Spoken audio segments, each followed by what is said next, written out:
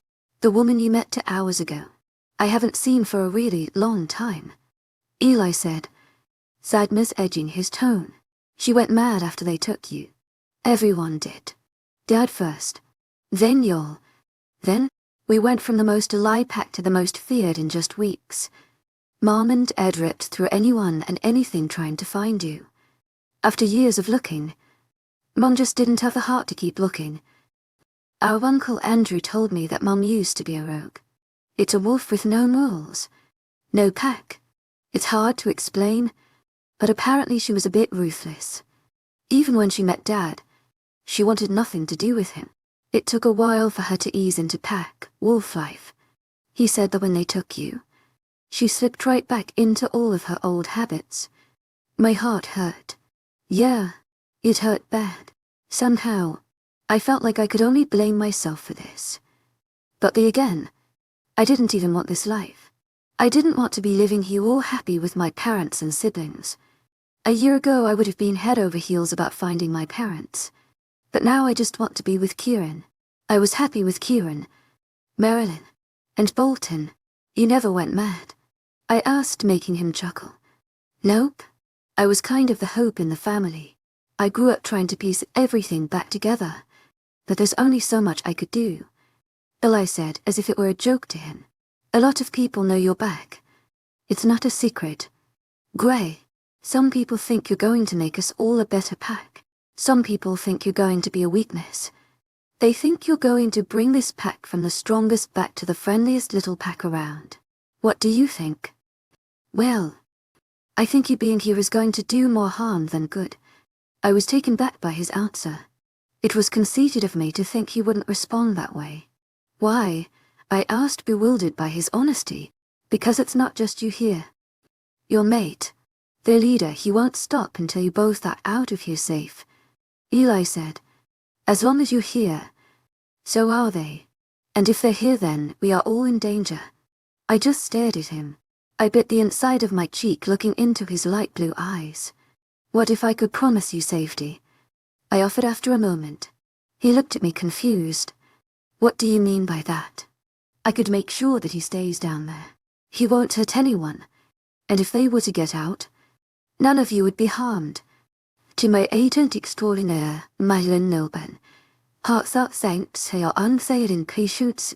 𝐊𝐤𝐳𝐸𝐬𝐙𝐬. How the hell do you plan on doing that? He asked, confusion masking his face. We make a deal. You do something for me and, in return, I do that for you. And that would be, help me see him. Take me to Kieran. I breathed out. Just then, a familiar look sparked in his eyes. The look of betrayal that had been there when I had first met him. Okay, he agreed after a moment with a nod. The betrayed look remained, making my heart ache once more and my wolf want to rip him apart for making me feel this way. I knew why he felt betrayed. He knew just as well as I did that when it came down to it. I'd always choose them. I'd always choose Kieran. Chapter 15. Another day in paradise. 𝐿𝐼 was a good brother. I mean that with every ounce of respect in me. He was truly the brother I had always hoped for. I felt bad for using him in this way. But it was my only option. It was my only idea. 𝐿𝐼 and I had settled on some terms, considering getting down to the cells wasn't as easy as saying the sentence itself. The cells were not only locked but guarded as well. The key to get past the 3 doors to actually enter the cells was in 𝐊𝐢's office. Hopefully, no one really uses that 𝐾𝐥𝐳 himself. So 𝐿𝐼 said it wouldn't be a surprise if it was on 𝐊𝐢's own personal keychain instead of pack house security. 𝐿𝐼 said it would be much easier to access the key around 6 in the evening. Men are let off their posts in the pack house to go and enjoy dinner. Dale also takes that time to go with his mate. 𝐶𝐿. There would still be people scouting the area, but not as heavily. 𝐿𝐼 thinks he can just slip into 𝐊𝐢's office, grab the keys, and make a clean getaway. I have my doubts, but he seems pretty confident in himself. From there, we would have to find a weak spot amongst the 3 ways to get into the cells. It only made sense to me to just kill the people in our way. But 𝐿𝐼 informed me that this wasn't some moderate television show where werewolves can just kill people without consequences. Oh no, there's laws involving werewolf murders. Not only do humans get involved, but a werewolf council does too. 𝐿𝐼 didn't really explain much to me about that. But apparently they keep a pretty close eye on our pack because they are close with my mom somehow. I sat in my room for a while after that, just watching old videos of Alex and Grayson. Some videos included 𝐊𝐢 and 𝐿𝐼, but most just had a Riley when he was very little. I learned through the videos that Riley was Grayson's brother. That's why they look so similar. About 6:15, 𝐿𝐼 came up to my room to put our plan in progress. I was nervous, but my wolf was humming loudly, knowing she was going to see her mate. I just hoped this worked so she didn't get angry and attack everyone in this pack, starting with 𝐿𝐼. 𝐿𝐼 and I walked up to the top level of the pack house where 𝐊𝐢's office was. Every step we took up the stairs made me feel nauseous. I was terrified that as punishment they would do something to Kieran to get back at me. I don't think I would be able to control myself if they did that. �𝐤 okay? 𝐿𝐼 whispered as he looked at my paling face. We were standing around the corner, down the hall from 𝐊𝐢's office, waiting for him to come out. I gulped and nodded my head. Yeah, why wouldn't I be? 𝐿𝐼 rolled his eyes and turned back to peeking around the corner. Suddenly, I hear the click of a doorknob followed by a lady talking. I think we should really go out tonight for dinner. 𝐊𝐢𝐳𝐬 𝐊𝐢𝐳𝐬 𝐊𝐢𝐳𝐬𝐬𝐿𝐼. The woman said, "Why would we do that?" I recognized 𝐿𝐢 in response. "Because your sister just returned. We can celebrate. Plus, I'm really craving some Chinese food," she replied as they walked down the hall and disappeared down the stairs. "Who was that?" I asked 𝐿𝐼. 𝐶𝐿. He answered quietly. "Stay here. I'm going to go find that key," he said before taking off down the hall and into the office. I contemplated going to help him, but I didn't want to do anything I'd regret later, so I just listened to him and stayed put. After a few minutes, he came out and slowly shut the door behind him. "Got it," I shouted. He turned his head to look at me with furrowed brows. "When you whisper like that, it's basically the same as talking," he said aloud. "And yes, I got the key." He finished holding up the glinting metal with a grin. We both made our way down to the creepy dungeon thing. I didn't think my Kieran was being held in a cellar, but he was along with my 2 best friends. We had to wait about 5 minutes for some guard to stop talking to someone on the phone who we assumed was his mate before we could actually enter the cells. It was pretty much smooth sailing from there. 𝐿𝐼 Heartfelt thanks for your unfailing patience, enthusiasm. Okay, I'm assuming you have 10 minutes before anyone comes back, so make it quick. We don't have time to waste, he said, twisting the key into the lock and pushing open the door. Gotcha. I'll stand here and watch if anyone is coming.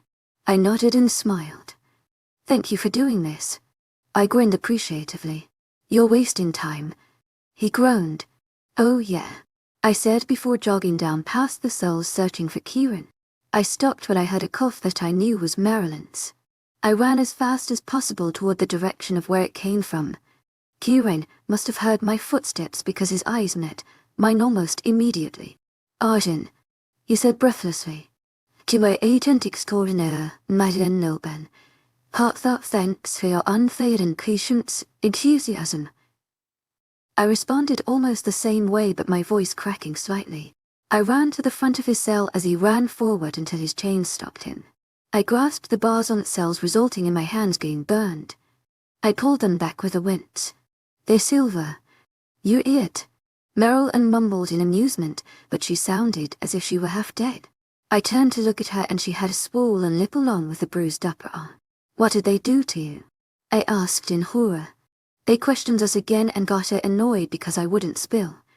I'm not a pushover like these two, she scoffed. Just another day in paradise. Bolton was passed out on the floor, not moving an inch. Oh my God. Bolton, I shouted in horror. He's dead. Marilyn burst out into an extremely forced laugh. Knocked out. Not dead, she stated. They just brought him back about an hour ago. Poor boy, I don't think I'll ever unhear his screaming. I gulped, not knowing what to say. I turned back to look at Kieran. He still looked the same from the last time I saw him. His lip was busted and swollen with a crooked make with a new addition. Why are they doing this to you? I cried out in horror. This was my family doing this. Arden, how did you get down here? Kieran asked, pushing away my question. He seemed more worried about me being down here than happy. My brother helped me, I answered, making his worried expression more thin to confusion. Oh, you don't know, I said slowly. I took in a deep breath, trying to think if telling him that my own family were the ones beating them to pulp. My parents are the Elfis. I blurted out quickly. 𝐊𝐢𝐳𝐷𝐞𝐬𝐭, heartfelt thanks for your unfailing patience, enthusiasm. Eli shouted from down the hall of cells. Yeah. 𝐊𝐢𝐳𝐷𝐞𝐬𝐭, heartfelt thanks for your unfailing patience, enthusiasm.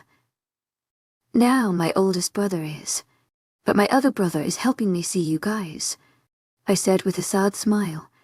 I paused for a moment before finishing.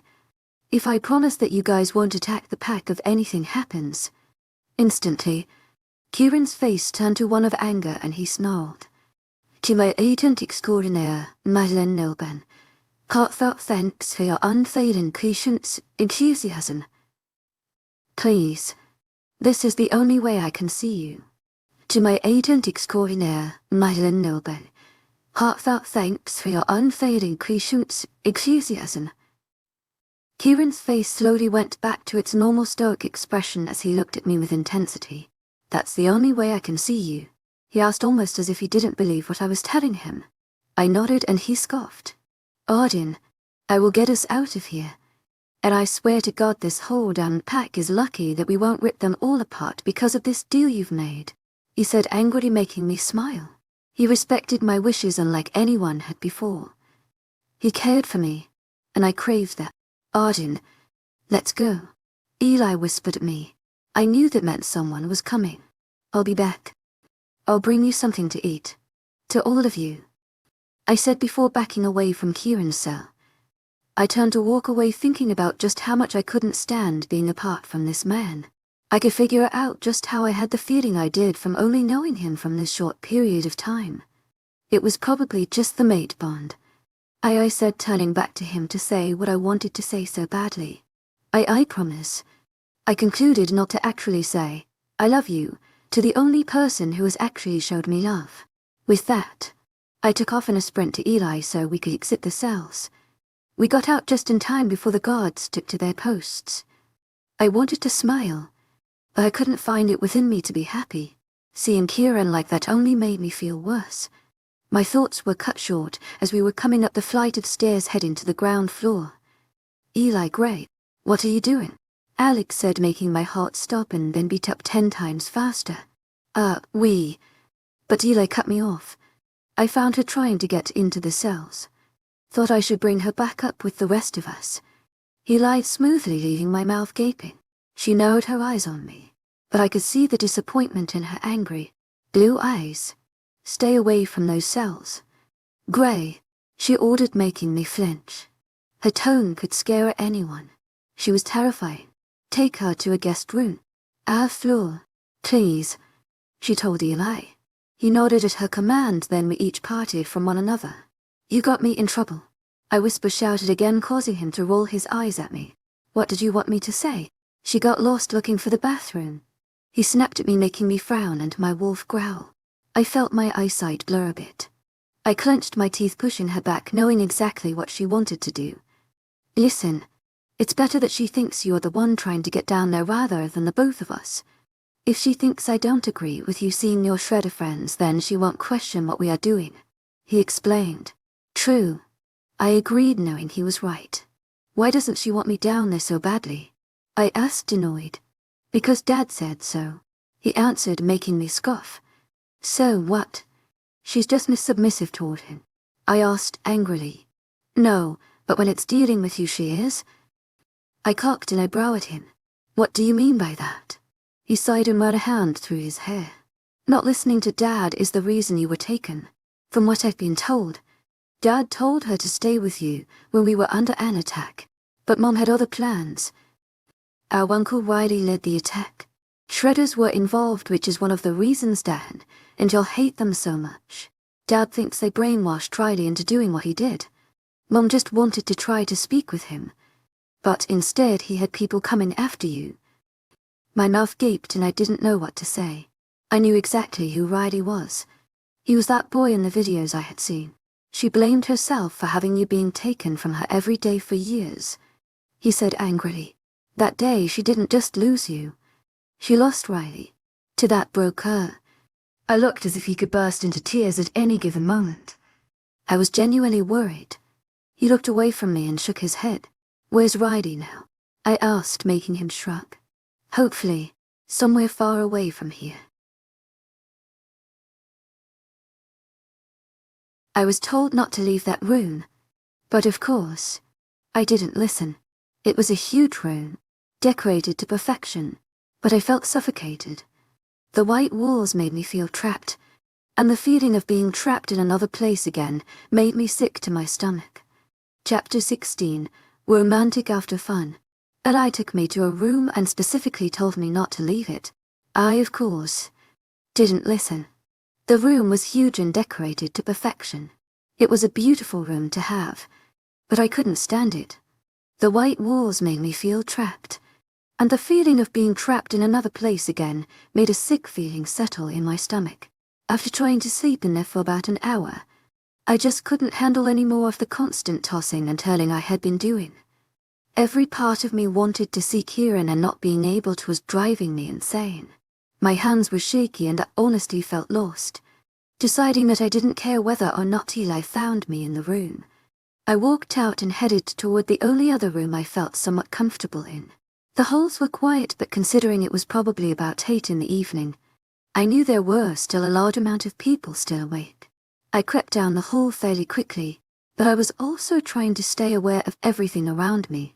I had no clue where I even was in this huge house, so I naturally had no clue where my old room was. I tried to sneakily walk around the house. I kept my head down and speed walked past random pack members who gave me weird glances. This house was huge, and I knew I'd be lucky if I were even in the same relative area as my childhood room. I rounded corner after corner until I found a hallway that I was familiar with. A smile crept its way to my face as I ran to the room that's mine. I looked around before slowly twisting the doorknob and entering the room. I was greeted by the same scent and scene that I had left it with. There were a few random tapes on the floor from the home movies that I was watching before. I shut the door behind me before walking over to the television. I opened the cupboard, but the TV was placed on, searched through the tapes. I picked up one that had the date 2018 written on it in blue marker, which I assumed was permanent. I placed the movie into the TV and waited for it to play after turning it on. The screen turned a blue color while the television made a few noises. Then, the video started playing. and a small child was the first I saw. I don't want to go to school today. The boy mumbled as he belly flopped onto the couch. The person behind the camera chuckled, and you could tell by the feminine giggle that it was a girl. Riley, you have to go, the woman said. Hearing Riley's name made me sit up a little straighter. Riley huffed and let out a loud groan, making me chuckle. Strangely enough, Riley reminded me of Bolton. A sudden pang of sadness hit me when I thought about Bolton. My heart hurt because the thought of Kieran also came with the thought of Bolton. I just wanted Kieran to hold me or scold me again or something. Anything but be away from him. I sighed and leaned forward. I pressed about on the TV, making the video jump forward. A younger Grayson appeared on the screen. He was sitting at a desk reading something. It wasn't a book. I assume it was a letter. "Hey there, sexy," the same woman's voice said from the last video. I could easily say that the woman behind the camera was Alex. My mother. Grayson looked up from the paper and threw, I assume, as Alex a bright smile. "Hey there, beautiful," he said, making Alex cough. "Wow, you ruined it. I was trying to make a sex tape. And you ruined it," Alex said, and I could just hear the sarcasm dripping from her voice. Grayson's eyes lit up, and a smirk graced his young, masculine face. Grayson looked like he couldn't be any older than 22. 23 or 4 was pushing it. "Let's just not record it then," he said, 𝐾𝐤. He stood up and grabbed the camera from Alex before the screen went blank. In the black screen, I saw the horrified grimace on my face. I looked away from the TV, thinking of just how close I was to accidentally seeing a sex tape of my parent. I hurriedly grabbed another movie from the cupboard, not caring what it was. I was just hoping Alex and Grayson weren't being horny teenagers in it. I took out the video that could have been classified as porn and inserted the new one. The video began playing, and a woman's face that I recognized as Vivian from the videos I had watched previously appeared. Alex and Grayson have been in bed all day, and it's literally... She looked down to check her phone and then hold it up, showing the lock screen. 2:07 p.m. "Time to wake up," she whispered heavily. The camera turned around to show a door. Vivian quietly opened the door and walked in. Laying in bed were Alex and Grayson. You would expect them to sleep together so beautifully, considering how in love they were. But honestly, it was a pretty weird sight. Alex had one leg under the covers and one while head was laying on Grayson's chest. Her arm was laid across Grayson's chest as well, while the other arm was laying on the pillow. Alex took up most of the bed while Grayson just stayed on his small portion of what he had. "Romantic AF," Vivian mumbled to herself while the camera zoomed in on Alex's sleeping face. "What the heck is AF?" I muttered to myself, thinking of how stupid the term sounded. "And fun. And flexible. Always fun," I mumbled as I scratched my head. After fun, Alex opened her eyes slowly and narrowed them on the camera. "Or I guess, Vivian, what the hell are you doing?" Alex said in a very deep, groggy voice. Her words woke up Grayson, who didn't say anything, rather just let out a groan. "Wake up. It's 2 in the afternoon," Vivian replied, making Alex groan a lot like Grayson.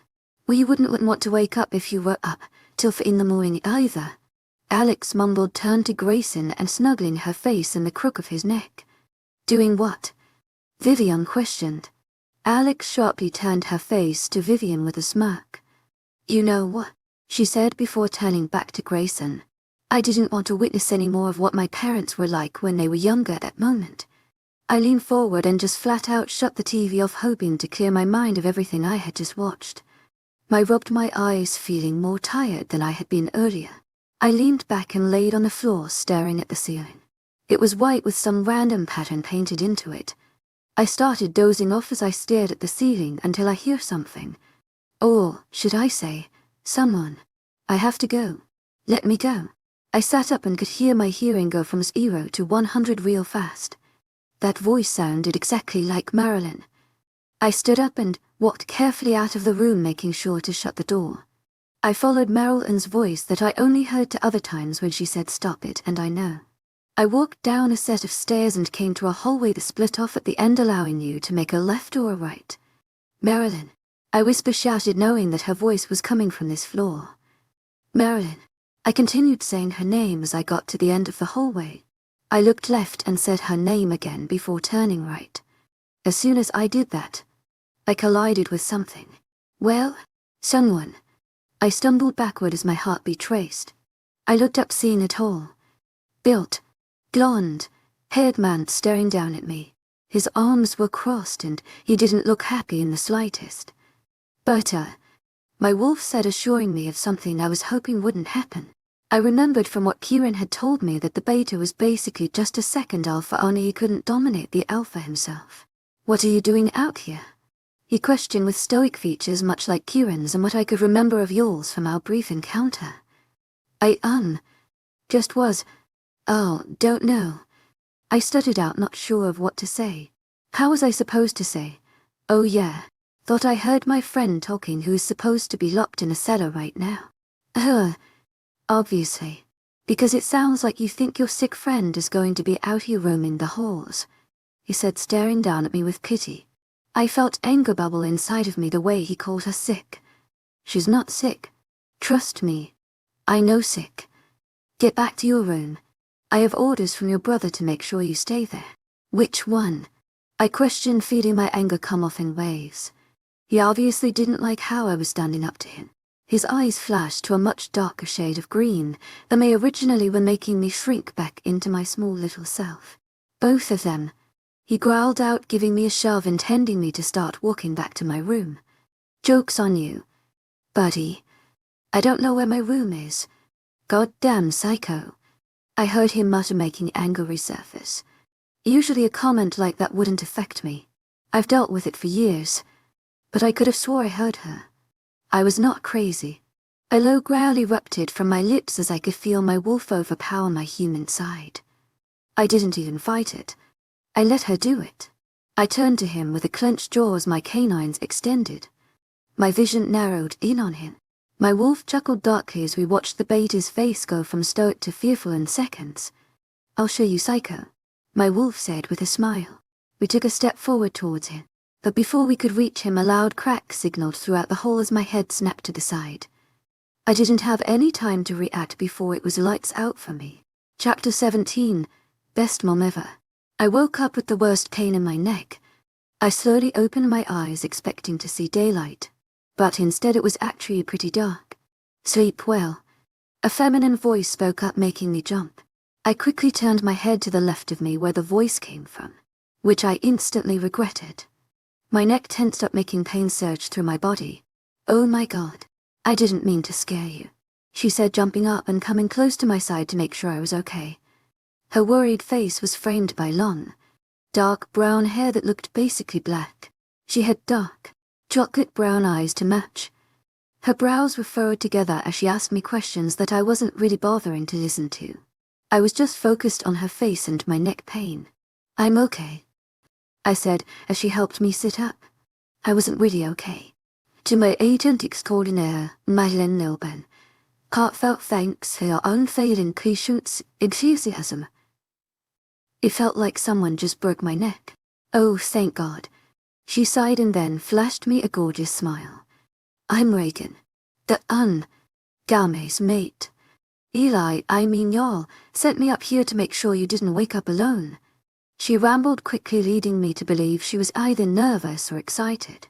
Maybe even both. "I already know who you are." "Well, everyone in the pack knows who you are. Wait, that sounds weird." She said, starting to get even more nervous. "Hey, calm down. Breathe a little." I interrupted her. I placed a hand on her shoulder and squeezed, which I'm surprised actually did cool her down. Her brown eyes connected with my grey ones. "Deep breath," I encouraged. She nodded and sucked in a deep breath. Reagan continued taking deep breaths until she seemed to actually calm down. Then, she shot me a shy smile. "Sorry, I'm new to this pack.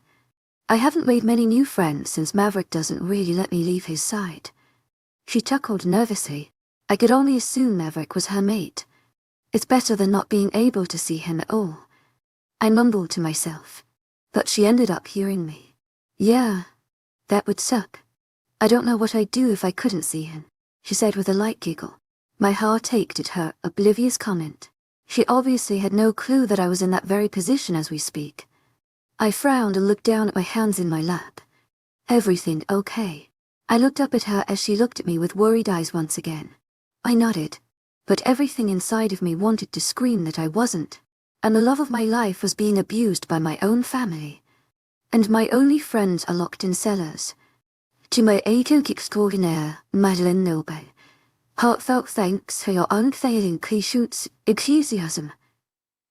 Good. I was worried that I could tell Reagan was about to babble again, so I was thankful when the door opened. We both turned to look and see my brother walk in. Eli's eyes stopped on me with an expressionless look. 𝐊𝐢𝐳𝐸𝐾𝐜 Heartfelt thanks for your unfailing 𝐊𝐢𝐳𝐷. Maverick is looking for you, he said as he continued looking at me. With an okay, Reagan ran out of the room and slammed the door behind her. She's interesting, I said with a sigh and a small smile. Eli ran a hand through his brown hair and walked over to me as I sat in the bed. Trust me, when I found out she was Maverick's mate, I could barely believe it. Someone like her helping to keep this pack in order, he said with a small chuckle. He shook his head as he did so. She has anxiety, so she gets really nervous talking to new people. Oh, it made sense. I mean, I'd never really been around anyone with anxiety, but her constant anxiousness, whether or not I was upset with her, was what I believed someone with anxiety would act like. I took a seat in a chair on the far corner of my room. I watched him as I waited for him to say something until it hit me that I did not make it to my room last night. How'd I get in here? I questioned Eli as I stared directly into his icy blue eyes. Trevor brought you up here, said you turned around to look at him, but you tripped and ended up twisting your neck as you went down. Eli explained. He shook his head and scratched his chin, looking away from me. I'm not sure how much of that I believe. 𝐊𝐢𝐳𝐸𝐾𝐜 Heartfelt thanks for your unfailing enthusiasm. He muttered. I scrunched my brows together, recalling what I could remember from last night. Wait, I didn't fall. Someone knocked me out. I defended as I pointed to myself. I might have been a bit clumsy growing up, but I can assure you I was the least bit clumsy now. I was probably more agile than most people. So you're telling me that Trevor snapped your neck for no reason? Well, I wouldn't say no reason. I did recall my wolf feeling the urge to tear the beta apart limb from limb. I raised my hand slowly to my neck and dropped it. I now noticed just hot stuff it was. Sure. But I hadn't realized how stiff and hard to move it was. No. He was in front of me the whole time. I mumbled mainly to myself. I took in a sharp breath before reality hit me and I realized what had actually happened. How am I still alive if someone snapped my neck? I practically shouted at Eli. He didn't even bat an eye at my panic, but just leaned a bit farther back into his chair and sighed. Gray, he said, using the name they gave me parents. You're a werewolf. Our bodies heal the most unimaginable injuries at record time. I nodded as if telling him I understood, but in my mind all I could think of was, what the hell is wrong with these crazy wolf people? We both sat in silence for about a minute. I fidgeting with my hands while Elijah watched me closely. It wasn't like he was watching me because he didn't trust me. It was more of checking to make sure I was okay. Or at least that's what I thought he meant by it. Well, if you're up for it. Mom is impatiently waiting with our Uncle Andrew in her room. Eli offered. She wants to see you, but was worried you didn't want to see her first thing when you woke up. I've never seen her so self-conscious. He explained, chuckling lightly. I froze thinking of her. My mom, as in Alex. Honestly, I wasn't fond of her at the moment. I wanted to love her, and under different circumstances I probably would have been overjoyed to have met her. But not now. Not when she has my mate and only 2 friends locked in cellars. I didn't know how to reply to Eli. Say yes and try to have a civilized conversation with the woman who I had been dreaming of meeting since I was a child, or stay in my room with a sore neck thinking of what life would be like if my parents' pack had never found us. Would Kira and I be training right now? Would Meryl be painting her nails? Would Bolton be saying something stupid in an attempt to get on Kieran's nerves? A chuckle slipped past my lips as I thought about how Bolton was probably doing that now, even though they're all starving and beaten half to death. I looked up quickly after chuckling to myself to see Eli staring at me with a very confused expression. I mentally cursed myself for making myself seem even more psychotic than he probably thinks I am. I started to say but didn't know how to end it. Did I really want to go and talk to her? Maybe it was best to just stay here with Eli. Listen, you don't have to. I get it. We are holding you in jaw. Eli said, taking a pause. I could tell he was trying to tiptoe around his words. Friend's hostage. But I will say that she only has good intentions. His words made the voice, my wolf, growl loudly inside my head. It sent a painful ringing to my ears which I was sadly used to by now. My wolf didn't agree with Elijah. She didn't think Alex had good intentions. The only thing she knew was that her mate was dying in a cellar and my mother wasn't doing much about it. I'll go talk to her. I finally agreed. But as soon as the words came out, I wish I had never said them. A smile graced Eli's handsome face. I knew then that there was no way I could take back what I had said. It obviously meant the world and a half to Eli that I was willing to speak with Alex. Will Grayson be there? I asked, taking a second pause to recall his name. Eli shook his head. No, making me feel a lot better. I had nothing against Grayson. My father, besides the fact that he's one of the main contributors to my mate be held in a cell. He just scares me.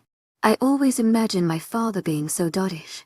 Grayson looks more like he should be running a gang or chilling with the mafia.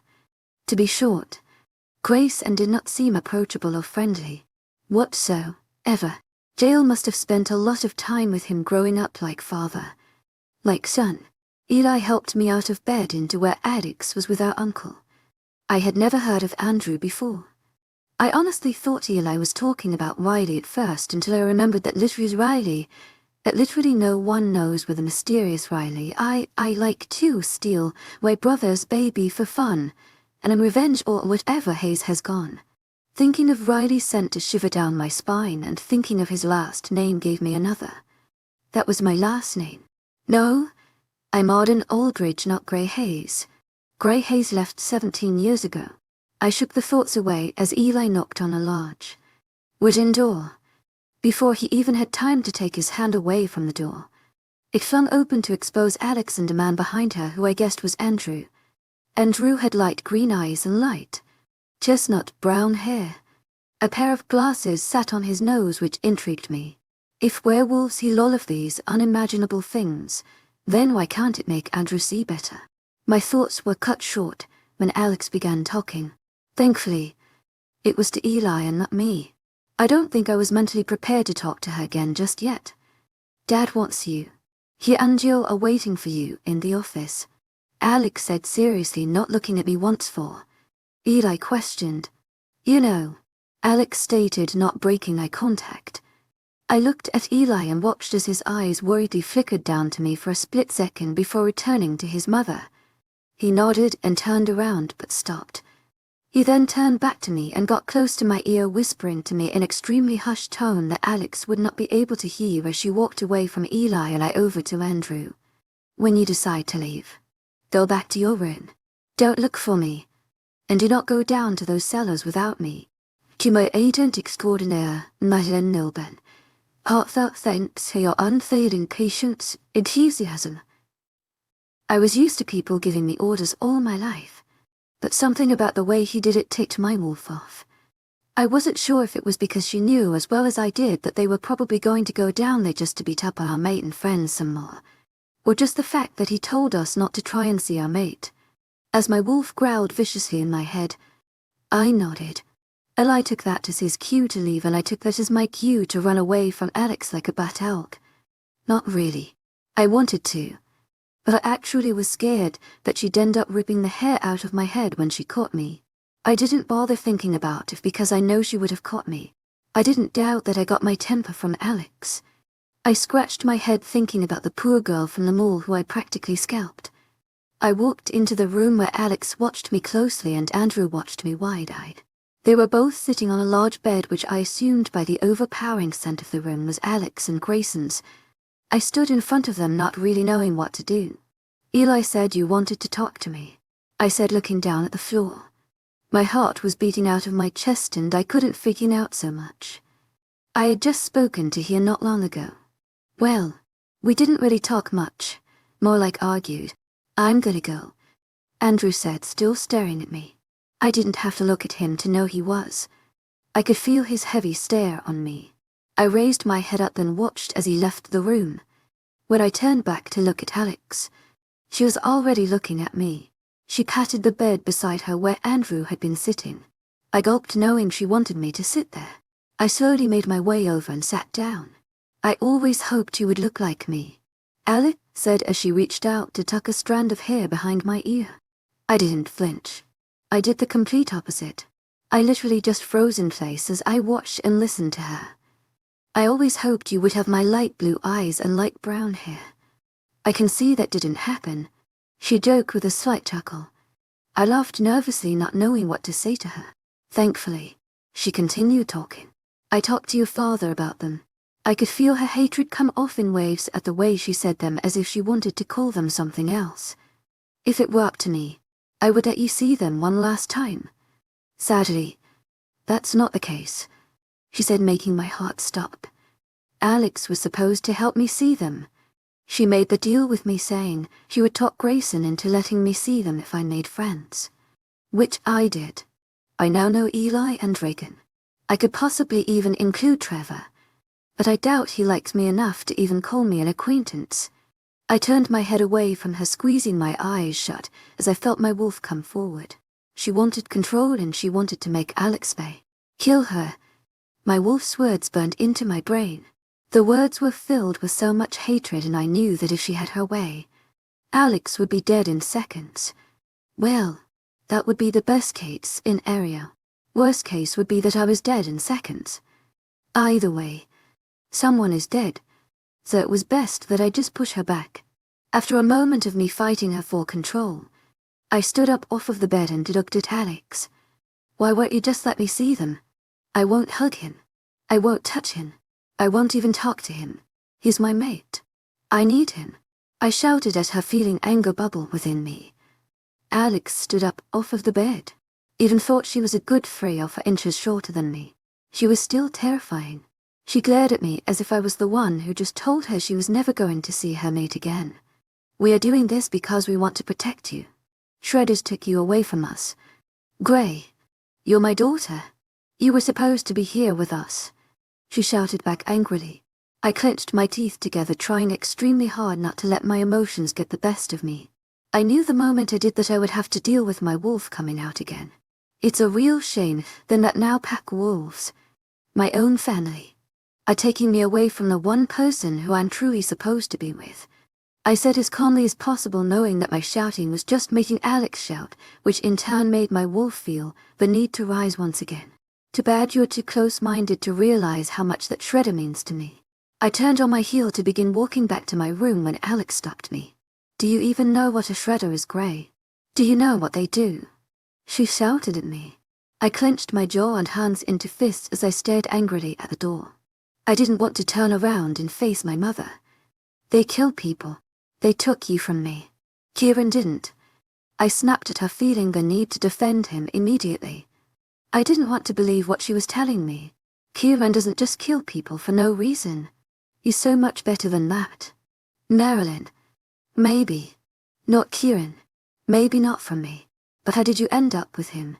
Did he try killing you, or did one of them? I visibly tensed at her question. I tried hard to push away the memory of Marilyn attempting to tear me apart in the clear little park we met in. That's what they do. Gray. Shredders are called shredders because they rip and tear everything, anyone apart in their way. And it's all just some game to them. I'm sure they've killed people right in front of you. And you didn't even think anything of it. They have you brainwashed. Gray. That's not how pack wolves like us act. I turned around to look at my mother, who looked frigid. I could tell she was pissed. Oh boy, was she mad. Her jaw was clenched, and I knew by the look on her face that she had been glaring daggers into the back of my head. I spent my entire life being called a lunatic, but everything you just said was 10 times crazier than anything I had ever said. Ever. I turned away from her and began walking away from her. I got to the door and stopped, but didn't bother turning around. Kieran is my mate, my other half. If you're gonna call him a shredder, then you might as well call me one too. And with that off of my chest, I stormed down the hall, through the pack house, and back to my room. I had a new mindset, and in no way was anyone going to stop me from seeing what is mine. My mother was a lunatic. Obviously. There was no way in hell that my friends were anything that Alex had described.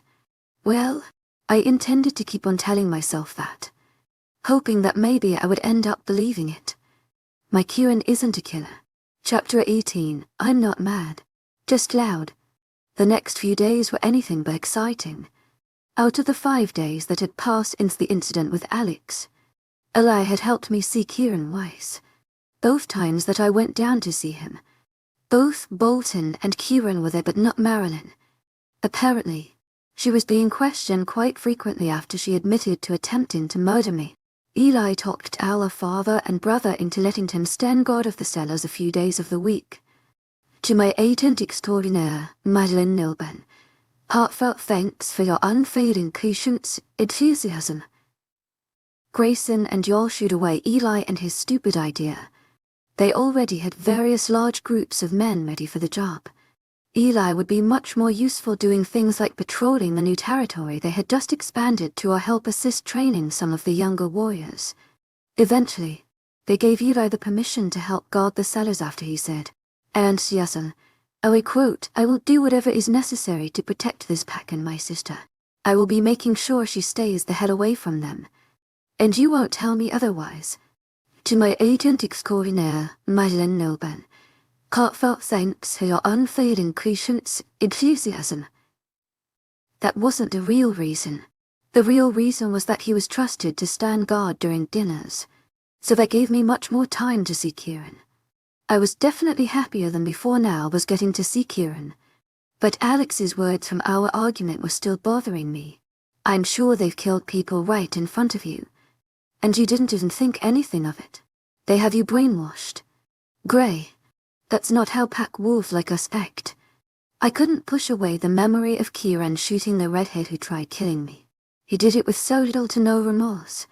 But then again, she tried to murder me, so she pretty much deserved it. Right. Alex was right. To my agent extraordinaire, Madeline Nilben, heartfelt thanks for your unfailing patience, enthusiasm. Gray Hayes was a pack wolf, but not Arden Aldridge. Arden Aldridge was just some orphan child who grew up in a mental hospital, and then happened to meet a group of psychotic, killing machines that call themselves shredders. You are right. Kieran asked, breaking me away from my thoughts. Yeah, I'm fine," I answered, tossing him another pretzel from the bag I stole from the kitchen. I turned to Bolton in the cell across from Kieran and tossed him one too. He shot me a wicked smile. "Thanks, Princess." He thanked me with a smirk. I nodded and turned back to Kieran when I heard a low growl emit from him. I knew he wouldn't like Bolton calling me Princess. "Hey, stop it," I scolded Kieran. I didn't need anyone hearing him and coming down to make sure everything was okay. I would for sure get caught, and I don't even want to know what would happen. "Got anything else to drink?" Marilyn asked with a scratchy voice. She tossed the water bottle I had given her back to me empty. "No. I could only bring so much," I stated, picking up the bottle and chucking her a pretzel. She huffed, but ate the pretzel. "Why not just bring a duffel bag next time?" "Gray," Bolton joked. I glared at him for using my real name. "Don't call me that." I told them what happened with everything. I told them about the fight with Alex, and how 𝐿𝐲 was making it his mission to help me. Since then, Bolton insists on calling me Gray. He's only joking, but it still makes me mad.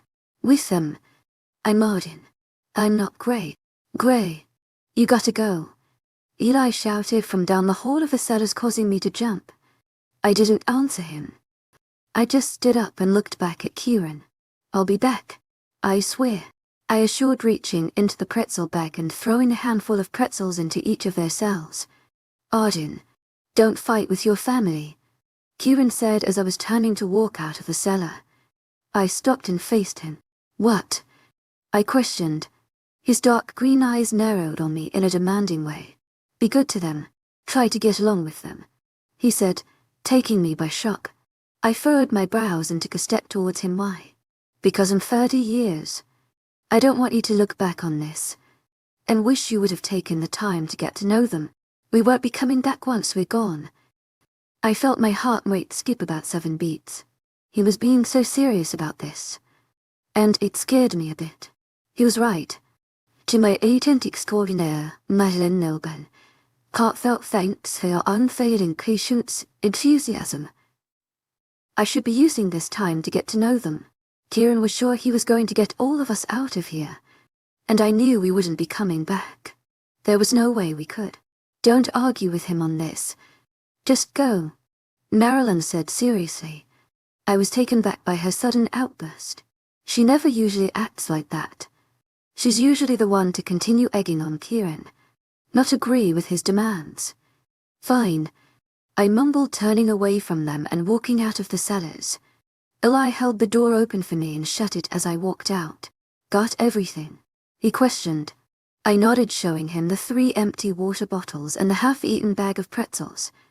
𝐊𝐢𝐳𝐳 heartfelt thanks for your unfailing patience, enthusiasm. Now you should probably go get some dinner.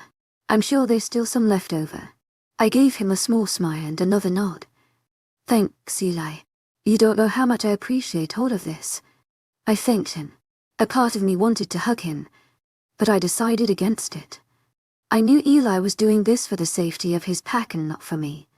Allowing me to see them was the best bet of protection they had if Kieran, Marilyn, and Bolton happened to get out. I left Eli and crept around the halls carefully. If I got caught just randomly carrying pretzels and 3 water bottles, someone would know something was up. I shoved the bottles into the pretzel bag, hoping that if someone did catch me, they wouldn't find it weird that I was just randomly carrying around a bag of pretzels. I slowly made my way to the kitchen. I needed to throw the bottles away and put the pretzels back in the cupboard. I was about to walk through the doorway until I saw something making me freeze. Alex and Grayson. Then, I hurriedly ran out of the doorway and hid behind the wall.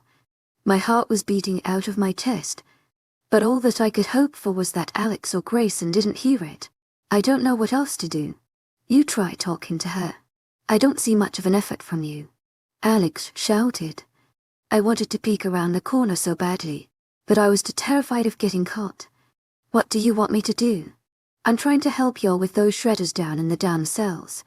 He angrily growled at her, causing me to jump. Did you just growl at me? Alex questioned him, obviously angered by his action. Don't you dare growl at me. 𝐊𝐢𝐳𝐳 heartfelt thanks for your unfailing patience, enthusiasm. She shouted. I'm sure the whole house could hear their argument. They weren't trying very hard to be quiet. So you can be mad at me, but I can't be mad at you. Grayson snapped back. I'm not mad at you. I'm just as loud, Alex retorted. I gulped and debated whether or not I should just go hide in my room. I did not feel that hiding behind the wall was the best form of camouflage or protection. Well, you're too loud. Wow, Grayson, Alex chuckled. But it was obvious she was still mad. Great comeback. What's next?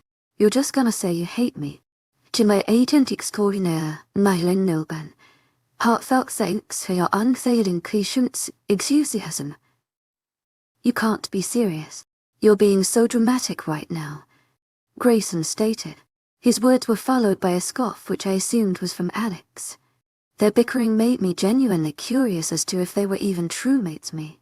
No, I think you're being much more dramatic than me. So you know what?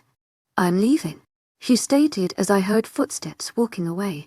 Gray, Alex shot out, but then stopped. It was quiet for a moment. My curiosity got the best of me, so I peeked out around the corner. Grayson was holding Alex against him as he kissed her. I wanted to all out loud, but instead I just hid back behind the corner as they pulled apart. I'm sorry, Alex whispered. It just bothers me that she seems to literally hate me. Can't we just let her see him?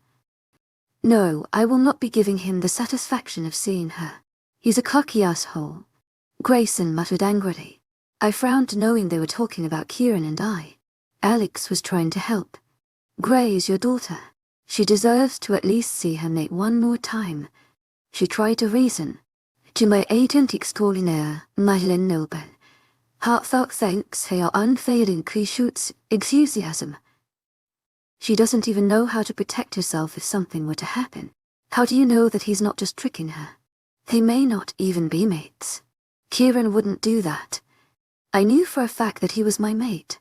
We were destined for each other. It wasn't just the pull that I had to him, but the sparks were there. It was obvious. Why wasn't it obvious to my own father? Well, then train her or get someone to. Then, will you let her at least see him? Alex urged. I couldn't help a smile that came to my lips. Grayson sighed. I assume that even if I say no that you will continue pressing the topic. Grayson asked. 𝐿𝐤𝐬𝐻𝐿𝐬 Heartfelt thanks for your unfailing 𝐊𝐢𝐧𝐰. Alex replied as if he should have already known. Then, we will see. Go tell her that her training starts tomorrow. I'm not sure how, but the smile on my face grew even bigger. I didn't think it was quite possible, but apparently it was. I love you. So much. Alex shouted. I was just about to turn to leave when I remembered I still had the pretzels and bottles. I knew I could just take them upstairs and hide them, but I was already down here. I took a few deep breaths before walking into the kitchen. I tried making it seem as if I had no clue they were even in there. Alex saw me before Grayson did. Her face went from happy to one that looked a bit scared. I don't think it was because she feared me. I think it was because she was scared of how I would act around Grayson or how Grayson would act around me. Hi, I said, trying to seem like I was just carelessly walking into the kitchen and over to the garbage. I put my head down and grabbed the bottles out of the pretzel bag to throw them away. 3 bottles of water. Grayson questioned, making me freeze. That was honestly, I think, the first thing he has ever really said to me. Yeah, I said, feeling my heart rate speed up. I turned around to face the 2 of them. Kieran told me to drink lots of water. At my words, Alex frowned and Grayson's jaw clenched. Alex looked up at Grayson and backhanded his stomach, noticing how angry he seemed to have gotten at my mention of Kieran. I threw the bottles away and moved to the cupboards. I placed the pretzels back where I got them from, and then turned back around to face my parents. Do you think there's any room for me at the dinner table? I asked, hesitantly. I had been telling everyone I was eating in my room, which was half true. Some days I did eat in my room, but other days I was down in the cellars with Kieran. Alex's eyes lit up. Of course there is. Gray, we'll make room, she assured with a smile. I gave her a small smile in return. It felt almost wrong trying to get along with the people who kidnapped my mate. My friends. And I. But then again it didn't. Kieran wanted me to get to know my parents. It felt right doing what I knew would make him happy. 𝐿𝐤𝐬𝐻𝐿𝐬 Heartfelt thanks for your unfailing 𝐊𝐢𝐧𝐰. Well, thanks, I stated with a small smile. I turned to leave, but Alex stopped me. Wait, she said, holding her hand out. How would you feel about training? Her blue eyes stared intently in my grey ones. She was holding Grayson's hand.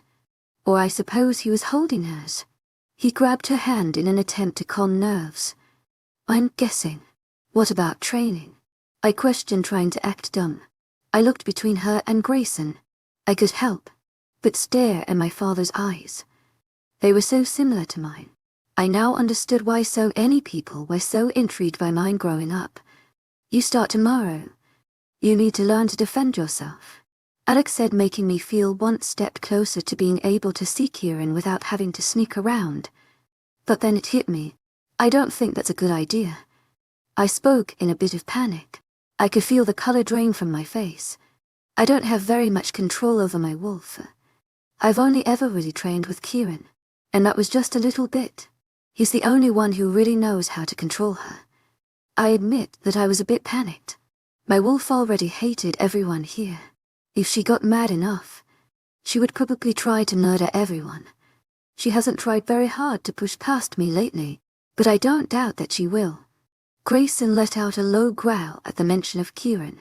Again, I flinched slightly, which earned him another backhand to the stomach from Alex. "Don't worry," Alex said reassuringly with a smile. "We will be sure to only train you with the best." I nodded and smiled, leading her to think that I was actually happy for the opportunity. But I definitely was not. This wasn't going to end well. And when I end up murdering someone, I will for sure not be able to see Kieran. If anything, I may not be seeing anyone ever again if I end up murdering someone. Chapter 19, Little Riley Jr. My mind did not give me a break all night. My thoughts roamed in every direction, and somehow they all ended with me thinking of Kieran. I wanted to know what he was doing and how he was feeling. I didn't know if he was hungry or thirsty. I didn't know if he was okay or if he was in absolute pain.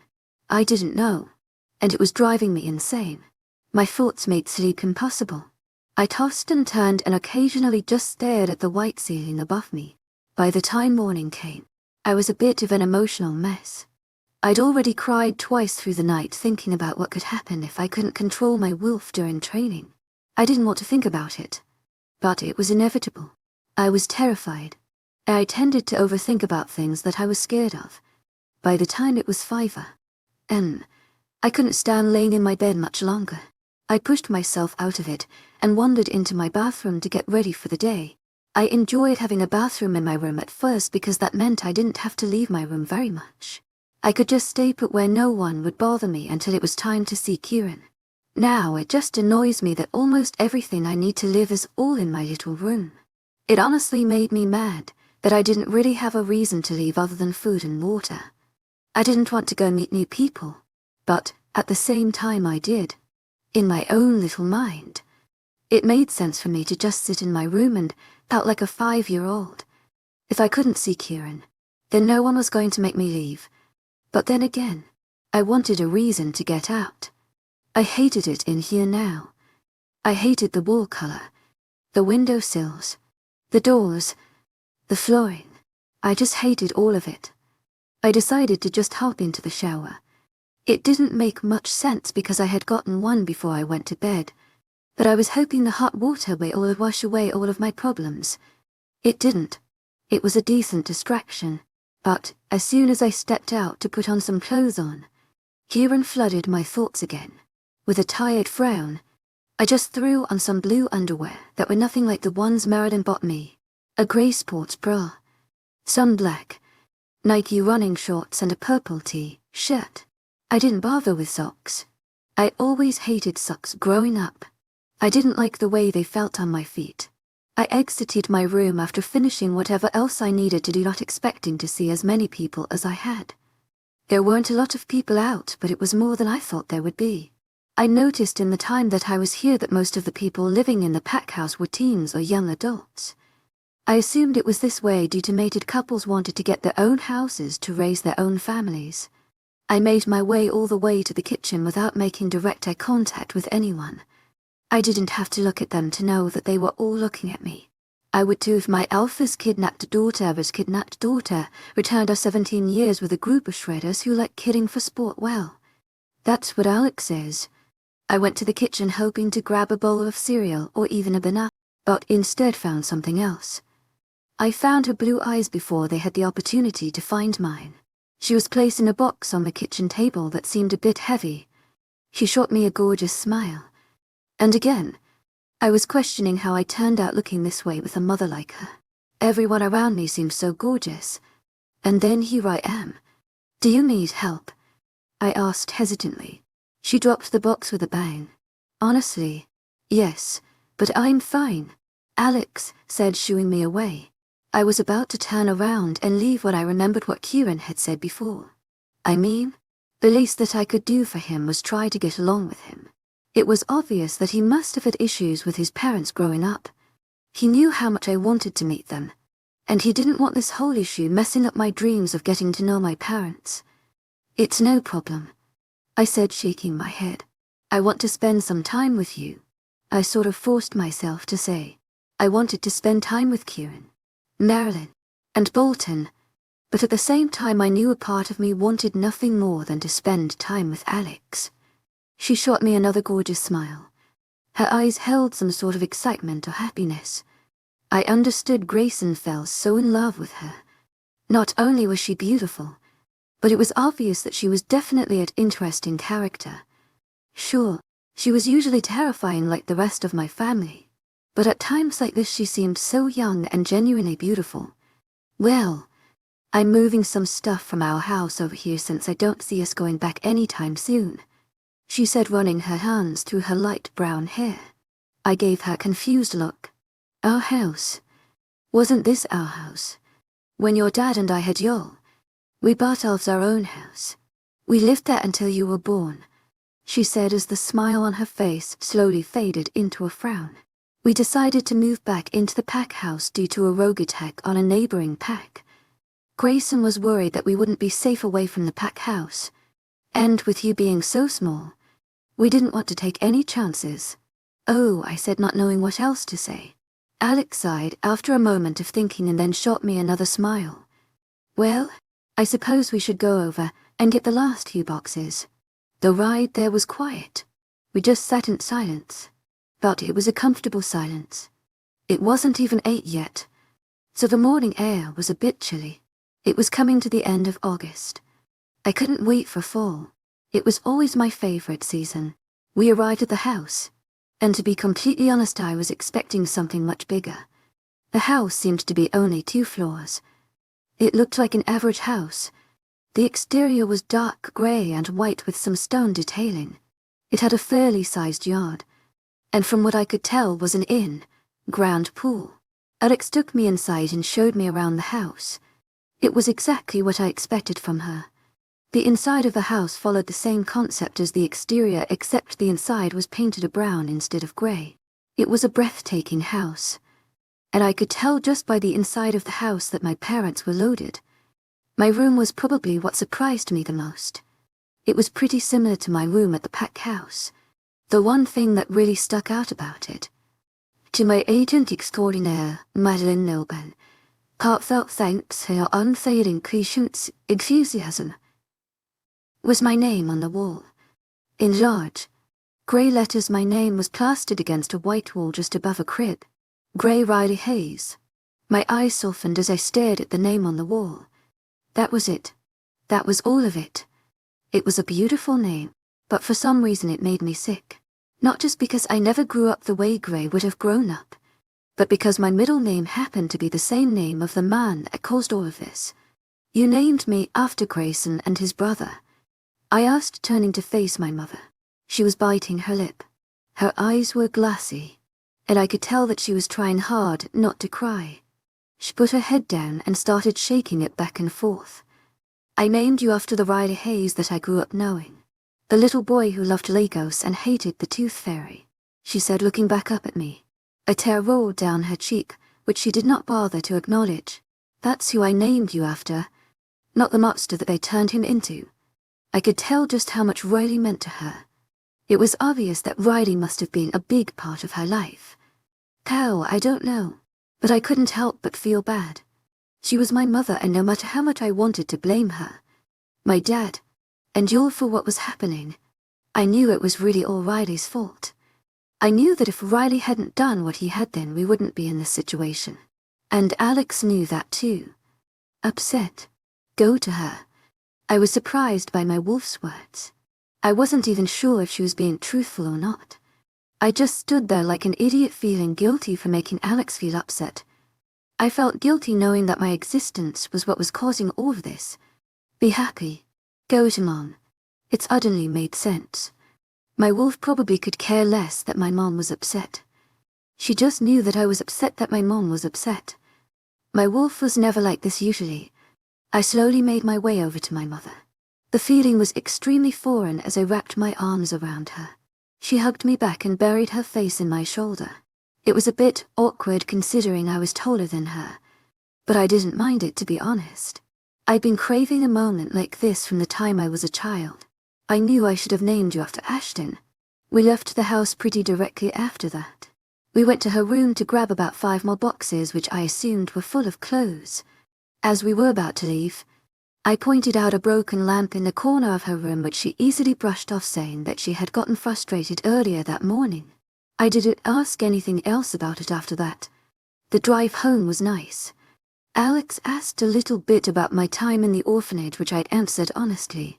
I basically just told her about an incident when I threatened to throw a guard upstairs for calling me a crazy person.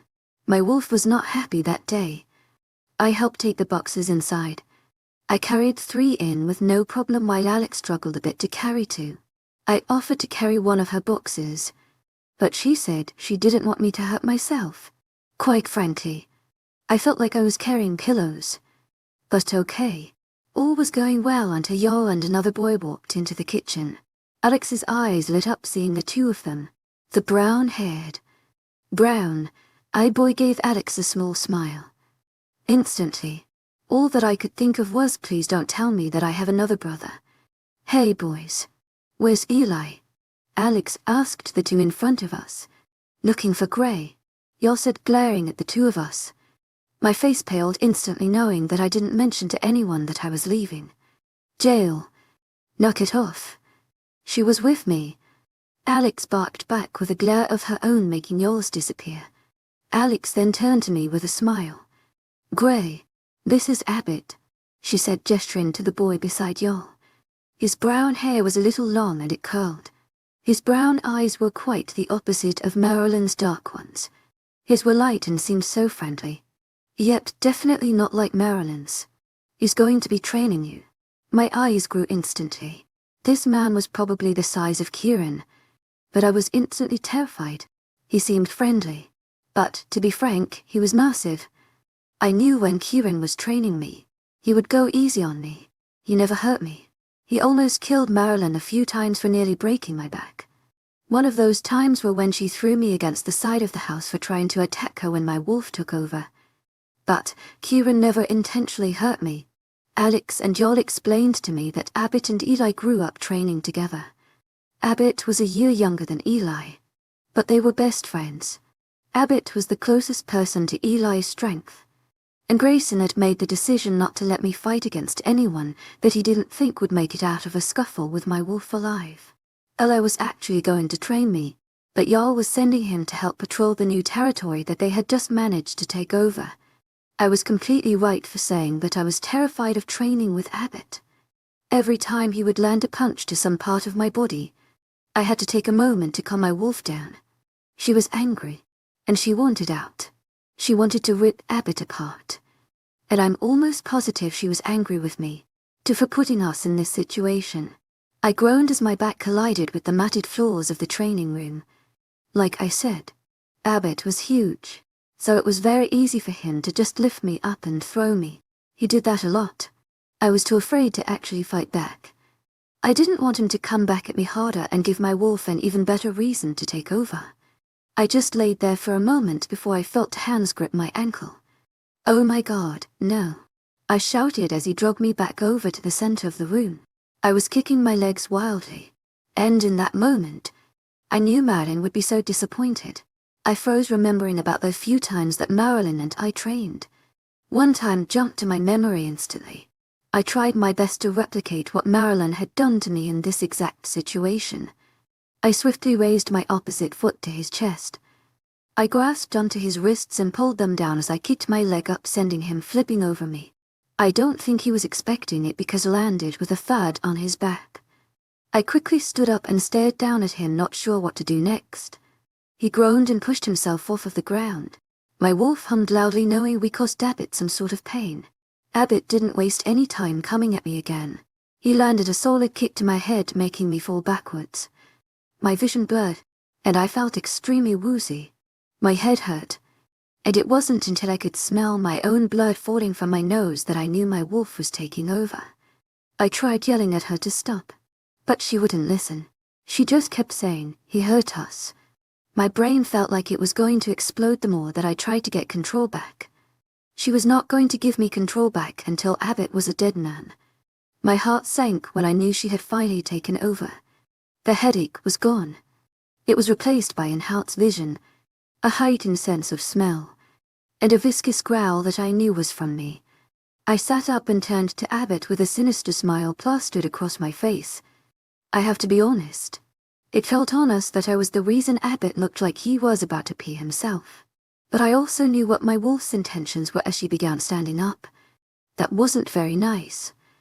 𝐊𝐢𝐳𝐷𝐞𝐽𝐻𝐵 𝐊𝐢𝐳𝐷𝐞𝐜. Heartfelt thanks for your unfailing patience, enthusiasm. I will, my wolf said. In an instant, my wolf's hand was around Abbott's neck. With that, she threw Abbott like a rag doll across the room. His back hit the wall of the training room, and I'm almost positive that the whole house shook. Abbott was shouting things at me, but I couldn't hear him. I saw his lips moving, but none of his words made their way to my ears. My wolf let out a large laugh as she walked over to Abbott. She brought her foot back ready to kick him, but he rolled away, causing me to kick a hole into the wall.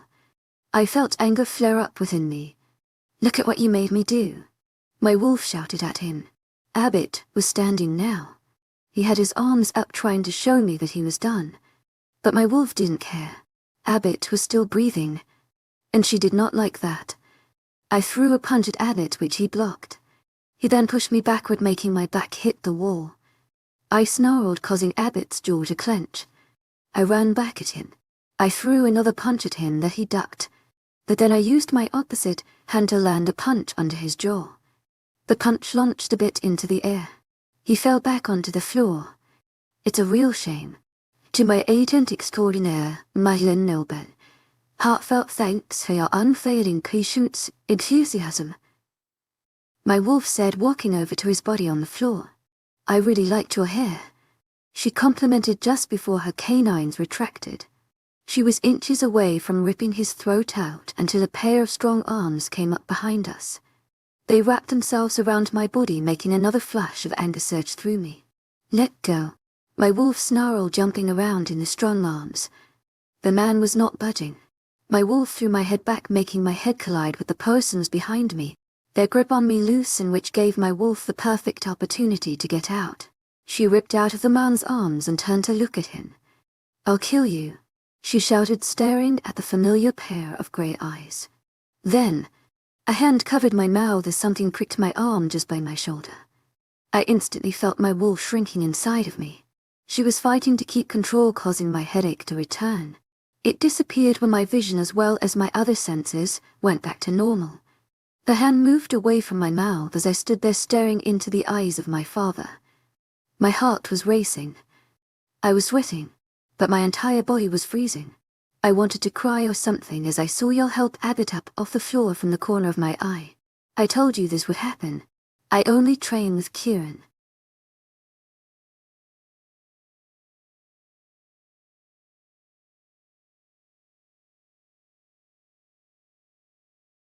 I once thought that the love between brothers was unconditional. But when I told my father, I will kill you, my world shattered in an instant. At that moment, I not only lost respect for my father but also my confidence in myself. Chapter 20, that's a shitty way of saying, I love you. I couldn't sleep. I couldn't eat. I couldn't even look in the mirror. I couldn't stand looking at myself after saying what I had. I looked into the eyes of my own father and told him that I would kill him. What kind of monster am I? I sat in my room for what felt like weeks, but in reality it was only like 2 days. Eli heard about what had happened and came home this morning to make sure I was okay. He wasn't supposed to be home for nearly 2 weeks, but came back in only 2 days. I couldn't help but feel like crap. I didn't deserve a brother like Eli.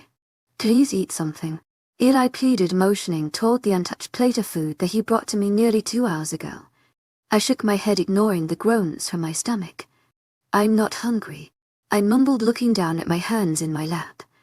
I chewed my poor nails down to nothing but stubs. I couldn't actually recall ever starting the habit. It was quite new to me, to be honest. Eli huffed, causing me to look up at him. He ran his hands down his tired face. He had driven all night just to get here and came to see me immediately. He didn't get any sleep. Why don't you take a nap? He looked up at me as if I were telling him he had to heads. I'll sleep when you've eaten. I sighed and clenched my jaw. It angered me that Eli cared so much. It really shouldn't, but it made it very hard for me not to share a bond with him. I knew when Kieran, Marilyn, Bolton, and I left, leaving Eli would be one of the hardest parts. He was my brother, and the more time that I spent with him, the closer I felt toward him. I'll eat if you go at least shower, I reasoned. Eli looked like a mess. He was obviously tired and struggled to keep his eyes open. The least he could do was take a shower to wake him up a little bit. Eli pondered the idea for a moment. He bit the inside of his cheek and quirked his left eyebrow slightly. Eli, I swore quietly. After a moment, "Okay, I'll be back," he stated, standing up. "Eat, please."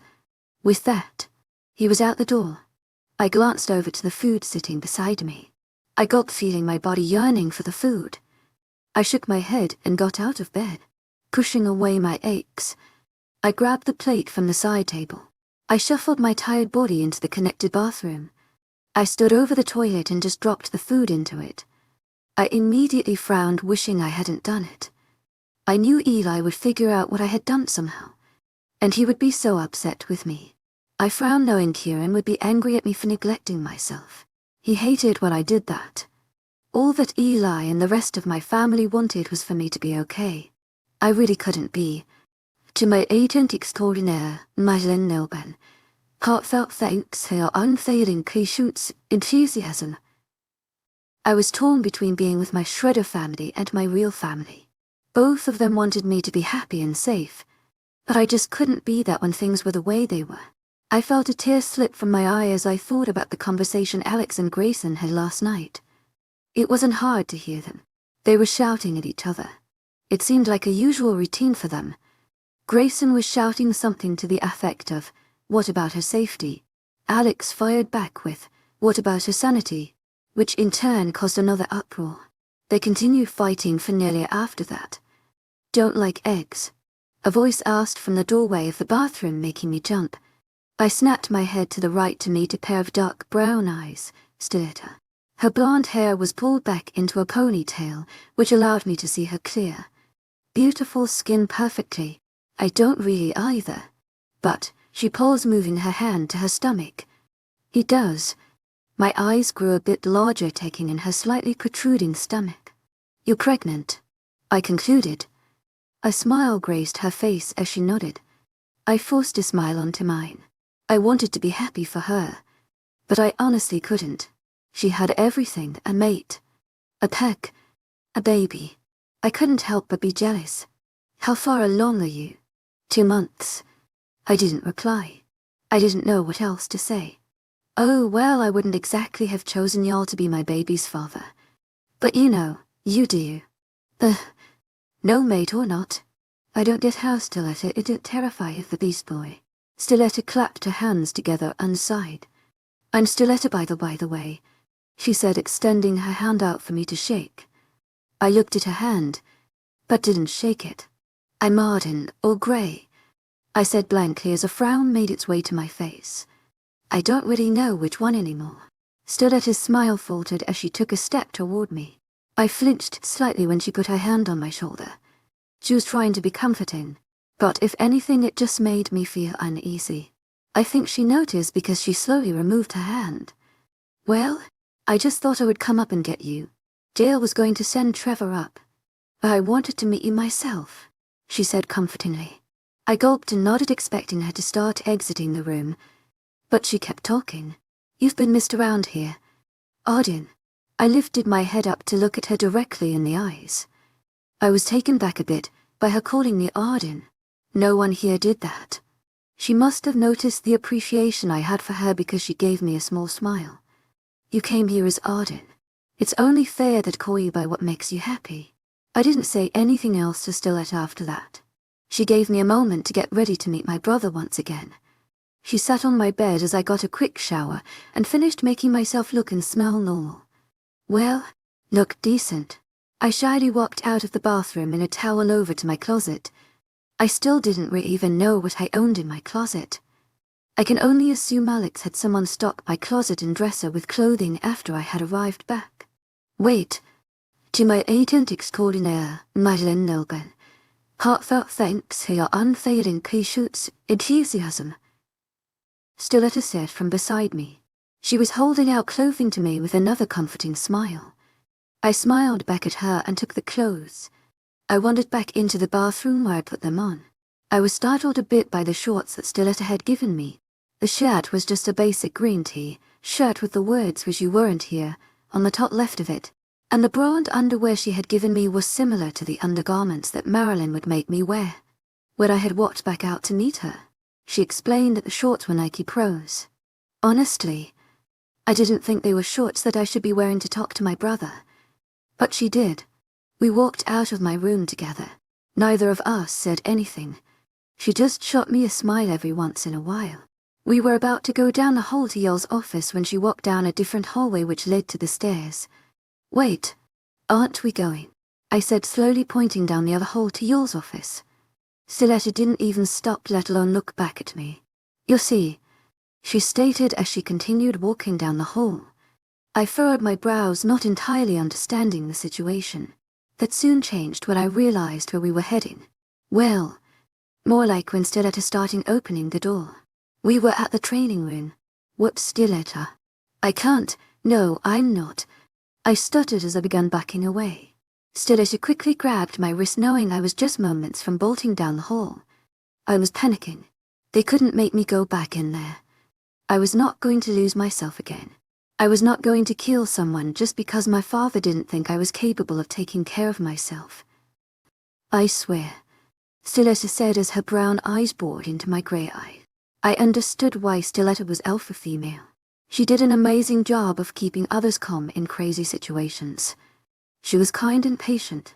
She was everything I wish I could be. I nodded numbly. She slowly opened the door and tugged my arm. I had no other option but to follow her. She had an iron grip on my wrist, and she was not letting go. I took one step into the room before it hit me, the scent hitting me like a brick wall, causing my wolf to hum. I lifted my eyes to meet the familiar green ones just across the room from me. My breath hitched, and I froze. I didn't know if I was dreaming or not. 𝐿𝐤𝐬𝐃's grip on my wrist loosened, giving me the opportunity to bolt. I was over to him in an instant. I ignored the tired look on his face as I jumped into his arms. I wrapped my legs around his waist and my arms wound around his neck. Tears fell from my eyes as I dug my face into his shoulder. 𝐿𝐤𝐬𝐃, heartfelt thanks for your unfailing patience, enthusiasm. I choked out, not knowing what else to say. His arms circled me, holding me against him. I didn't want to let go. 𝐿𝐤𝐬𝐃, heartfelt thanks for your unfailing patience, enthusiasm. I wasn't sure if people were talking. People could have been shouting for all I know, and I wouldn't have heard them. My wolf was humming wildly. I was crying out of sheer happiness, and I was entirely focused on the sound of Kieran's heartbeat. It wasn't until I was yanked away from Kieran did that stop. My wolf growled viciously in my head as I turned and stared at y'all in awe. Why would he do that? I expected Kieran to growl, but he didn't. He just glared angrily at y'all as tiredness was evident on his facial features. He had a black eye, and his nose looked crooked as ever. It made me want to cry seeing his beautiful face in such an unnatural way. Two men, one of them being Trevor, held onto Kieran's shoulders and pulled him back. I didn't like how they were trying to create distance between Kieran and I. It was then that I realized just how much Kieran didn't look like my Kieran. Purple bags lined his under eyes. His normally straight, menacing posture was now not existent. His body was dropping forward a bit, almost as if he couldn't hold himself up. The one thing that remained the same, 𝐿𝐤𝐃, heartfelt thanks for your unfailing 𝐾𝐿𝐬𝐃 enthusiasm, was his usual stoic face. The same stoic face that I couldn't help but want to kiss senseless. What did you do to him? I asked quietly, feeling my blood run cold at the thought of my brother beating my mate nearly to death. A little silver to shut his wolf down for a while. Y'all said. His jaw clenched. My wolf did not like the fact that they were forcing her mate's wolf away. She let out another growl, but this time a pain shot through my chest as she did so. It felt almost like someone kicked me in the chest. I sucked in a deep breath and stared up at Kieran. He watched me intensely with his dark green eyes. Not enough, my wolf said, making me confused. What? As usual. I did not get an answer. He'll be fine. Don't worry. He's just weak. You're stated, earning a chuckle from Trevor. Who think and barely stand. Trevor joked as he pushed Kieran forward a bit. Kieran tottered for a moment before gaining back his footing, making Trevor and the other man laugh. Kieran's teeth clenched. My eyes widened as I looked into his. They flashed red in the centers for just a second before going back to their beautiful, deep green color. Not enough, I thought to myself. His wolf is still there. They didn't give him enough. Why would you do that? I asked, you're trying to ignore the fact that I knew Kieran's wolf had survived through however much silver they flooded his system. I knew they'd take him away if they knew his wolf were still there. You said you only train with him, Grayson stated, walking into the training room with Alex. Her eyes landed on me. She smiled widely. So we gotta have him train you. Alex finished her mate's sentence. Her smile never left her face. I smiled widely at her. She actually did it. She got him to agree to it. Once, my father cut in. One chance to help you control your wolf. One chance to prove yourself. Gray. I nodded anxiously, not being able to contain my excitement. I won't let you down, I assured, staring into his grey eyes that we happened to share. He nodded and started walking back out of the room with Alex in tow. Grayson left, but Alex stopped at the door and turned to us. I'm trusting you with her, Alex said, staring directly at Kieran. Their eyes met, and for the first time I saw a different side of Alex. She held an intense gaze that could make even the strongest man want to hide. The scars that ran down her face seemed to come off as even more menacing in the moment as her bright blue eyes pierced into Kieran. Try anything, and I'll kill you myself. I've had to deal with worse than you before, and killing him was one of the best decisions of my life. Alex left the room with those being her last words. I stood frozen. Murderer. Hypocrite, my wolf said, recalling the time she called Kieran, Marilyn, and Bolton monsters for murdering people. I shook the thought from my mind as I turned back to Yul. Jamie and Dakota will be guarding the exits. Anna and Dustin will be standing outside. Yul stated, looking at me before turning to Kieran. Anything bad happens, and they won't hesitate to rip you apart. I gulped, knowing that Yul was dead serious. Why'd he have to be like this all the time? Kieran didn't say anything. He just continued glaring at Yul. But don't worry. Jael kindly returned the gesture before leaving the room with Trevor following him. I couldn't help but wonder if the man that was just beside Trevor was Jamie or Dakota as he started walking over to the second exit. Had you been sleeping? Kieran asked, startling me. I watched him for a moment, feeling guilty. It was probably obvious that I was practically a zombie. He shouldn't be worrying about me. To my agent extraordinaire, Madeleine Nelben, heartfelt thanks for your unfailing patience, enthusiasm. Yes, I lied. He looked skeptical before nodding. I don't think he believed me.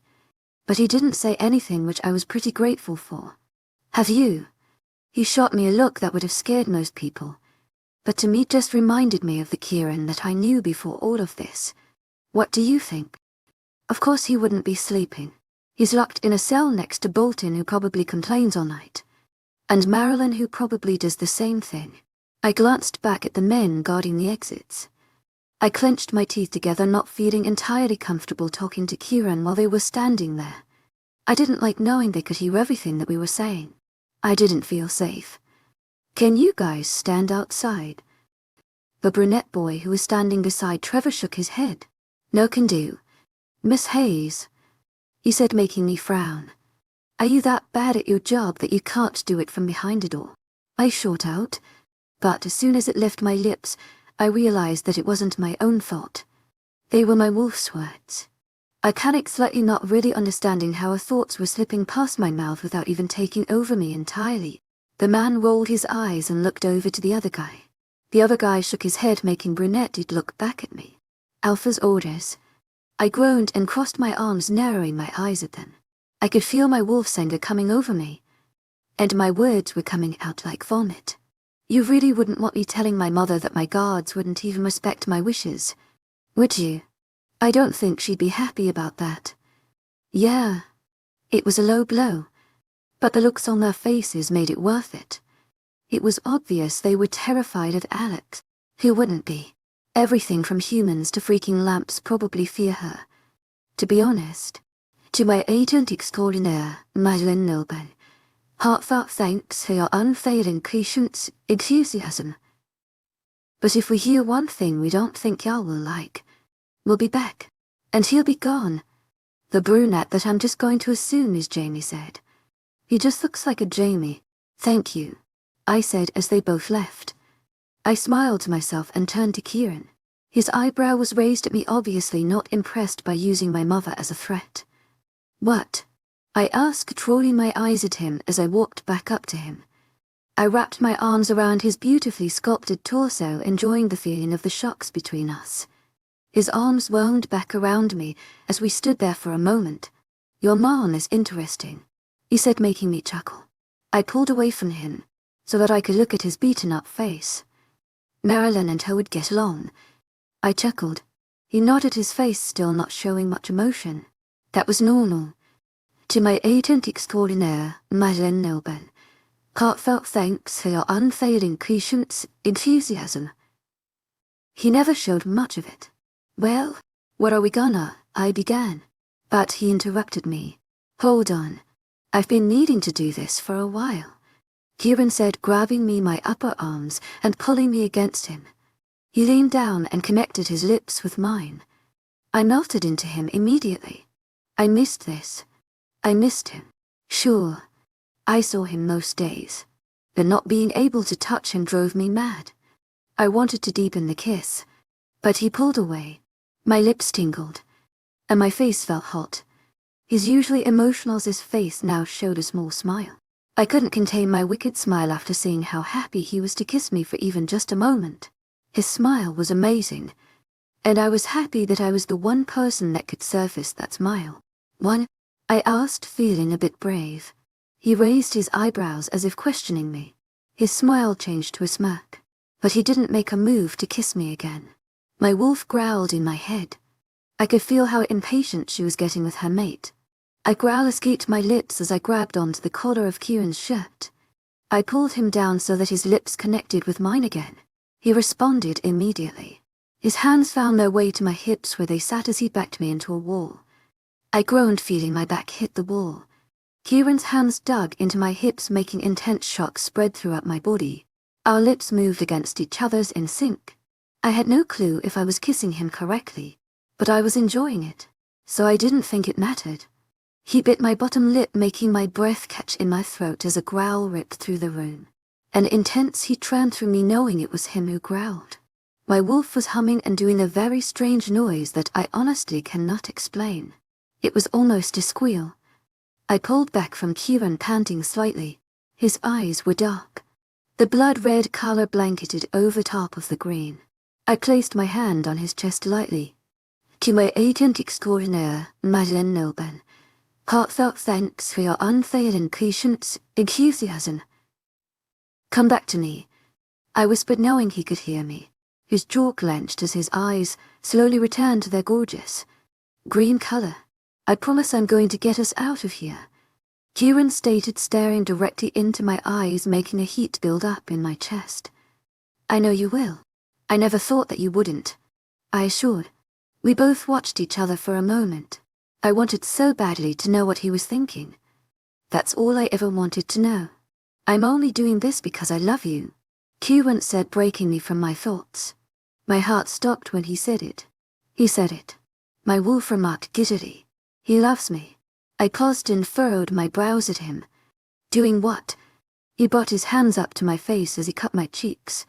I thought he was going in for another kiss, but that was completely wrong. Just as I saw his canines come out, my head was snapped to the sickening crack. Well, that's a shitty way of saying, I love you. Chapter 21, Scar collection. My eyes slowly peeled open after feeling a very familiar crick in my neck. I groaned and squeezed my eyes shut again, realizing I was back in my own room in my own bed. I must have woken up on the wrong side of the bed because as soon as I woke up, I felt mad for absolutely no reason. I brought my hands up to rub my sore neck, but regretted it instantly. As soon as my hand hit the base of my neck, tingles shot through my neck and hand. Naturally, I said, not expecting the familiar feeling which caused the crick in my neck to scream out in pain. Oh, I groaned out, squeezing my eyes shut even tighter as I tried ignoring the pain of a broken neck. Who the hell? I asked aloud to literally no one. My eyes snapped open in realization as I remembered everything from what I assumed was yesterday. 𝐊𝐲 snapped my neck. That bitch. I angrily sat up and ripped the sheets off of myself. I was about to charge off of the bed, but I had to take a small break when a crick in my neck thought it was necessary to start hurting again. Once the pain in my neck went away, I stood up off of the bed and made my way to the bathroom. Thankfully, I didn't have to take a break for my neck again. I stopped in front of the mirror and squinted, noticing the way my shirt was sticking to the base of my neck. I pulled away my shirt to reveal something that startled me. No, I was completely thrown off. On the base of my neck was a bite mark. It was obvious that it was a bite mark. You could see all of the teeth indents from the culprit. I didn't know what freaked me out. To my agent extraordinaire, Madeleine Nilben, heartfelt thanks for your unfading enthusiasm. The fact that you could tell something with very sharp canines had bitten a good portion of my neck, or the fact that the bite mark was completely healed and had already scarred over. I gulped and touched the mark again. I never had a scar. The same tingles shot through me from earlier when my hand came in contact with it, making my wolf hum quite loudly. In that moment, I heard my door open quite swiftly, if I may add. "Eli's here," Eli shouted out. Why was he in such a good mood? Darn, why was I in such a bad one? Pushing away my own thoughts, I walked out of the bathroom and stopped in the doorway with my shirt still tugged down. Eli was standing there with a megawatt smile that disappeared when his eyes landed on me. Well, my neck. Blue eyes widened, and his jaw clenched. "I think Kieran bit me," I stated accusingly as I could feel the anger that flooded my system spewing out. Eli walked over to me swiftly. He stopped directly in front of me and pulled the shirt completely away from the Kieran's bite mark. He looked at it intently for a moment before his face turned angry. His jaw clenched even tighter as a growl ripped through the room. It startled me, seeing as I had never seen Eli actually get mad. "What do you mean you think he bit you?" I could hear the anger in Eli's voice, which made my wolf mad. She growled, which in turn fueled my angry fire that I still had no clue why it was even present. "There's a spark," I snapped at him. "Got any other people that can cause that besides my mate?" Eli glared up at me, obviously not appreciating my tone with him. My features softened, knowing he was only trying to help. I sighed and pulled away from him. I pulled my shirt back up to cover Kieran's bite. When we were training, well, we didn't even really train.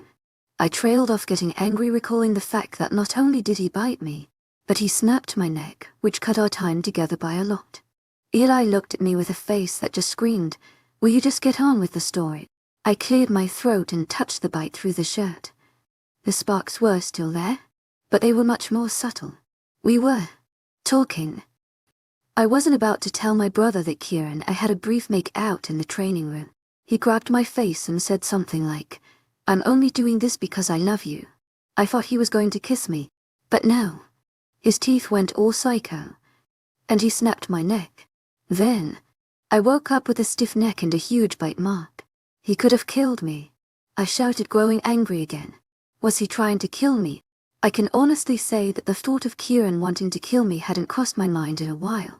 My angry thoughts were interrupted by Eli's angry growl. The bastard knew exactly what Eli started to say, but stopped when I let out an oomph, and the intense feeling came out of nowhere. It felt like someone kicked me in my stomach. I bent over and clutched it. Eli was at my side in a second. His hand was on my shoulder, making sure not to touch the bite. He crouched slightly so that he somewhat matched my height in the position that I was in.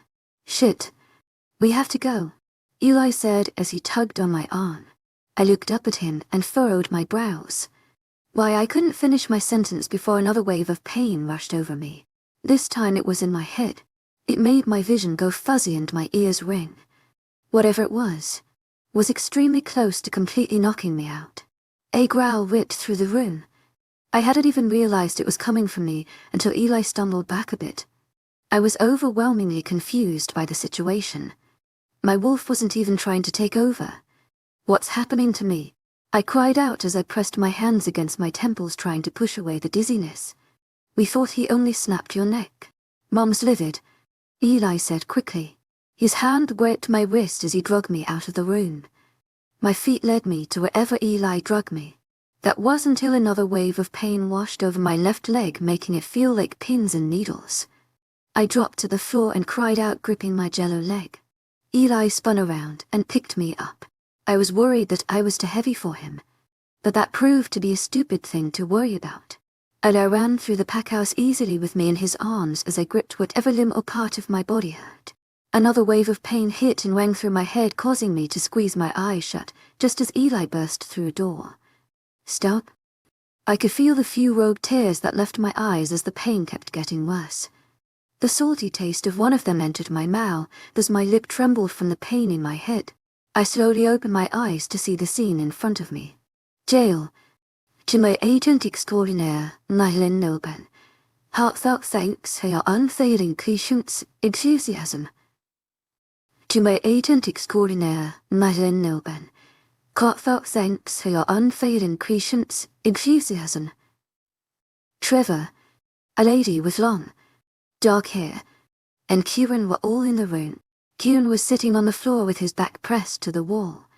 My heart ached seeing him as the thoughts of what he had done to me vanished. His lip was busted and bleeding, as was his nose. His black eye was growing even darker and a new bruise was forming on the right side of his jaw. He no longer had a shirt on, so I could clearly see the bruising on his stomach and right pectoral. Alex stood over him angrily. You could see the fire in her eyes as she towered over Kieran's battered form. My jaw clenched seeing Kieran's hands were roped together. It made anger flame within me knowing they were beating him to death. And he couldn't even fight back. Alex had a new scratch on the opposite side of her face from her old scars. It was a pretty deep gash that cut into her cheek. This woman seemed to have a scar collection growing on her face. Yours lip was busted as well. Not as bad as Kieran's, but it certainly looked like it hurt. There were some scratches on his right bicep. One of them trailed its way down to his wrist. Grayson and the girl seemed to be okay, but Trevor had a few scratches on his chest. They weren't entirely visible. They were just managing to peek out through the fabric of his grey shirt. Other than that, Kieran was the only person severely hurt. I could also faintly smell Meryl, and which scared me. What had they done to her in here? Everyone's attention was on Eli and I pushed their stares away as I could feel my anger begin to bubble. My wolf was just seconds away from surfacing. She wanted to make sure her mate was okay. I pushed myself out of Eli's grip as all of the pain seemed to disappear from my body. I hadn't even noticed the crick in my neck as I raced over to Kieran. It was honestly the quickest I'd ever ran, and I had a feeling the inhuman speed was coming from my wolf. A growl ripped through the room as I crouched down and held Kieran's bruised face in my hands. I turned to see who it was. Jael was taking long strides toward Kieran and I until Eli was in front of him. No, Eli shouted at y'all, which seemed to take y'all back a bit. Eli was angry, and it was obvious that no one ever really saw him mad. 𝐊𝐢𝐳𝐷 Heartfelt thanks for your unfailing patience, enthusiasm. What Alex started to say before she was interrupted. Worry was laced in her angry tone. He marked her. Eli shot out heavily, my eyes widened hearing Eli's words. I recalled Meryl and briefly telling me about marking from when I had first met the small group of shredders. I hadn't realized marking someone involved biting a chunk of their neck. I turned back to Kieran feeling my face pale. I expected his beautiful, green eyes to be looking into mine, but they weren't.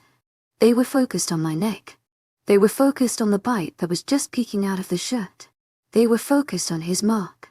Kieran marked me. Chapter 22. Calm down. Satan. I was reluctant on leaving Kieran. If anything, I intended on not leaving him at all. I had basically tried to attach myself to him so that no one could take me away from him again. That didn't quite work. I was eventually pulled away from Kieran.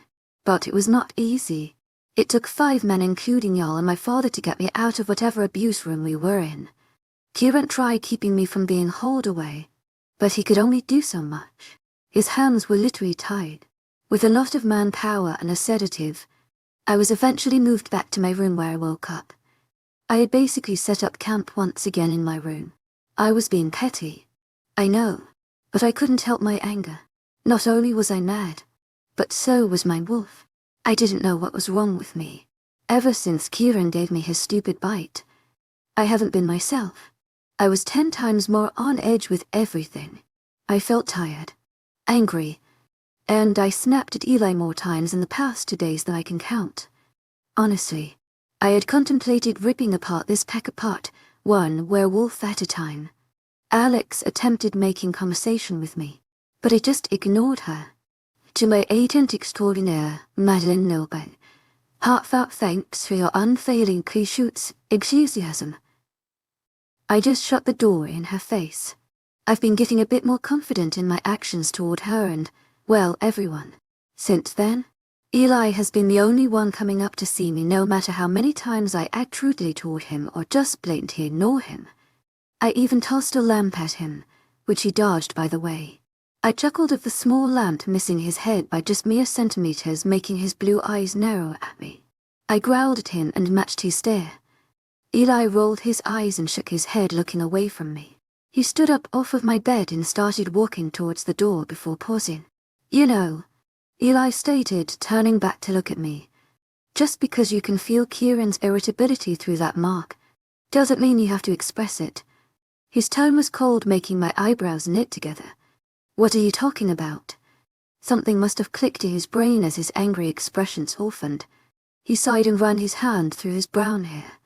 I watched him closely as he made his way back over to the bed and sat down. Okay, he started as he looked at the very visible bite mark on my neck. That's a mark. I scoffed and rolled my eyes at him. Eli, I'm not a goddamn idiot. I never said you were. Eli interrupted me, making me sigh out of annoyance. Then again, you're a werewolf who has no idea what the meaning of a mark is. I know what a mark is. I snapped, feeling even more anger rise through my body. Anger that I didn't even understand why I had. Eli raised his right brow at me, waiting for an explanation. It's a 𝐾𝐿 symbol or something. It shows like, hey, my mate is an alpha. Fight me. Eli was obviously not impressed by my explanation. You just insulted the moon goddess and mates everywhere, he said with all seriousness, making me glare. A mark isn't just some status symbol. Gray. A mark ties you to someone. It connects you with your other half in ways that humans will never understand. A mark allows you to feel your mate's every emotion. Their pain. Everything. He spoke so passionately. He looked lost in thought for a moment before his gaze settled back on me. Kieran's mark isn't just some bond to you. That mark is a warning to every other male who may feel the want to mate you himself. I grimaced in disgust. Why would anyone want to take another werewolf's mate? I asked, not fully understanding the ludicrous statement. Why would a werewolf want to steal another wolf's mate when he is his or her own? Judging by Kieran's mark, I highly doubt you'll be having to worry about that. Eli mumbled. My eyes narrowed on him, silently asking him what he was talking about. Male wolves mark their mate as a way of showing their claim on them. The mark doesn't possess any magical qualities that keep other guys away, but it does show how strong the wolf is that you'll be fighting with over said mate. Eli pointed to a spot on my mark, where the color was much deeper than the rest of the scar. I knew it was where Kieran's canines were, seeing as how there were 3 other spots just like it. A male wolf's canines are one of his most valued traits. The bigger the canines, the bigger the bite. Based on this, Eli said, motioning to my mark, Kieran could rival y'all if he wanted to, and honestly there's a good chance Kieran would win. Pride swelled within me knowing that my mate was strong. Of course he was. He's an alpha. My alpha? You really think that? He nodded with a blank expression. I do. We sat there for a moment in silence. Neither of us really knew what to say. I just sat there trying to contemplate it all. It made sense now. My anger wasn't really my anger. It was Kieran's. I was feeding his emotions through the mark. The pain I was feeling before wasn't actually my pain. It was Kieran's too. The flashes of confidence, hatred, and even just the sheer want to murder everyone. They weren't my own emotions. They were all Kieran's. I was literally the other half of Kieran. Kieran would never hurt me. I spoke up. Eli said. Blue eyes scanned over my face before making their way to the mark. I know he wouldn't.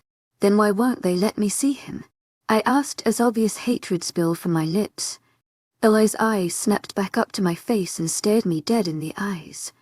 You do understand he snapped your neck? Right. He snapped at me. I leaned away from his glare. I could feel the hatred that had been bottled inside of me for the past few days slowly morph into fear. I still was not used to seeing Eli mad. Out of my entire family, he seemed like the only one actually in control of his emotions, including me. Well, I mean, he's never tried to hurt anyone. Lie, that's a lie. And I knew it. He literally killed someone in front of me, but she tried killing me. So that means it doesn't count. Right. Eli gave me an angry look that just screamed, Are you freaking kidding me? He almost killed Mom. Eli shouted, throwing up his hands. I leaned back again when his right hand was just a few inches away from hitting my face. He attacked her. You're... and Dad. Mom could have died. What are you talking about? I shouted back at him, his eyes dark, and as he stood up off of the bed. Mom was the first one into the training room. She heard it. She literally heard him snap your neck. She found you lying there with him standing over you. She thought he killed you. Eli was obviously livid, but he was obviously upset too. He was getting so mad that I could see the angry tears glazing over his eyes. I didn't know what to say. I couldn't help but sympathize with my family. My mate who everyone already fears because he's some dangerous. Killing, machine werewolf snapped my neck. I can see how bad that would look even if it wasn't entirely the truth. I'm perfectly fine, I said quietly, but it came out blunt and, well, mean, if anything, mate not happy. I frowned as the words of my wolf swam around in my mind. Great. Now I can't control my wolf and Kieran's feelings that I'm bound to feel no matter what. Perfect. Well, why not tell that to Mom? You've been ignoring her for days. All that she wants to know is that you're okay. Eli spat angrily, but his icy blue eyes betrayed his words. His eyes were still glazed over, and I could tell just how much of a toll all of this was taking on him. I wanted to hug him, but at the same time I didn't. Thanks to Kieran's emotions mixing with mine. I also felt the need to shout at him again and make him cry. I knew that Alex just wanted to speak to me and make sure I was okay. I didn't really care. 𝐊𝐢𝐳𝐷 𝐊𝐢𝐳𝐷 Heartfelt thanks for your unfailing enthusiasm. Well, for the past few days I didn't. Kieran's hatred toward my mother was seeping through the mark. My wolf wasn't really helping. 𝐊𝐢𝐳𝐷 Heartfelt thanks for your unfailing enthusiasm. Fine, I growled out through clenched teeth. I stared up at Eli, and his face softened as an angry tear rolled down my cheek. In all honesty, I hadn't even realized I was this close to crying until now. I'll talk to Alex. I'll go down to dinner tonight and make conversation there. But you're taking me to see them afterward. Thank you. Eli left my room after that. I decided instead of sitting in my bed for another 4 hours, I would go get a shower. I turned the water up to a boiling heat which I didn't bother turning down. I just took in and embraced the pain until my body got used to the feeling. I got out, brushed my teeth, and did all of the other necessary stuff that I had done just hours ago when I woke up. I threw on a pair of cropped black leggings and a plain grey tank top along with a sports bra and underwear. I ignored putting on any socks. I always hated socks. Dinner was okay, quiet, but okay. Alex was surprised to see me sitting at the dinner table. and I'm pretty sure I even saw Grayson crack a smile. That was until he saw the mark and his usual scowl returned. Stiletto gave me a warm smile all through dinner. And Jarl was Jarl. He grunted once or twice. Eli was pretty quiet. 𝐿𝐤𝐧𝐼𝐸 𝐊𝐢𝐳. Heartfelt thanks for your unfailing patience, enthusiasm. It worried me, but I think it was his way of telling me to talk to Alex because he wasn't going to. Alex made casual conversation. Grayson even tried joining in, but then someone would bring up something that he didn't seem fond of, and he would just shut down again. It was obvious Grayson wasn't much of the best friend. But I could be wrong. Maybe he just not my daughter's mated to a shred of that try-killing my mate person. I suppose I'll never know. You've got 5 minutes, Eli said, sticking the key into the lock of the door. The guards will be back in about 15. Use your time wisely. Grey. He pushed the door open for me, allowing me to see the familiar grey and silver cells. With a grateful smile, I walked past Eli into the cellar. Oh look, it's the marked maiden. Bolton muttered from his cell as I neared them. Hey princess, he greeted with a smirk. I growled lowly at him for using that nickname. Only Kieran gets to call me those things. Someone's feisty. Bolton joked, holding his hands up in mocking surrender. I ignored him and the strong urge that I had to beat him with his own hands and looked into Kieran's cell hoping to find him. He wasn't there. Where is he? I shot out quickly, turning back to Bolton. They locked him up in another room for the time being. Surprised you couldn't feel his loneliness, Bolton said, making me go rigid. I could feel his anger. That's why I was so mad. That's why I felt the need to come down here and scream at him for marking me while I was unconscious. That's why I felt the need to literally rip this pack apart. I brought my hand up to the mark and rubbed it. Speaking of, I turned to Marilyn with angry eyes. She watched me with a bored expression. You never mentioned this part of having a mark. Well, sorry little Luna. I didn't exactly have the chance to receive one. Marilyn snapped at me. Bolton chuckled a bit from the cell directly beside hers. That's not true. Bolton pressed, looking at Marilyn with a cocky smirk. What do you mean? I asked, looking at Bolton. Then Marilyn. And then back to Bolton. Marilyn let out a sigh and then rolled her eyes. I had a mate, she stated, making my eyes grow. Marilyn having a mate? That's unthinkable. I asked, walking directly in front of her cell. I wanted to grip onto the bars, but knew that wouldn't do anything but burn the palms of my poor hands. Like 2 years ago, she said, looking at Bolton in a questioning way. He then gave her a nod. Well, what happened to him? Marilyn groaned as she ran her hands down her face. Do you ever stop with the questions? I shook my head. No, I never really grew up with many answers. Tut, she muttered. Well, his name was Jonah. He was a biter, and a great kisser, she said with a small smile playing on her lips. She pauses for a moment. The smile stayed plastered to her lips as she stared at the floor below my feet, and I pressed, making her snarl at me. Will you relax? I'm getting there. She snapped at me once again, moving her gaze from the floor to look directly into my grey eyes. I nodded and decided it was best to just shut my mouth. Even though she was locked inside of the cell, I still feared she would break through the bars and throw me down the hallway like a rag doll. To my agent extraordinaire, 𝐿𝐤𝐳𝐬, heartfelt thanks for your unfailing patience, enthusiasm. My pretty little beta refused to let me join his pack, and he refused to leave, she stated coldly. Her jaw clenched and her abnormally non-manicured nails tapped on the floor. I would have done anything for him. I would have been civilized, but he didn't think so. He led me on, and then rejected me. Her eyes were trained on the cold, cellar floors. I gulped, not knowing what to say. I'd never seen Marilyn quite this upset over something. You could tell inside her head she was livid, maybe even a bit sad. But she did a great job of keeping composed. I was so addicted to the way his mouth tasted when he kissed me. I felt there wasn't a damn thing that could ever compare to it, she said as a smile slowly made its way to her lips. Her dark brown eyes still stayed trained to the floor. I was wrong. She chuckled, looking up at me with a viscous smile. His blood tasted a hell of a lot better. I gaped at Marilyn in horror. I stumbled backward away from her a bit as Bolton mumbled, "Calm down, Satan." My back hit the silver bars on the cell behind me, making me yell and lurch forward. "You killed your mate," I shouted a bit too loudly. I just prayed that no one heard me.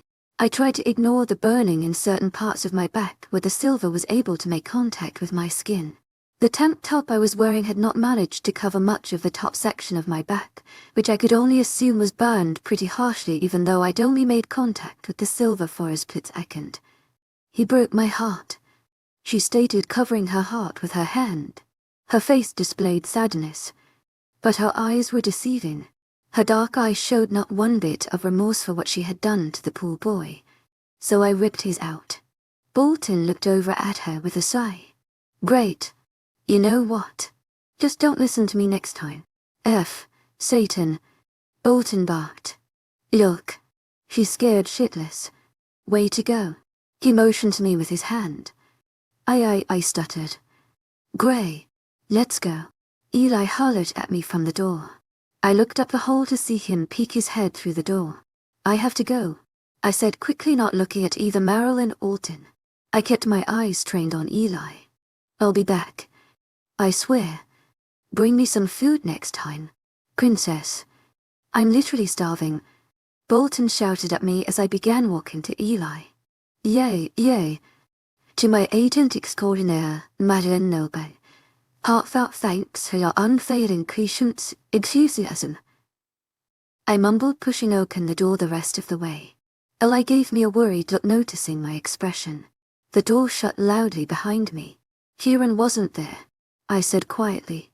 I could feel the color draining from my face as I spoke. Who knew what they were doing to him? Eli looked genuinely confused. "What do you mean?" "I mean what I said, Eli," I shouted, not caring if anyone heard me. I was panicking. "They said he's in some room." Eli's eyes wide and making my heart drop. "What were they doing to him?" "He's in Lock 9. Eli mumbled. "He's gonna lose his mind in there." "You have to take me to him," I answered quickly. Eli shook his head. "Gray, I can't. Wolves go crazy in Lock 9. My Kieran isn't dangerous," I stated, staring Eli dead in the eye. "Kieran would never do anything to jeopardize the safety of his pack, and he would never do anything to jeopardize my safety." Mate not happy. Chapter 23, Panic. And 𝐊𝐲 did not agree on taking me to see Kieran. Every time that I asked, he would ignore my plea and just say how unsafe the situation was. Eli wouldn't tell me what Lock 9 was. To my agent extraordinaire, Madeleine Noble. Heartfelt thanks for your unfailing patience, enthusiasm. All that I knew of it was that whatever treatment the wolves go under in the room causes them to come out crazy, totally psychotic, to the point that they oftentimes kill themselves. Eli assured me twice that Kieran would not be tortured as far as wanting to kill himself, but based on how Eli seemed so reluctant on letting me go down to Lock 9, I couldn't find it within myself to believe him. I decided after 3 hours of begging and not getting a change of opinion from Eli that I would just be trooper and find Lock 9 myself. This only resulted in Trevor hauling me back to my room. I made it all the way down to the cellar floor by myself when he caught me trying to creep past the interrogation room. Luckily, he only gave me a warning saying that he made a promise to keep me safe. I assumed that he knew by telling Alex and Grayson that I would be in heaps of trouble, but I still don't completely understand his reasoning. If he told my parents, then I would be in trouble, not in danger. I didn't push it. To my agent extraordinaire, Madeleine Noble. Heartfelt thanks for your unfailing patience, enthusiasm. I really didn't need them knowing. Eli found out. To my agent extraordinaire, Madeleine Noble. Heartfelt thanks for your unfailing patience, enthusiasm. He gave me a lecture about how much of an idiot I am. That didn't stop me from trying to go down and try to find Lock 9 again. Eli stopped me as I was just about to enter the cellar floor, and I soon realized that I was definitely not going to let anyone stop me from seeing Kieran. First of all, I needed to make sure he was okay. Second, I needed to know what Lock 9 was. The not knowing was eating me alive. Thankfully, I can count on Elijah to be a nice, helpful big brother and get me down to see Kieran. Note the sarcasm. No, but in all honesty, with my new vote of confidence thanks to Kieran and his mark, I straight up told Eli that he could lock me away like freaking Rapunzel, and I would still try to find a way to see Kieran. Much to my pleasure and Eli's displeasure, Eli didn't take any chances with my threat bluff placing us in our current situation. It's probably about 4 in the morning. I want to say, I already knew most pack members would be asleep except for the unlucky few who had border patrol. Other than that, the entire house was pretty much silent. Pack house curfew was at 11 p.m, and pack members could not disrupt the peace until 9 am. This ultimately meant that you just watch reruns of really old shows like Hannah Montana and iCarly in your room until like 1. Pass out, wake up, creep downstairs, and silently watch the news until 9, where you can then begin to actually breath. I followed Eli through the cellar floor, but instead of heading directly to the cells holding Marilyn and Bolton, we made a right that led us to an entirely new door, which then opened up to another hallway. The hallway itself wasn't long. There were 2 doors halfway down the hall, one on the left and one on the right. I led us into the one on the right and began rummaging around in a cabinet. The room was bland as could be, with grey walls and greyish-looking chairs. Metal desks sat in the room, as well as a black metal cabinet that Eli was currently digging through. Where the hell I know 𝐊𝐢𝐬𝐞𝐫 got him, Eli murmured to himself. He turned around to face me with a look that I was all too familiar with. It was his "I can't believe I'm actually helping you do this" look. I rolled my eyes and took notice of the objects in his hands. Earplugs? I questioned, staring at the fancy high-tech looking earplugs. No, he drug out. Well, kind of. He handed a pair of kind of earplugs to me, which I greedily took. I examined the small gadgets, understanding what he meant by they were kind of earplugs. It was obvious that you shoved the 2 contraptions in your ears, but they didn't look like that's all they were for. They almost reminded me of a hearing aid, as strange as it sounds. Kind of. I questioned, putting them in my ears as he did the same. Yeah, he replied as he quickly reached over to my kind of earplugs and switched something on. Kind of. His lips portrayed, but no sound was heard. I jumped, not expecting for all of my hearing to completely shut off. I yanked one of the buds out of my ears. I furrowed my brows as my eyes did a once-over of the earplug before returning back to Eli. He chuckled slightly. I turned the sensitivity the entire way down. Don't worry, just did it to freak you out. He jerked as he did something to the bud in my ear. Instantly, I could hear again, but everything was very faint. He took the bud in my hand and turned some sort of tiny dial before handing it back to me. I slowly put the bud back into my ear. It gave the same dull, distant hearing as my other ear. Why are these relevant? I asked, furrowing my brows together. You see, he said, just loud enough that I could hear him. I wanted to ask if he was on drugs or something, but as he opened the door on the left, I knew immediately why we needed them. I scrunched my face up in annoyance, hearing a very irritating ring. I looked over to Eli to see him messing with the dial on his earplugs, obviously finding the ring obnoxious as well. Out of sheer curiosity, I decided to take one of the buds out, which was a completely stupid idea. The ringing intensified by what seemed like 10,000. My eardrum immediately went into a panic, and all that I could hear was the loud squealing noise that permeated the hallway that Eli and I stood in. I hurriedly shoved the bud back into my ear, wishing I hadn't taken it out in the first place as we entered through the door. My courier was ringing, and it was making my head hurt. Yeah, Eli shouted at me over the ringing as he quietly shut the door. I wouldn't take those out. No kidding. It's extremely painful to our sensitive hearing, he stated, tapping a finger to his plugged ear. It plays 24/7, all day, all night. One of the many awful elements to Lock 9. So we're in Lock 9? I asked, not even sure if I sounded like myself. I could barely hear myself talking. I looked around me just as Eli shook his head. No, this is just the hallway leading to it. It's worse in Lock 9. I frowned, as did Eli. If I could barely handle it in here, I couldn't imagine why Kieran must be going through. Eli led us down the hallway through another door, the ringing then intensified by a million, which brought us face to face with another door. The door was completely made of metal, but it had a clear little window in about the center of it. I slowly walked up to the window and peeked inside. My heart sank. It took about 3 seconds for Kieran to look up at me. He was sitting with his legs crossed on the floor, his head facing the windowless wall ahead of him as his fist clenched and unclenched. He then turned to face me. Immediately, I wanted to cry.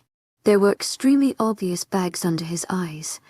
His hair was completely disheveled, and I could see from where I was standing that there was a red tint to his eyes. His face still covered with a mass of cuts and bruises, and his body was stiff. As fast as it took him to look at me, he was at the door, his inhuman speed startling me. He slammed his hands against the door repeatedly as he bent down to stare at me through the small window. I could then see just how blood-red his green eyes really were. The dark, couple bags were even more evident now up close. They contrasted with his now pale skin, which made him look sickly. The fact that it was obvious he hasn't eaten in days not helping the situation much either. Get her out, Kieran snarled as he beat on the door. The banging was so loud that I could hear every beat his hands made on the door. I could hear his words as if he were shouting them directly in my ear. I jumped back as tears made their way to my eyes. Out, get her out. Kieran's eyes dark and in color as his canines poked through. He continued slamming his hands on the door and shouting quite loudly, Kieran, stop. I screamed through tears. I couldn't help but cry. Stop, please. He didn't. 𝐊𝐢𝐧𝐼𝐸 Heartfelt thanks for your unfailing patience, enthusiasm. He just kept pounding his hands on the metal door. A viscous snarl or growl would make an appearance as well every once in a while. 𝐊𝐢𝐧𝐼𝐸 Heartfelt thanks for your unfailing patience, enthusiasm. Arden, get out of here. I want her out. 𝐊𝐢𝐴𝐺𝐼𝐸 Heartfelt thanks for your unfailing patience, enthusiasm. Please. I sobbed as I backed away from the door and chest. Kieran continued viciously banging on the door as Eli wrapped his arms around me. I cried loud as Eli just held me to him. No. Kieran, no. The whole situation was one that I was not expecting. I'm sure if I showed up seeing Kieran dead it wouldn't be as painful as this. He didn't want me here. He didn't want me. Leave. Kieran snarled again, causing another sob from me. Gray. Come on, Eli urged as he tried pulling me toward the door. Why? I shouted back at Kieran as tears poured down my cheeks. You don't want me anymore. This made Kieran stop, his tired eyes wide, and as his hands stopped slamming on the door. His green eyes that were swarming with familiar traces of red scanned my face quickly. His body went rigid. He gulped and shook his head, all while his eyes were still staring directly into mine. I'm only doing this for you, he said in what sounded like a whisper. Then, as if we had never had this moment, his hand slammed back down on the door as another animalistic snarl ripped through the air. Get out. I didn't even have a say in what was happening. Eli literally lifted me up and swiftly carried me out of the room. I could still hear Kieran's banging and snarling until Eli shut the door. As soon as the large door closed, the only noise heard was the obnoxious ringing. I looked up at Eli as my bottom lip trembled. I shook my head, not believing what just happened. He watched me with sorrow-filled eyes. No, I cried as I wrapped my arms around Eli's torso and cried into his chest. They ruined him. That's not my Kieran. I shouted as I continued to cry. Eli comfortingly rubbed my back. Gray, don't worry, they broke him. What did they do? I don't even think Eli could quite understand. My entire body was shaking like crazy, and my head was pounding. Mate not happy. Of course he's not. Stupid. I shouted back at my wolf, not caring that Eli probably thought I was insane. When is he ever happy? Mate needs us. No, he doesn't. He doesn't want you. He doesn't want me. He doesn't want either of us. Gray, mate not happy. I'm not happy. Will you just go away? Leave me alone, I shouted, pushing my palms to my temples. Suddenly, my hands were ripped away from my head. I stared up at Eli, who was watching me with an extremely worried expression plastered across his face. "Gray, calm down," he shouted at me, obviously not knowing what else to do, seeing as how I ignored all of his other pleas. I stuttered. My breathing was heavy, and my head was thumping rather loudly. "Kieran, I don't want to do this anymore." More tears trailed down my cheeks. Eli wiped them away. "I'll make sure he's back in his cell by tonight." "Gray, please, don't cry," Eli begged, wiping away more of my tears. "I'm here. You're okay. Everything is going to be okay," he soothed. I shook my head. "As long as we're still here, nothing's ever going to be okay." Eli kept his promise. That afternoon, Kieran was placed back into his cell.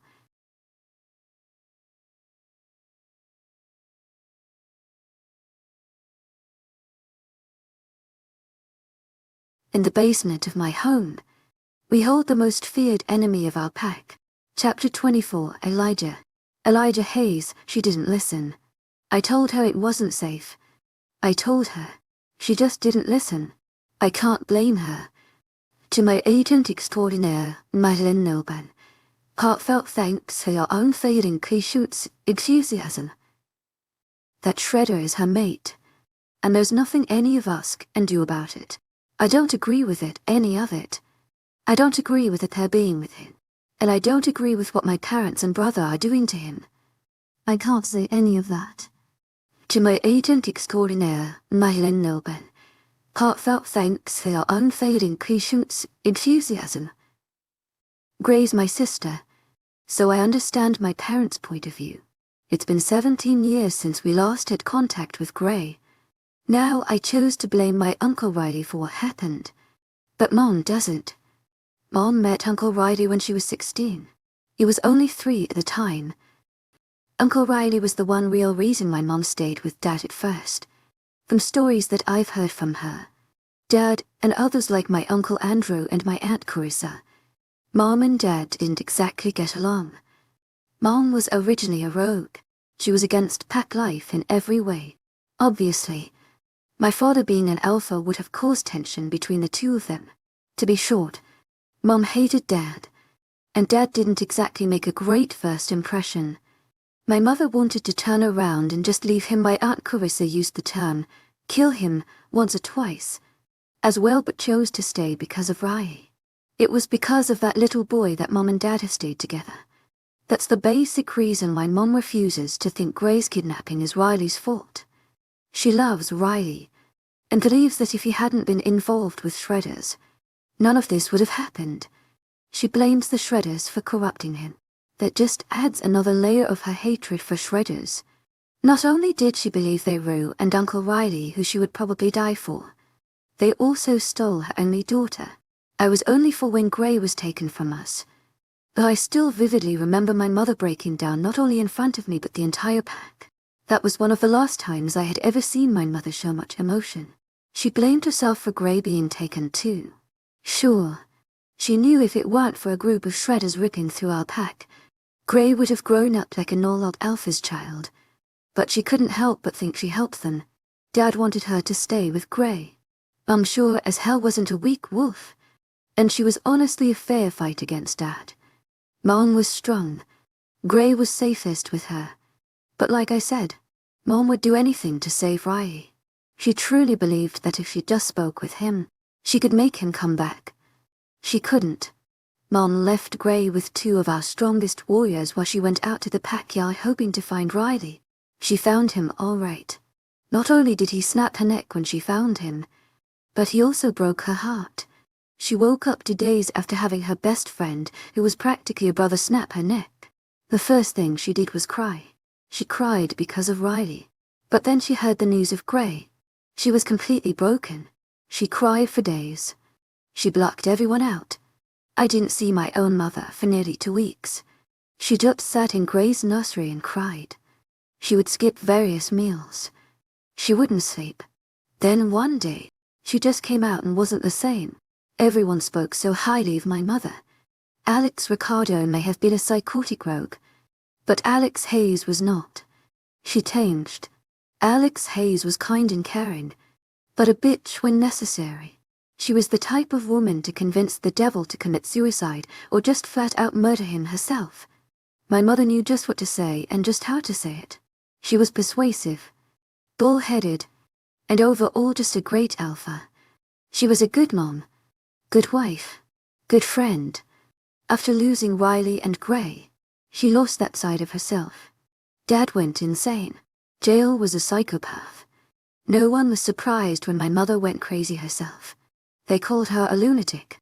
My entire family turned completely mad, which then turned the pack completely mad. Most days, I felt like I was the only sane person left. Everyone else was dead set on ripping apart whoever they needed to. To find Gray, it got so bad that my Uncle Ashton, who's a warrior from the Werewolf Council, had to come and stay with Mom for a while. Uncle Ashton and Ma are siblings, Ashton being the younger of the two. My Uncle Andrew's their adopted brother. He's the oldest of the three, leaving Mom in the middle. Mom and Dad were actually extremely close to being charged for many accounts of murder until Uncle Ashton stepped in. He and his mate, my Aunt Carissa, has to come and stay with the pack for nearly a year, about 3 years after Gray was kidnapped. This was about the time that Mom and Dad decided to calm down their search on Gray. There were rumors that Gray wasn't even alive anymore. They never stopped searching. They just stopped tripping apart entire packs.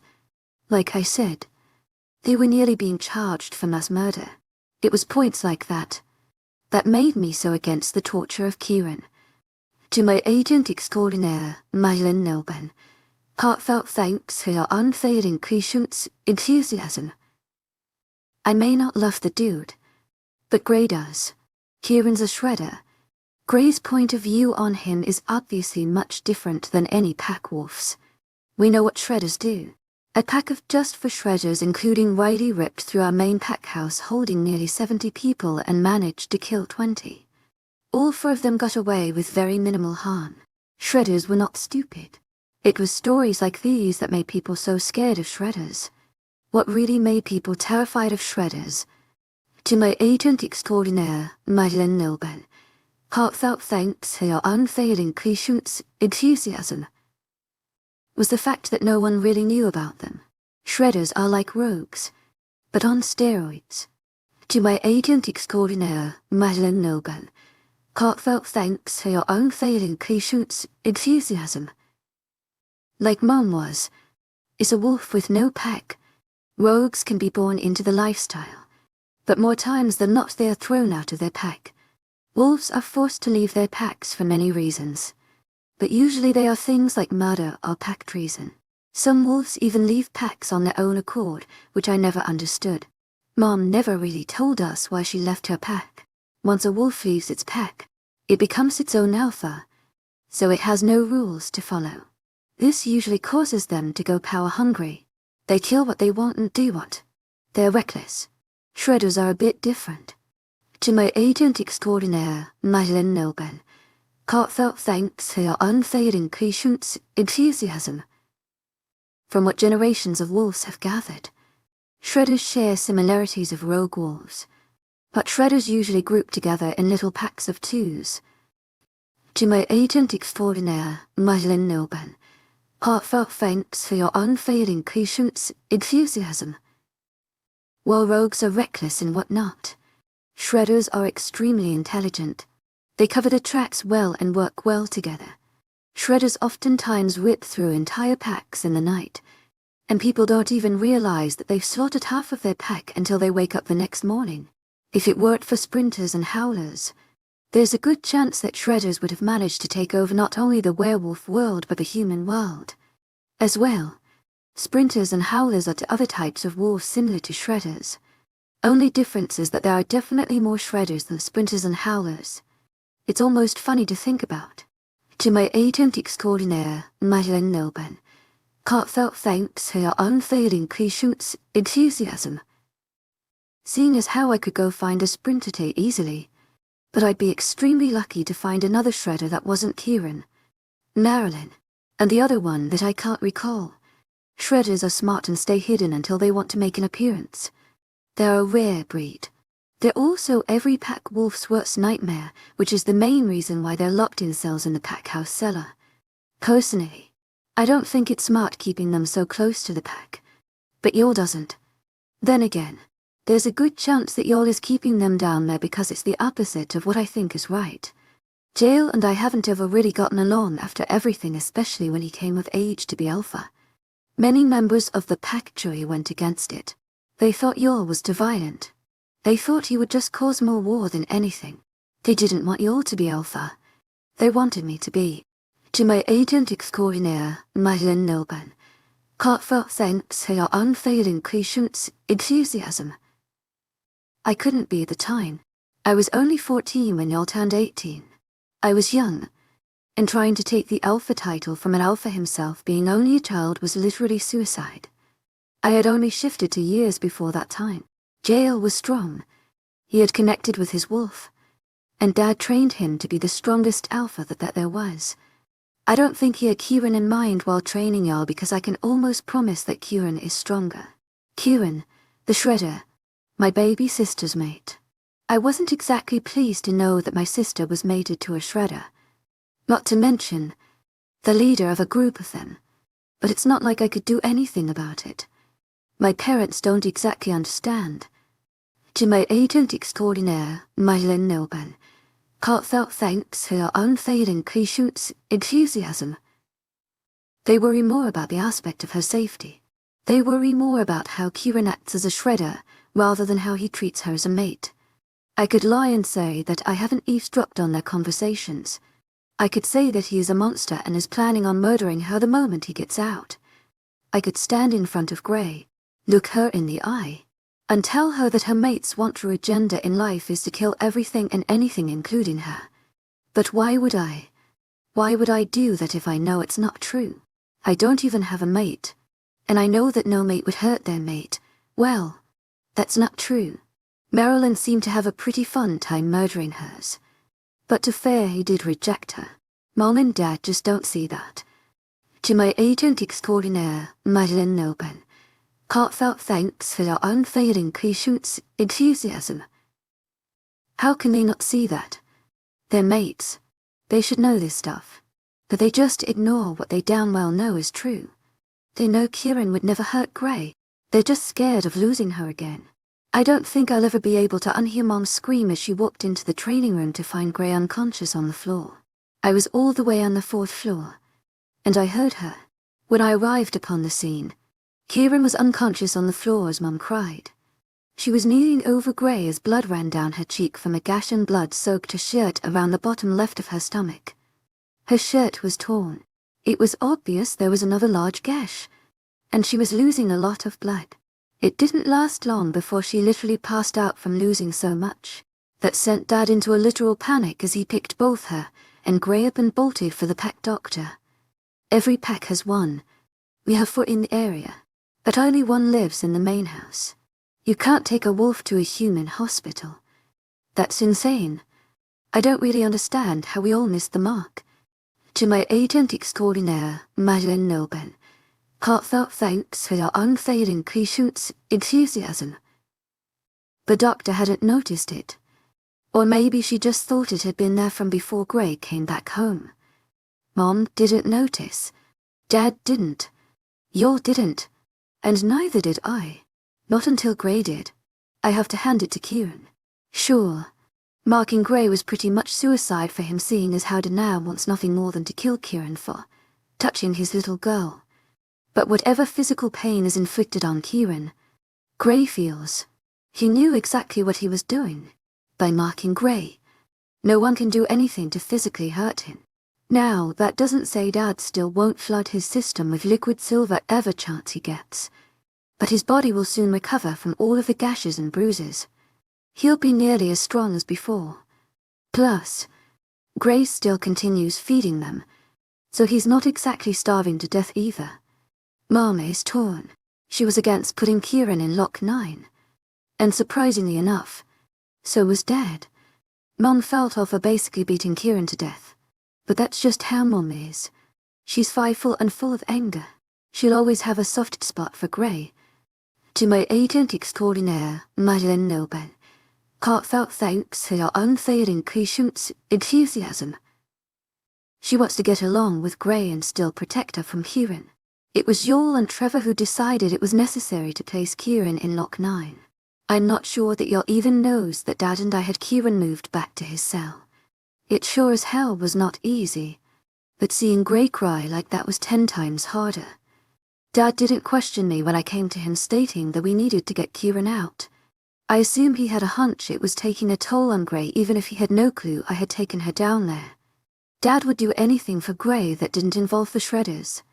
Dad was surprisingly the reason 𝐿𝐤𝐳 was still standing today. Joel and Trevor wanted him dead as soon as he was questioned the first time, but Dad wouldn't allow it. He never said why. He just wouldn't allow it. No one really had half of a mind to defy my father. He may not be alpha anymore, but he was, and he was definitely a force to be reckoned with. Alex and Grayson Hayes were pretty much legends amongst werewolf packs for reasons both good and bad. I sighed as I quietly opened the cellar door. None of the guards bothered to question me as I did so. I was the alpha son who everyone was convinced hated the shredders. Why would they say anything? As far as they knew of, I was just coming down to torture them for fun or something. They were just guards. They couldn't stop me from being a malicious asshole. I made sure to shut the door behind me so that they couldn't hear anything before making my way to them. The one whose name I couldn't quite remember was slumped against the back wall of the cell as he whistled a tune that I was unfamiliar with. His face was dirty and bruised as a small scar made its way down his right brow. He stopped whistling when his blue eyes landed on me. He surprised me with a smile. "Oh, Eli, how nice of you to stop by." I only nodded, not sure of what else to say. I looked in the cell next to him to find Marilyn not there. He must have noticed my confusion. Blondie took her for questioning again. I asked, turning me a nod. Why would he be questioning her? She hasn't been questioned since like the first week we found them. Oh, I replied, pushing the thought of them away. I turned to face Kieran, who was slumped against his cell eyeing me. "Hello." He didn't reply. He just continued watching me carefully. It seemed like minutes were passing as just watched me closely. His dark green eyes watching my every move, making me extremely conscious of the way I was breathing. The color in his face was returning. Deep gashes from days prior were now healing, and his hair was still just as disheveled from when he was in Lock 9. The bags under his eyes didn't look as bad as earlier.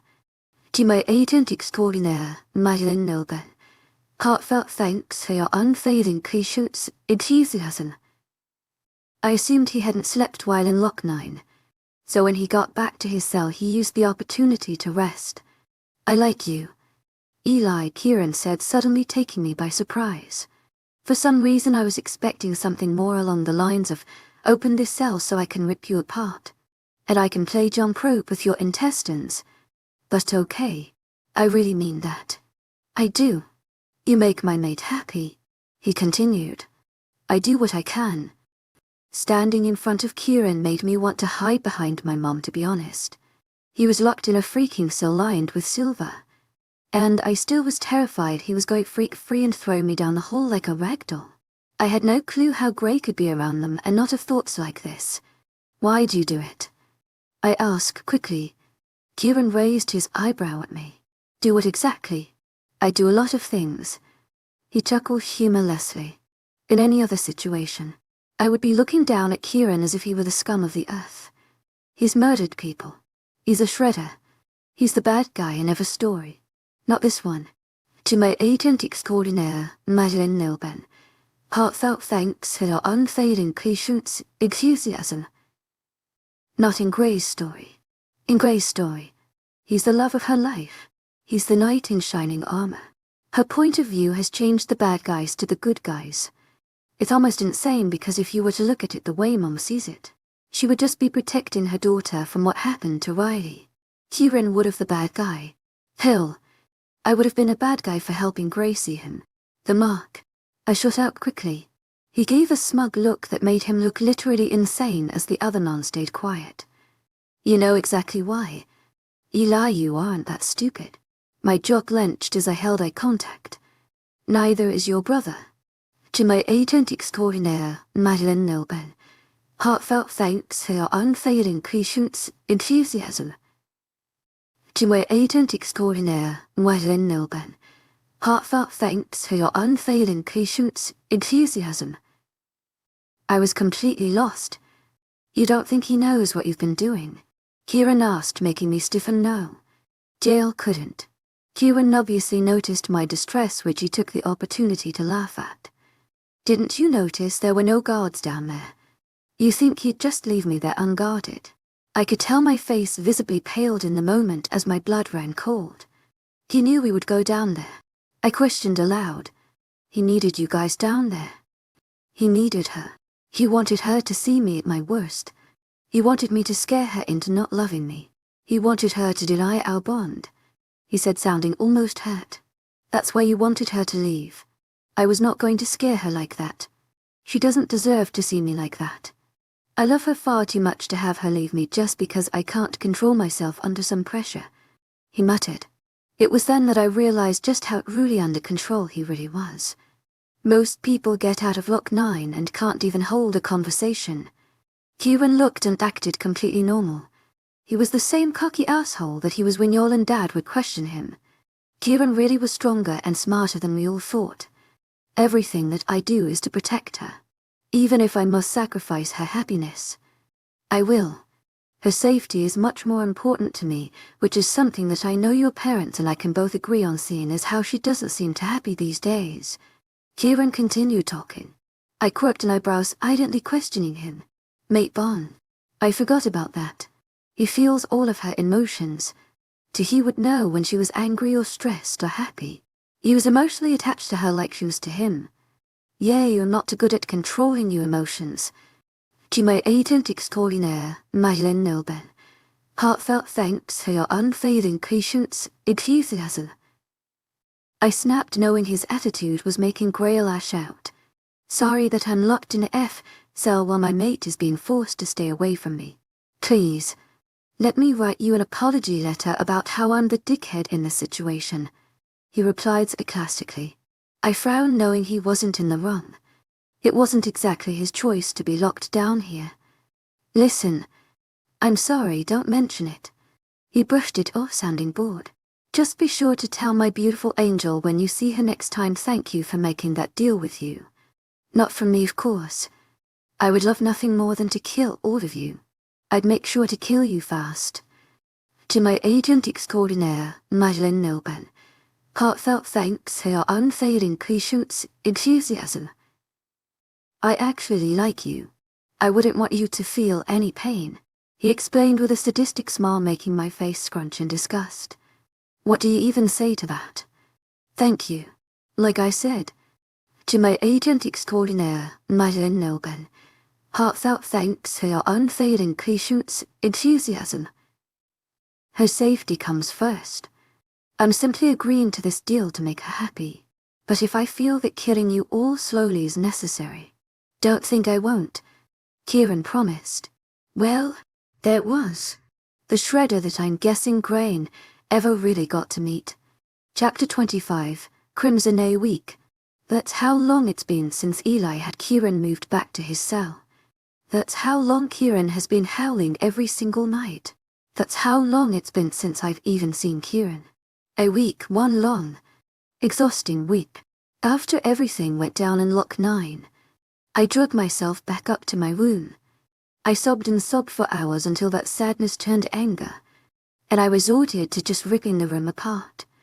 I wasn't sure if the anger I was feeling was Kieran's or my own, but I was wholeheartedly accepting it. I ripped the curtains from the windows, tore apart the fluffy, white pillows, punched about 7 holes in the walls, and shattered the mirror in my bathroom. Eli was not happy about it at all. In all honesty, I think it kind of scared him. Eli had me moved to another room until they could get mine cleaned up. The new room he placed me in was eerily similar to the last one. Creamy white walls, a connected bathroom, wooden floors, a large, queen-sized bed covered with a navy blue and light grey comforter, almost exactly the same. Although it was the same, I hated it 2 times more. The empty closet made me feel like I was in another place that I would never call home. I was just there for a little while. It wasn't really mine. I was just filling the space. I will admit, the bed in the new room was much comfier. That was the only thing I missed about the room when I moved back into my old room 3 days later. That same day I had begged 𝐿𝐼 to let me see Kieran. I had been hearing his howls all through the night, making my wolf and I yearn for him. I didn't know the exact reason for his constant howling, but I wasn't going to make him stop. To most people, Kieran's howling was probably the most obnoxious thing they'd ever heard. But not to me. Hearing Kieran made butterflies erupt in my stomach. It comforted me knowing he was still down there. His howling actually helped me sleep through the night, even through all of the nightmares. As I had said, I begged 𝐿𝐼 to let me see Kieran. 𝐿𝐼 refused to let me down in the shadows. To my agent extraordinaire, Madeleine Nilben, heartfelt thanks for your unfailing patience, enthusiasm.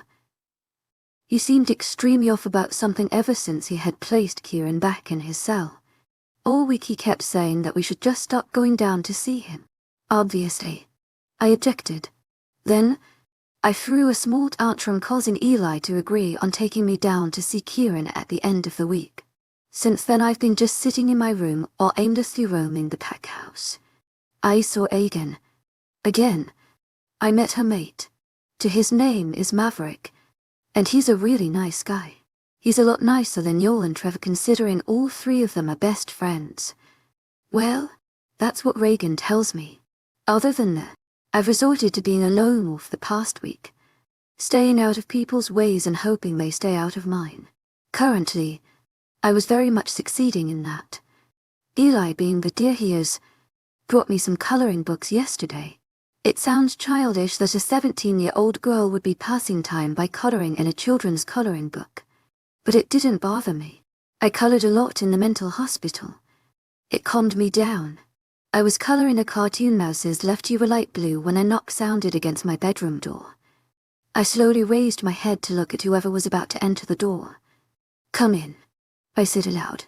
I wasn't used to people knocking. Usually, they just walked in unannounced. The door slowly opened, the blonde-haired beauty entering the door, making my eyes widen. Her brown eyes were fixed on me as a smile graced her flawless face. Hi," I mumbled, not sure of what else to say to her. The last time I had spoken to Stilletta, Kieran marked me and snapped my neck. "Nice to see you again, Arden," she greeted sweetly. She walked gracefully over to me and stood in front of my bed. I was currently laying on my stomach with the book laying in front of me as a mass of colored pencils was scattered around my bed. "Can I sit?" Stilletta asked. Yeah. I stumbled over my words as I pushed myself up into a sitting position. "Yay," I drug out. She shot me another award-winning smile before sitting down on the bed. "Pack gossip says that Kieran marked you." I nodded at her words. It wasn't really a secret. I didn't try to hide the mark. I was proud of it. Kieran is my mate, and it only seems right that everyone should know that. To my agent extraordinaire, Madeleine Nilben, heartfelt thanks for your unfailing patience, enthusiasm. I stated, showing her the mark at the base of my neck. Her eyes widened, and she seemed scared for a moment before her facial features returned to her usual comforting ones. "It's beautiful," she complimented, making me smile. "Of course it is." I pushed away my wolf-scocky comment with a chuckle. If only more people thought that. I joked with very little amusement. Stilletta's bright smile turned to one of pity. Her brown eyes softened as she sat a comforting hand on my knee. "People are close-minded. Arden, don't let them spoil your happiness. They aren't worth it," she advised. Stilletta was a perfect helper. She did an amazing job of calming others down and making them feel important. She knew just what to say and when to say it. She was so young, but she seemed so good at the position. It was almost as if she had been doing this for 30 years. I could never be like that. I was supposed to be an alpha just like her, but I wasn't. Just like she was mated to Joel, I was mated to Kieran. I was supposed to help him lead. I was supposed to help him make all these important decisions and control his pack. but I could barely control myself. My wolf was a psychopath. I was a lunatic. And together we were a mess. There was no way I could ever be like 𝐊𝐬𝐬. I've learned to just block most people out. I replied in a whisper. I fiddled with my hands as I stared down at them in my lap. 𝐊𝐬𝐬's hand moved from my knee to my back. Her hand moved up and down my back as if she were trying to tell me everything was going to be okay. My parents didn't want me anywhere near 𝐊𝐢. 𝐊𝐬𝐬 𝐊𝐬𝐬, heartfelt thanks for your unfailing patience, enthusiasm. Alex and Grayson pretty much ripped my old pack apart when I was 5. Since then, the remaining members of my pack despised this pack. 𝐊𝐬𝐬 began. My eyes flickered up to meet hers. Sadness swam in the depths of them. I met 𝐊𝐢 when I was 17. He was 20 and literally insane. She chuckled. He was coming to my pack talking about land agreements. Well, more like telling our alpha that if he didn't give him his land and pack, he would kill us all and take it himself. I was on a patrol when I met him. I rejected him, and then he kidnapped me. I hated him so much. Now, we're here 5 years later. She concluded, placing a hand on her slightly swollen stomach. Rejected him. I asked, not familiar with the term. It's when a wolf denies the mate bond. 𝐊𝐬𝐬 explained. Makes sense. I mentally nodded, agreeing with my wolf. Who wouldn't reject my brother? He's a monster. Then again, people probably think the same thing about Kieran for reasons I don't entirely understand. So he kidnapped you? Yep, she nodded as anger crossed her features, recalling the memory. I tried so hard to get away from him, but nothing worked. Jael didn't accept the rejection like a normal person, and the bond stuck. He made a deal with me that if I stayed with him, then he wouldn't attack my old pack. I agreed, knowing that if I didn't, 𝐊𝐢 would surely rip them all apart. She paused as she stared down at her stomach angrily. Saying this out loud makes me sound crazy, but I do love him. A lot has happened in 5 years. She mumbled, rubbing her stomach. Her eyes snapped back up to me. Her lips formed a familiar smile. I know how it feels to love someone that everyone thinks is a monster because, well, he was just that to everyone else. He would never do anything to hurt me. Her words were full of understanding and pity. A lone tear fell from my right eye. I wasn't sure if I was crying because someone actually understood what I was going through, or because I just really wanted Kieran in that moment. Maybe a little bit of both. I wish more people saw things the way you did. I stated, wiping away another tear as it fell. Sometimes you just need to speak your mind. You have to use reason over violence. She advised, making me frown. I try, but she never listens. Though Alex, I growled out through clenched teeth as my hands formed fists in my lap. Every time I try to explain, she gets mad. Then, we argue? If we both just go back to hating each other. I don't want to. 𝐿𝐻𝐸𝐻𝐸𝐬 𝐊𝐬𝐬, heartfelt thanks for your unfailing patience, enthusiasm. I want to get along with her so bad. I stated, my voice breaking. I love Alex. I love Grayson. I love them. I just hate what they're doing. I hate how they don't listen. Make them listen. 𝐊𝐬𝐬 left after that. We had a bit more of a conversation about the baby. She said she was still hoping for a girl even though she knew the chances of that were slim. She actually startled me when she said her and 𝐊𝐢 agreed to name the baby Gray if it were to be a girl. Jael was the one who came up with the idea. Once she left, I cleaned up the pencils, placing them into their boxes and stacked them onto the coloring book. My nerves were sort of a mess. My wolf was humming loudly, knowing I was about to confront Alex. It wasn't a secret that my wolf wasn't fond of Alex. But she didn't hate her. She knew that, in a way, Alex made me happy. Alex was my mother, and a part of me would always crave my mother no matter what she did. I knew that everything she did was out of wanting to protect me. I just don't think she understood the damage she was actually causing, or she just chose to ignore it. I slowly crept down the stairs until I reached the first floor of the pack house. I walked into the living room, earning me weird looks from pack members. I nodded at them, acknowledging them. 𝐿𝐻𝐸𝐻𝐸𝐬 𝐊𝐬𝐬𝐬, heartfelt thanks for your unfailing patience, enthusiasm. Without another word, I turned on my heel and made my way to the kitchen area. I entered the kitchen and stopped in the doorway. Alex was hurriedly rushing around while a little boy trailed behind her. He had chestnut brown hair and big green eyes that landed directly on me. Alex was too busy mixing something in a bowl to notice me.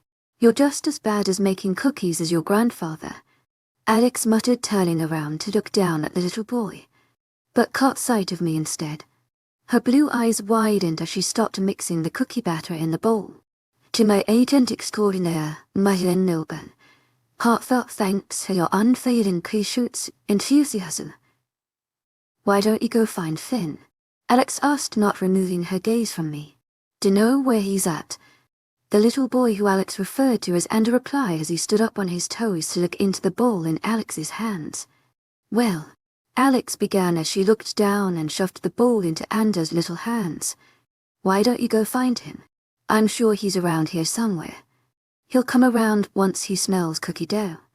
With that, Ender bounced out of the kitchen and taking a handful of cookie dough out of the bowl and plopping it into his mouth. "Who was that?" I asked once the little boy was out of sight. 𝐊𝐢𝐳𝐷𝐞𝐬𝐭, heartfelt thanks for your unfailing 𝐊𝐢𝐧𝐬 enthusiasm.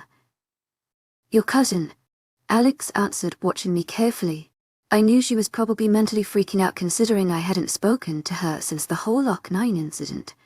"My brother, 𝐊𝐢𝐳𝐷𝐞𝐬𝐭, heartfelt thanks for your unfailing 𝐊𝐢𝐧𝐬 enthusiasm.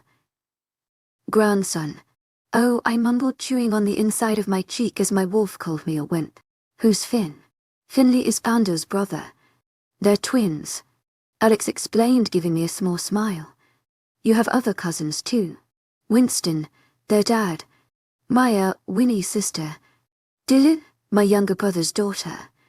She's a little older than you. You have another brother." A smile graced her beautifully tired face at the thought of her brother. "Yay, his name's Ashton."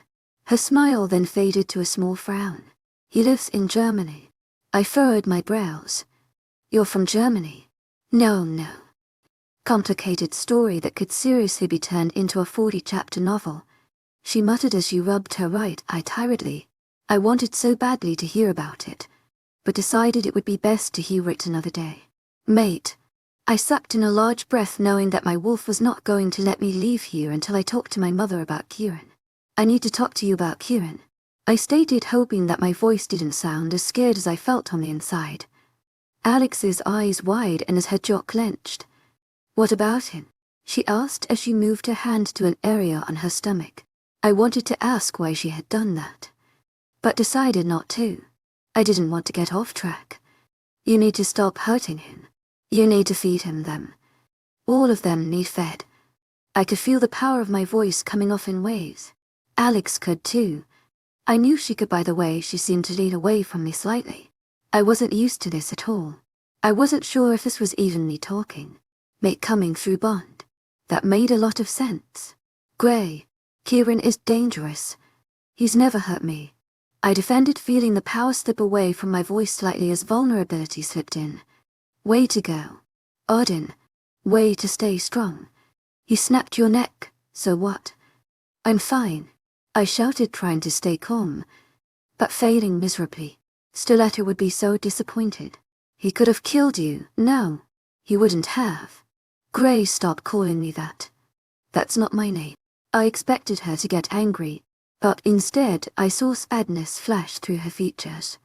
"You don't mean that," Alex mumbled. I could practically feel the vulnerability in her voice. It made me even more upset. "You never listen to me. How can you act like you care if you don't even know what I want?" "Gray, I'm listening. I'm listening." I shook my head violently. "No, you never do. You hear me, but you never listen," I shouted as I saw Grayson enter the kitchen in a panic. "Please, just listen to me, Mom." The word slipped out before I could stop it. Alex froze. Even Grayson froze. We all just stood there staring at each other.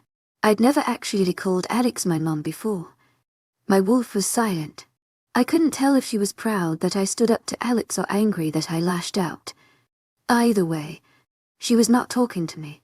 Grayson slowly made his way over to me, His grey eyes held so much emotion that I was not used to seeing. My heart broke seeing him like this. I knew he never showed much emotion. I had been here for a while now, and this was maybe the second time I'd ever seen him not scowling. "Gray," Grayson said quietly. His hand came up to grab my forearm, but I quickly snatched it away from him. I hugged my arm to my chest. Grayson's frown deepened as his hand fell back down to his side. I could hear Alex's quiet cries. I craned my neck to look over to her. Her hand covered her mouth to muffle her sobs as silent tears rolled down her cheeks.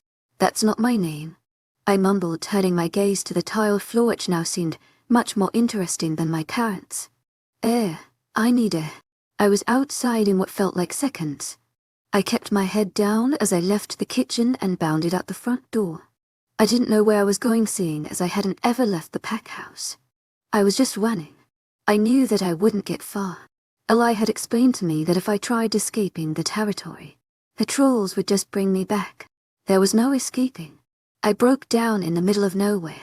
Tears poured from my eyes as I sunk to the forest floor. I wasn't too far from the house, but I was surrounded by trees. I felt alone, and that felt as close to home as I was going to get. I was used to being alone, and at times like this, I enjoyed it. Sobs wrecked my body as I pulled on my dark brown hair.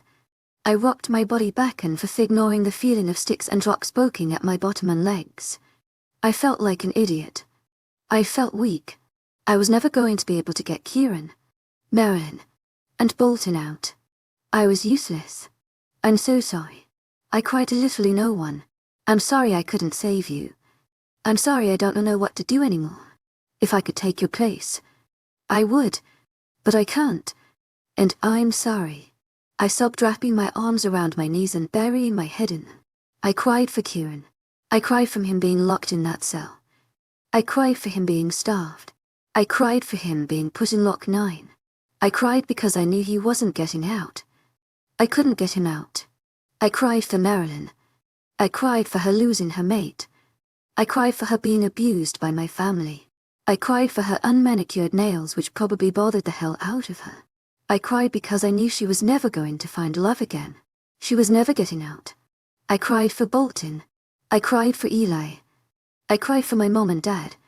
Jarl and 𝐊𝐤𝐧𝐼's old pack. I cried for Gray and Arden. I cried for 𝐊𝐤𝐳.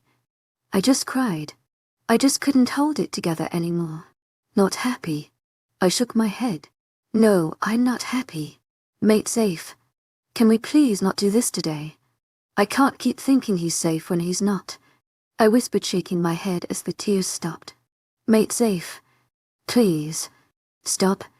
I begged, feeling my head begin to pound from the minutes spent crying. "Make safe. To my 𝐊𝐤𝐳𝐴𝐾𝐿 𝐬𝐿𝐼. Heartfelt thanks for your unfailing patience, enthusiasm." "Knock it off," I shouted, looking up from my lap.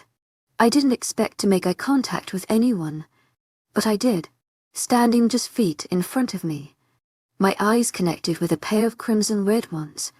I gasped in shock as my heart rate sped up. The red eyes were barely noticeable. I could just barely see the wolf that they belonged to until it stepped out from the brush where it had been hiding. Dark brown head lowered to me, almost as if it were bowing. I didn't know what to say as I just sat there with my mouth open. "Mate safe," my wolf repeated as the large wolf backed away into the forest once again. I shook my head. I've seen Kieran's wolf before, as well as Bolton and Marilyn's. That wasn't any of them, but I knew those eyes. Pack wolves had black eyes when their wolves came out. That I knew due to seeing Eli. Yeah, and some other pack members get mad. But shredders aren't pack wolves. Those red eyes belong to a shredder. Chapter 26, a puzzle. Let down your hair, nothing worked. No matter how much I tossed and turned. No matter how many sheep I counted, or how many deep breaths I took, I could not fall asleep. The howling that once put me to sleep in seconds now only reminded me of the crimson eyes of the wolf from earlier. Being the coward that I am, I bolted for the house, not sparing the wolf a second glance. Alex and Grayson were still in the kitchen as I ripped the door open and bounded up the stairs to my room, which I then locked myself in. I could hear Warlock crying. It was hunting me. I must have heard the commotion because soon after his worried knock sounded on my locked door. I didn't answer, hoping he would just assume I were asleep. I was far too much of milksop to mention the shredder encounter to Eli. What if they locked it away like Marilyn, Bolton, and Kieran? What if it was lost? Then again, the thought did cross my mind of what if it's here to do what Alex claims shredders are made to do? What if it's here to murder not only the entire Cadman pack but Kieran, Marilyn, Bolton, and myself too? It felt wrong thinking that way, but what if Alex was right? It was constant thoughts like these that brought on the memories of the blood, red eyes. I stared straight ahead of me, my grey eyes making perfect contact with the white ceiling above me. I smoothed my left hand over the left side of the bed, remembering how it felt to have Kieran lay with me. He loved the left side of the bed. I missed how he would play with my pinky and ring finger while he thought I was asleep. I missed how he would hold my hand while we slept because he knew I wasn't entirely comfortable with him holding me. Now I craved to be held by him. I craved to feel his lips on mine again, and his arms around my waist. I craved to hear that annoyingly sexy snarl he always did when Bolton would call me princess, or baby, just to get on his nerves. I craved him, but it was only a craving. Kieran was not going to end up laying next to me in the next minute. He was not going to tell me that my kicks could barely knock over a small, unstable chair. He wasn't going to tell me to go back to sleep for a few more minutes just so that he could spend a little more time holding my hand. Kieran was down in those cellars, and there wasn't much I could do about it. That killed me. I slowly rolled over to the right, seeing as I make sure never to lay on the left side of the bed, and read the digital clock on my nightstand. 247 am. I groaned loudly, running my hands down my face as another one of Kieran's howls sounded through the house, no doubt driving a lot of people mad. 247. 𝐊𝐢𝐳𝐷𝐞𝐝𝐬 𝐊𝐢𝐳𝐷𝐞𝐝𝐬. Heartfelt thanks for your unfailing patience, enthusiasm. I asked aloud to literally no one. I turned to look at the clock again, seeing the 7 turn into an 8. Jesus Christ. I'm going to bash my head in with this clock. I muttered, picking up the clock and squeezing it in my hands. Break, you stupid thing. I shouted in a whisper. I squeezed a bit tighter, causing the screen on the clock to shatter. I smiled triumphantly as I set the clock back down on the table. My smile turned to scowl as I watched the 8 turn to a 9. I hate you. I rolled away from the clock and faced the left side of the bed. My hand reached out to once again skim the covers where Kieran should be laying, even if it wasn't really our bed. I love you, too, I whispered, recalling Kieran saying it when he had marked me. I wish you could hear me say that. I'm not afraid anymore. Pushing myself to look away from the left side of the bed, I found myself staring back at the ceiling. I sighed, staring at the random brushstrokes. You know, I wish I could have what's that movie called? The girl with the long hair. It was made when Mom was little. I asked, talking to myself. I snapped my fingers, trying to recall the name of the movie that I had seen once or twice in the orphanage. Tangled. That's it, I recalled with a victorious smile. I wish I could have a Tangled moment where I stare at my ceiling and realize that my psycho parents aren't my parents, and that the guy that everyone thinks is a bad guy isn't actually a bad guy. He actually really cares about me. He's just a little screwed up in the head. And he is those 2 little sidekick people. But they don't try to kidnap me. Well, I mean Marilyn did. I drug out, scratching my chin. Maybe I'm more puzzle. I shook my head. Great. Just what I need, another name. Deciding that talking to myself at 3 in the morning probably wasn't the most sane thing in the world, I pushed myself out of bed and walked out of my room. True. I was definitely not supposed to be out of my room. It was past pack curfew. I highly doubt I would get in trouble. But if the pack house guards saw me, they could send me back to my room. That's why I was extra careful, making my way to my old room, looking both ways to make sure no one was watching me. I pushed open the wooden door to be greeted with a familiar setting. The same baby room that I have come to feel comforted by surrounded me. I slowly shut the door behind me and made my way over to the TV. What to watch tonight? I drug out, tapping my finger to my tooth as I stared at the mass of home movies. Am I feeding honeymoon stage Alex and Grayson or parent stage? So many options. I mumbled before just choosing a random movie out of the pile that had orked. 2017, written on it. I quietly placed the movie into the TV and waited for it to play. Happy birthday to you. Oh my God. I shouted in a whisper as I rushed to turn the blasting volume of the television down. Once the volume was set to a solid 6, I returned my attention back to the screen. Alex was blowing out candles. She was wearing a hat that said, "Happy birthday." Grayson was standing behind her with his arms wrapped around her waist. His chin sat on her shoulder. Alex was smiling. She was actually smiling. "Did you make a wish?" Grayson asked. Alex nodded. "Yeah. I wished you would get off of me." She laughed as she jokingly pushed him away. "Not what you said last night." Grayson fired back. Why do I always choose these videos? I asked myself as I leaned forward to fast forward the movie. A few seconds later, a new video started playing. Grayson and Alex were both sleeping on the couch. Grayson was behind Alex, her small body being held against him in his tight grasp. She didn't seem fazed. 𝐊𝐢𝐳𝐷𝐞𝐫𝐬 𝐊𝐢𝐳𝐷𝐞𝐫𝐬. Grayson seemed to be sleeping like an angel while Alex not so much. Her mouth hung open while her hand was flailed backward laying on Grayson's face. They both looked so young. Alex looked like she couldn't be much older than me. The camera then jostled and shakily turned dangerously close to a little boy's face. His dark brown hair was messily tousled on the top of his head. Big, grey eyes stared widely down at the camera as a dimple showed on his left cheek. It was why Mommy told them to sleep in their room. They never listen. "Nope," he stated, popping the pea.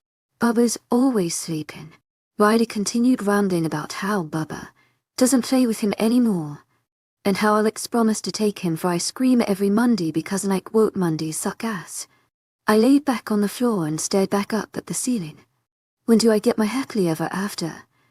As usual, no one answers. Just me. And my wolf, who only ever decides to make an appearance when I don't want her to. I huffed and rolled over on my stomach, facing away from the TV. I folded my hands over top of each other and set my chin on top of them. I was facing my old wooden crib, the old wooden crib that no doubt I was taken from. 7 a.m. The usual morning lineup. Start on the chores and sweep till the floor's all clean. I sang, remembering one of the songs from Tangled. Polish and wax. Do laundry. And I froze as I caught something glinting off of the light from the television. "What the heck?" I mumbled, reaching my arm under the crib. I squeezed myself as close to the crib as possible until my fingers just nipped the edge of the object. "Come on," I growled out as I slowly brought the object into my grasp. Once I had a firm hold on it, I brought it out from under the crib. I furrowed my brows together, staring at the silver-colored object. A camera. I pressed a random button on the top that I assumed would turn it on. It did nothing. I groaned and opened the battery slot. 𝐴 batteries. Great. I did a quick sweep of the room before finding a remote. I opened the back of it to find for 𝐴 batteries. Jackpot. I smiled as I put 2 of the batteries before pressing the button again. A screen popped out of the top of it as it started displaying colors. My mouth dropped, realizing that no doubt was this the camera Alex and Grayson had used to make all of those movies. "This is it," I said in disbelief. My fingers fumbled around, pressing any and all of the buttons. I was completely unfamiliar with the small object, but I was so intrigued by it. My heart stopped with one press of a little circular button. A video popped up with a familiar face. I lightly traces the play button on the camera, not sure if I really wanted to watch the video. I wasn't sure if I was ready to watch the video. Click. "I'm so sorry," he said, his voice coming out strained. His dark brown hair was a mess. His grey eyes were dull, but completely surrounded by red, making me assume he had been crying. Not only were they red, but they were puffy. His cheeks were flushed. His clothes were slightly torn, but only dirty for the most part. And his hands were blotched in red. I could only assume it was blood. His well-built body rocked back and forth on a rocking chair in front of my crib. The camera seemed to have been placed on the TV stand. Oh my God. No, I whispered, shaking my head. I covered my mouth with my hand as I felt a tear roll down my cheek. Riley, I have to do this. 𝐶𝐚 𝐷𝐐𝐿𝐬. Heartfelt thanks to your unfailing patience, enthusiasm. Riley shouted, running his hands angrily through the dark brown mop on his head. A tear rolled down his cheek as he bowed his head down to face the floor. If I don't, they will. This is the only way I will know she'll be safe. His fists came down on the arms of the rocking chair, making a crack. He slowly looked back up to the camera as a baby's cry rang through the room. My blood ran cold. That was my cry. Please, don't hate me, Riley pleaded into the camera. I didn't miss the crimson red swimming in the depths of his grey eyes. I'll get her back. I have a plan. And when I get her back, then we can all be a family. Again, he said, almost as if he were trying to convince himself. You'll see. Dad will see. He'll see I'm not just some runner. I can fight. Too. I'm smart. Then, he'll let me stay. Yeah. He won't make me leave. Hot tears races down my cheeks, just as Riley's did. He was looking around the room frantically, almost as if hoping someone would come in and stop him. Allie, please. You got to understand, I'm doing this for her. I gotta do this. If I don't, they will. They'll take her. They'll ruin her. He sobbed, burying his face in his hands as he shook. My lip trembled. My heart was beating wildly against my ribcage as I watched Riley stand up the chair and lean over the crib. He pulled me out and held me in his arms protectively.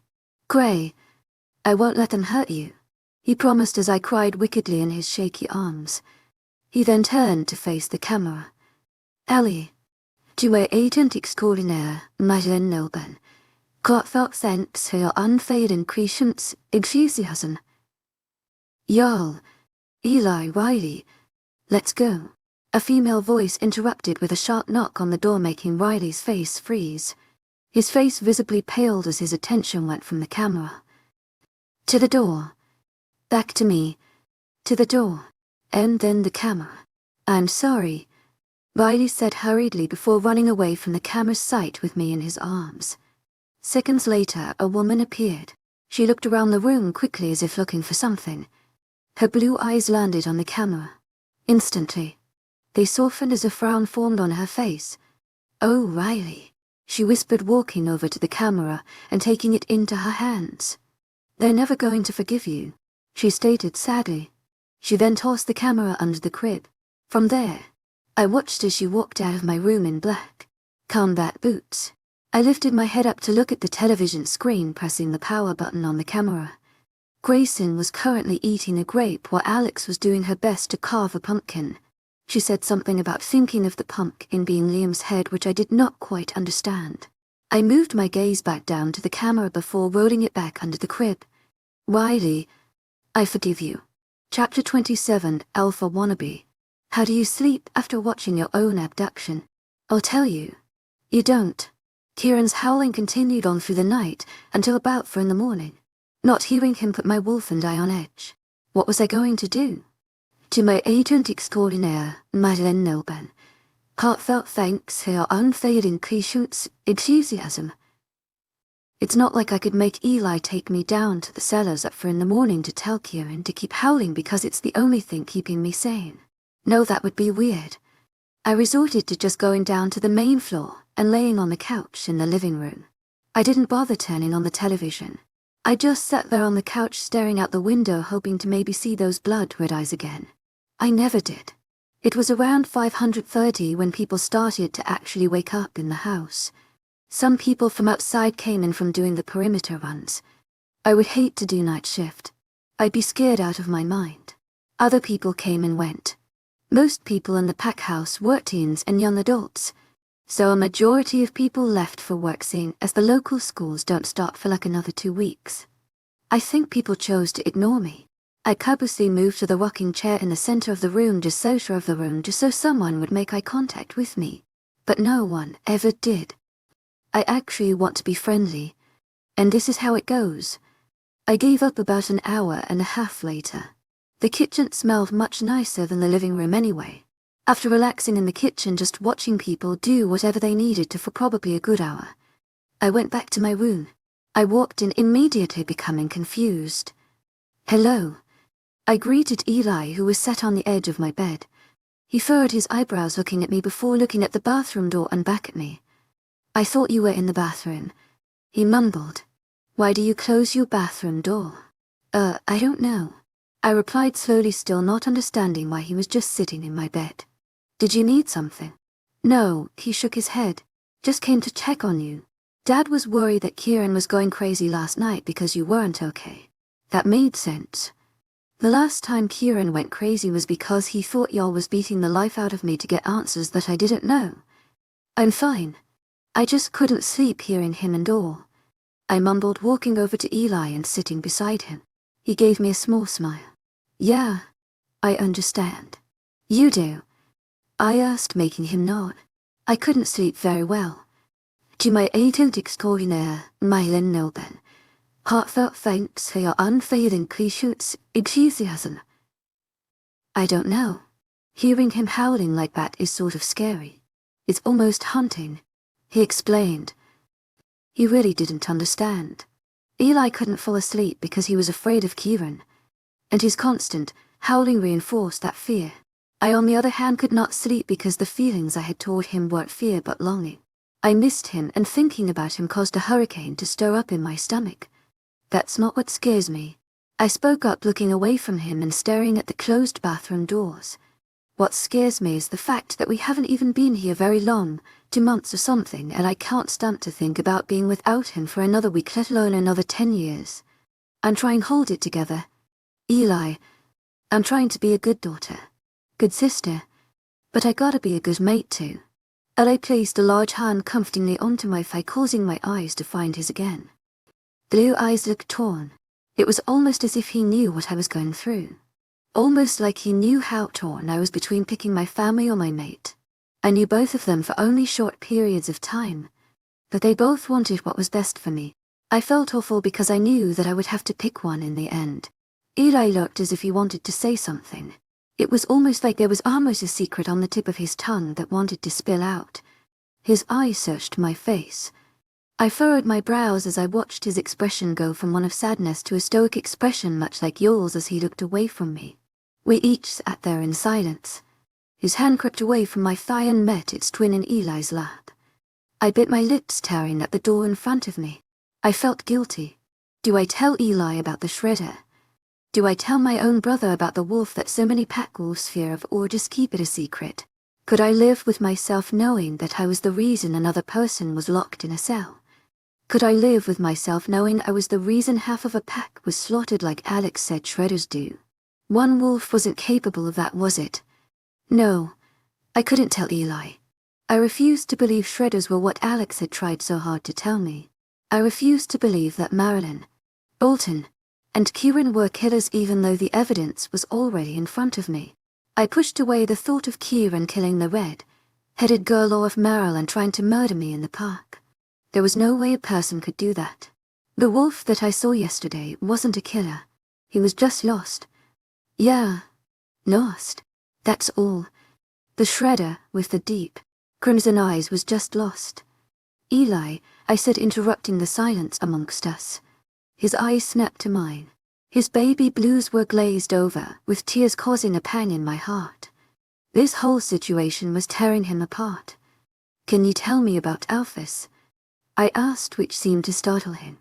𝐊𝐢𝐳𝐷𝐞𝐝𝐬 heartfelt thanks for your unfailing 𝐊𝐢𝐳𝐧. He repeated with a tilt of his head. "Yeah, Kieran told me a little bit. He tends to not tell me much," I said, remembering all the times he would get upset about certain things like his childhood but never tell me why. Kieran was a pretty closed-off person. "What do you want to know?" Eli asked, scratching his wrist, obviously a bit uncomfortable talking about it. I wondered why he seemed so weird talking about it, but decided not to ask. "Everything. Why they're so important. What they do. How they come about to being alpha. I just want to know," I explained. Eli's face seemed to drain of color slightly. He nodded his head with a clenched jaw as his eyes looked down at his lap. Alphas are the leaders of a pack. They are supposed to make the best decisions for the pack. But not all alphas do that. Some just use their packs for bad. For violence. He said angrily as his blue eyes narrowed onto his hands in his lap. It's not even very fair if you ask me, because alphas aren't even chosen. Why aren't they chosen? Eli's eyes connected with mine again. The darkness swam within the depths of them. Alphas passed the title of alpha down to their firstborn child. Having the bloodline of an alpha makes a wolf stronger than everyone else in the pack. An alpha is the biggest wolf in the pack. He's the leader. No one would dare to rival Alpha Wolf for his position. They would be slaughtered. He stated with an angry expression. He seemed almost frustrated. Did you want to be the alpha? I asked, sort of connecting the dots. Jael was our older brother, so he was handed down the title of alpha. Something in me told me that Eli didn't really appreciate that much. Eli sucked in a deep breath. I'm not saying that I want to be alpha. I'm just saying that we wouldn't have the problems we do if y'all wasn't. We got quiet after that. I didn't know what to say. And by the expression on Eli's face, I didn't want to push the whole y'all subject much more. I had an inkling that Eli didn't get along with our older brother very well. I almost wanted to laugh out loud. I had imagined my life so differently in the orphanage and hospital. I always thought that I would find my parents, and they would welcome me with open arms. They would hate themselves for the mistake they made by giving me up. I always imagined that I'd have a brother or sister and maybe even a dog. Not that I'd have two brothers who turn into dogs. That never even crossed my mind. Tell me about alpha females. I spoke up, breaking the silence again. Lunas. What the heck is a Luna? Eli seemed slightly amused by my comment. He shook his head at me. It's an alpha female. But pack wolves normally just call her Luna. Eli said. Oh, well then yeah. Eli sighed, followed by a deep intake of air. His hands moved up and down his thighs, seeming like he were calming himself down. Still, it is a Luna. She's y'all's mate. He's the alpha, as you know, which makes her the Luna. She's good at her position. But if you ask me, I don't think she really wants to be here. He mumbled. Why do you say that? His eyes looked down sadly as a frown formed on his pale, pink lips. A lot of shit happened between the two of them that no one was supposed to know. The only reason I know about it is because Stillity came to me for help. I didn't really help much. To my agent extraordinaire, Madeleine Nilben, heartfelt thanks for your unfailing patience, enthusiasm. I was 16. What the hell was I going to do? He ranted angrily as his hands formed fists. There was glint in his eye at the thought of Stilletta. A glint that I saw in Kieran's eye every once in a while when he would look at me. Go up against an alpha? Yeah. Right. He mumbled to himself. I don't think he thought I heard him, so I decided to just let him believe I hadn't. I'm sure that you did all that you could have done. Eli, I said, placing a comforting hand onto his arm. My wolf was silent, which was unusual. I wondered where her weird humming or angry screams were. They definitely weren't here, I guess. His eyes were trained on my hand that whipped along his muscular arm. I wanted to do more, but I couldn't. Y'all's my alpha, and I have to follow and respect his orders. It's the same with the rest of the pack. We may not agree with him, but we do have to respect him. You have to. Eli didn't bother looking up at me. He just nodded. If we don't submit to him, he'll make sure that we wish we did, he said, rubbing a large scar on his arm that I had never noticed before. I bit the inside of my cheek, feeling my heart rate speed up. Jael didn't. He wouldn't. He would never hurt his own little brother. Was he? He wouldn't actually hurt Eli just because he didn't submit. Was he? Just because Eli wouldn't cower away and bow in the presence of his own brother. My eyes grew at the thought. Eli, what do you mean by submit? I shot out. He looked up at me, noticing the sudden urgency in my voice. Like bowing your head and not looking your alpha or Luna in the eye. That sort of stuff, why? Eli countered, making my blood run cold. That wolf that shred about his head to me, no. Marilyn and Bolton are the only members of Kieran's little pack. That was it. The three of them. Right. I'm not going crazy. There was only 3 of them. Nothing. I spoke quietly, not looking Eli in the eye. How was I supposed to tell him that a shredder was acting submissive towards me? I couldn't. Gray, you're an awful liar. What the hell is wrong? Eli pushed, forgetting his anger from moments ago. I just shook my head, leaning away from him. It's nothing. I swear. It's just I'm tired. And I can feel Kieran's emotions through the bond. He's upset or something. I don't know. It's making my wolf upset. I was surprised that my lie actually had managed to convince Eli. Why are Shredder's eyes red? I asked before Eli had the opportunity to change his mind and realize my little white lie. They aren't. Kieran's are green, Eli stated. I glared at him. No, you know I mean. Your eyes turn black. Theirs don't. Why are theirs red? Eli's jaw clenched. It's their wolves. A Shredder's wolf is on a permanent bloodlist. It's dangerous, he explained. I don't understand it very well. I don't think many people do. It's just passed down generation through generation, I guess. Savage wolves birthing savage wolves. It's like a mutation, I guess. That's why you're all so scared of them. It's their wolves. Their wolves kill people. I stated, slowly connecting the dots. Kieran wasn't a killer, but that didn't mean his wolf wasn't. Gray. Our wolves are a part of us. There's always a little bit of us in our wolves. The color drained from my cheeks as I shook my head. No, I'm not my wolf. Marilyn's not her wolf. Bolton isn't his wolf. And Kieran isn't either. Kieran isn't an animal. And neither I. What color are my eyes? I snapped, hurriedly staring Eli dead in the eyes. Gray, Eli said simply, his facial features all turning quite stoic as he let the question sink in.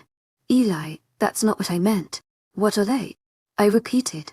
Eli's jaw clenched as his blue eyes scanned my face before settling back onto mine. They're black. Gray. You're a pack wolf. Kieran can't change that.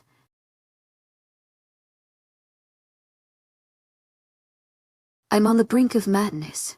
When I get out of the loony bin, only to be assaulted by a wolf lady, and then a group of model, like humans, tell me I'm one of those wolf things.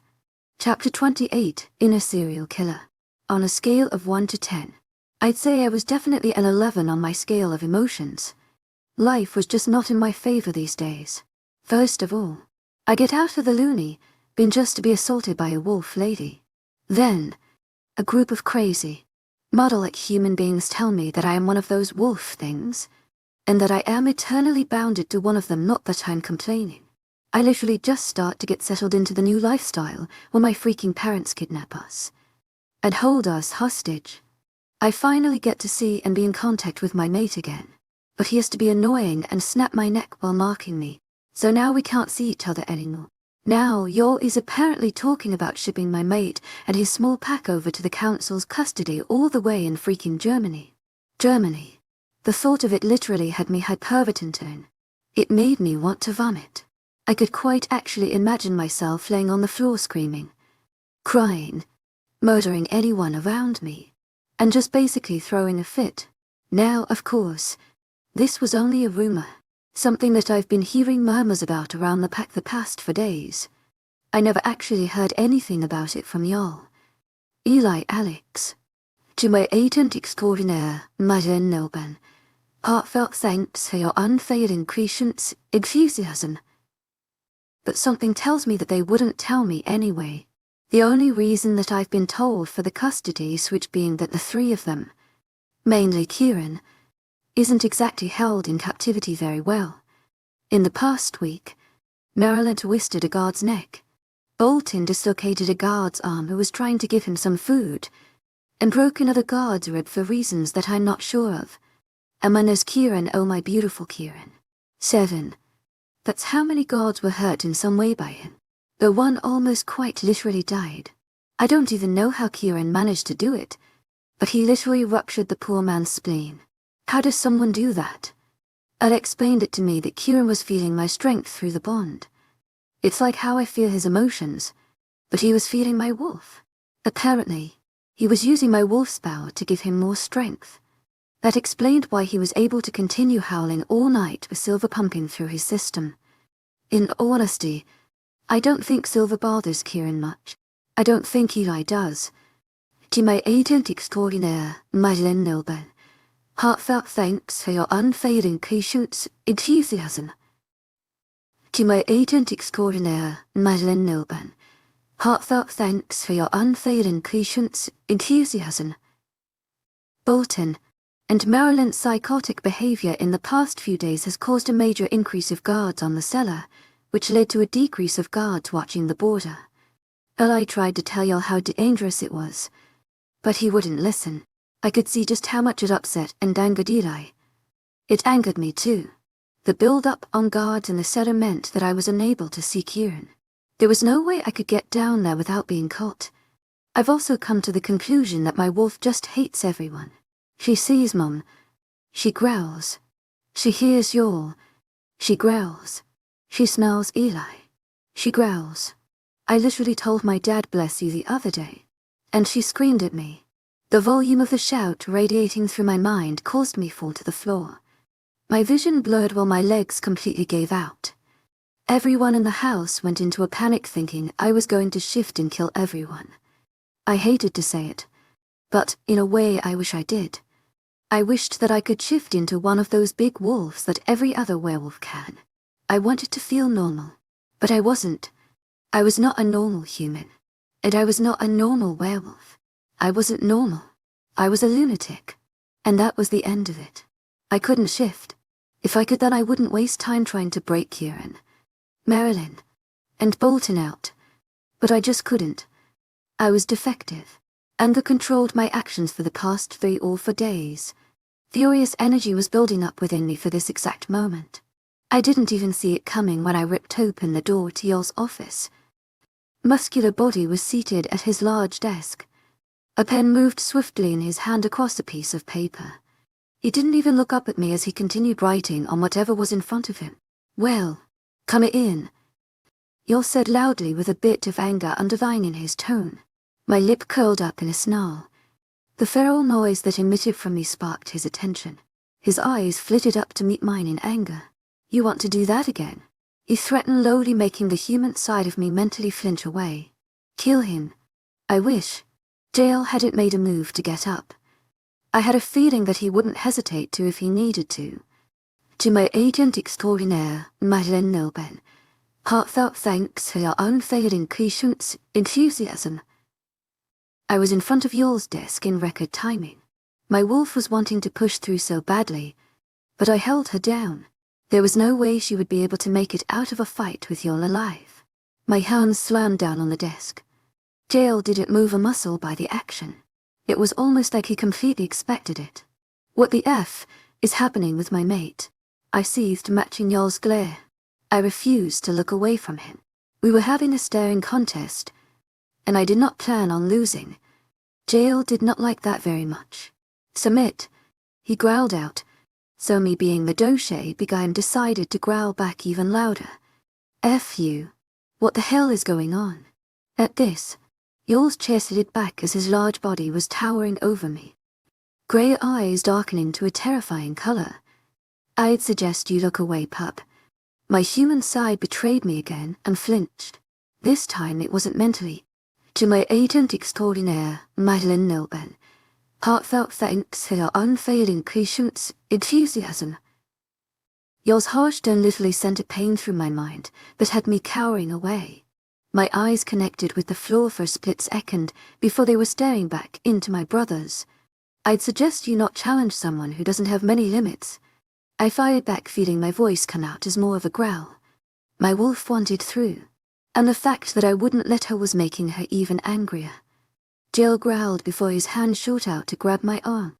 My body was pressed against the very far wall of y'all's office in less than a second. Jael stood at the edge of his desk looking at me with large eyes. "No hurt." My body moved swiftly behind y'all at inhuman speed as my wolf gained control of my body. I was actually terrified. "Want to tell me your intentions with my mate?" The words bellowed from my mouth before I could stop them. My wolf was too strong for me to actually stop her. Jael turned around to look at me. but I was already across the room before his eyes could reach me. Come on. To my agent extraordinaire, Madeline Milburn. Heartfelt thanks for your unfailing patience, enthusiasm. Keep up. My wolf taunted. Jail whipped back around to narrow his eyes on me. What intentions? He asked, making my wolf scoff. Must I remind you? She deadpanned. For an alpha you aren't very smart. Are you? That comment turned me a menacing growl. I'm surprised that mate of yours has even stuck around this long. She continued to taunt. I don't think she expected y'all to be in front of us so quickly. His large hand wrapped around my neck as he lifted my body off of the ground and pushed me into the wall. She loves me, he snarled, his eyes darkening even more. My wolf did the one thing I definitely did not expect her to do. She laughed. She literally just straight up laughed. Does she? Does she really? She questioned, laughing wildly. Or is she here because of something else? Jail suddenly went tense. She's here because she's my mate. She loves me. Did she always? To my agent extraordinaire, Madeline Milburn. Heartfelt thanks for your unfailing patience, enthusiasm. Or did she stay for another reason? Because she was scared of you? Because she was scared of what you would do? Or was it because of someone else? Stop it. Jail shouted as his grip on my neck tightened. I could hardly breathe. But my wolf made no effort to move. She loved Eli, didn't she? My wolf squeezed out. A sadistic smile displayed on my face. No, she loves me. But she didn't. Shut up. He still loves her. And you know it. The words barely left my mouth. Y'all's hand was wrapped so tightly around my throat that no air was coming in. I was a gunner. That was until he dropped me. As soon as my body came in contact with the floor, I regained full control of my body. I laid on the floor in a heap as I gasped for air. My chest burned from lack of oxygen. I just continued to hack on the floor as y'all towered above me, looking down. Anger was the most obvious emotion emitting from his tense figure, but I could feel the betrayal he was feeling.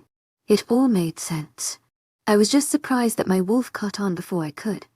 Eli talked so fondly of Stella the other night. He seemed so upset by the fact that not only was she y'all's mate, but that he couldn't help her as much as he wanted to. The glint in his eyes as he spoke of her said it all. He loved her. He loved his brother's mate. You call my mate a monster? Cuff. But look at you. Cuff. Kieran would never hurt me. Cuff. You held her here against her will. You threatened her. Cuff. Kieran would never. I choked out eventually, his dark eyes watching my every move as I held a hand over my painfully burning chest. Want to know what's worse than a shredder? An alpha who can't control his damn self. Y'all's jaw clenched angrily as his nostrils flared. I obviously hit a nerve. You want to go see that shredder? Fine. He spat, taking a step away from me. Go get yourself killed. Gray, please. Be my guest. So I did just that. Jail held me by the back of my shirt as he shouted at guards to clear the area before opening the cellar door and throwing me inside. He slammed the cellar door shut as I was faced with the familiar view of a hall with cells on each side. What the F, Marilyn? Is that Arden? Alton? My Arden? To my agent extraordinaire, Madeline Milburn. Heartfelt thanks for your unfailing patience, enthusiasm. My ears picked up on their hushed conversation as I sprinted down the hall to their cells. Normally, I never heard their words until I was directly in front of them, but this time I did. This time their whispers sounded like they were shouting the words into my ears. To my agent extraordinaire, Madeline Milburn. Heartfelt thanks for your unfailing patience, enthusiasm. I shouted as my eyes connected with his dark green ones. They widened, which I didn't understand. Did he not want me here? Arden, what are you doing here? Why are you crying? He asked worriedly, taking in the tears rolling down my cheeks as I stood in front of him. I didn't really have an answer for why I was crying. I was terrified of my own brother who almost just killed me a moment ago. Too, this could be one of the last times I get to see Kieran if he'll just have them shipped away. I really missed him. Like really missed him. You don't know. He shook his head, No. They didn't know what 𝐊𝐢 was planning. They're taking you away from me. 𝐊𝐢𝐬𝐷𝐞𝐝 heartfelt thanks for your unfading 𝐊𝐢𝐧𝐰. Audien, you need to calm the hell down and tell us what's going on, Marilyn stated from the cell behind me. Stress filled her voice. I'm trying. Audien, baby, please. I need you to stop shouting. They can hear you. Kieran begged quietly. I wasn't used to seeing this side of Kieran. He sounded desperate, and I knew it was because I had just told him that they were taking them away from me. Okay, I choked out, trying to put a stop to the tears. 𝐿𝐢𝐳𝐷𝐞𝐝, heartfelt thanks for your unfading 𝐊𝐢𝐧𝐰. I'm okay. I'm okay. Come on, princess. Bolton encouraged as I continued telling myself that I was okay. My emotions were going haywire from the moment that I stepped into the cellar. Not to mention, now I was feeling all of Kieran's stress and worry. I was a bit of a mess. I'm okay. Kieran's eyes were trained on me as I repeated myself. His entire body was tense, and he looked like he was about to rip the cell apart into seconds. I finally managed to calm myself down. My teeth began to chatter. A person may have thought I was cold, but I was actually very hot. The palms of my hands were sweating. 𝐊𝐢 wants to hand you guys over to some werewolf council thing. I don't know what to do. I keep trying to tell them that you aren't bad, but you guys keep hurting people, I said in just above a whisper. My voice cracked as more tears threatened to spill. My mate, my Kieran. They wanted to take him away from me. 𝐊𝐢, Audien, I need you to trust me when I say no one is taking me away from you, Kieran stated. His green eyes softened, knowing just how panicked I was over this. It was stupid, but I couldn't help it. I knew there was a fire building up in the corners of his mind, but he kept up his calm bravado for me. It's both of us or nothing, baby. And me. You're stuck with me for a long time. Princess. Bolton, don't ruin their moment. Marilyn hissed. They deserve this.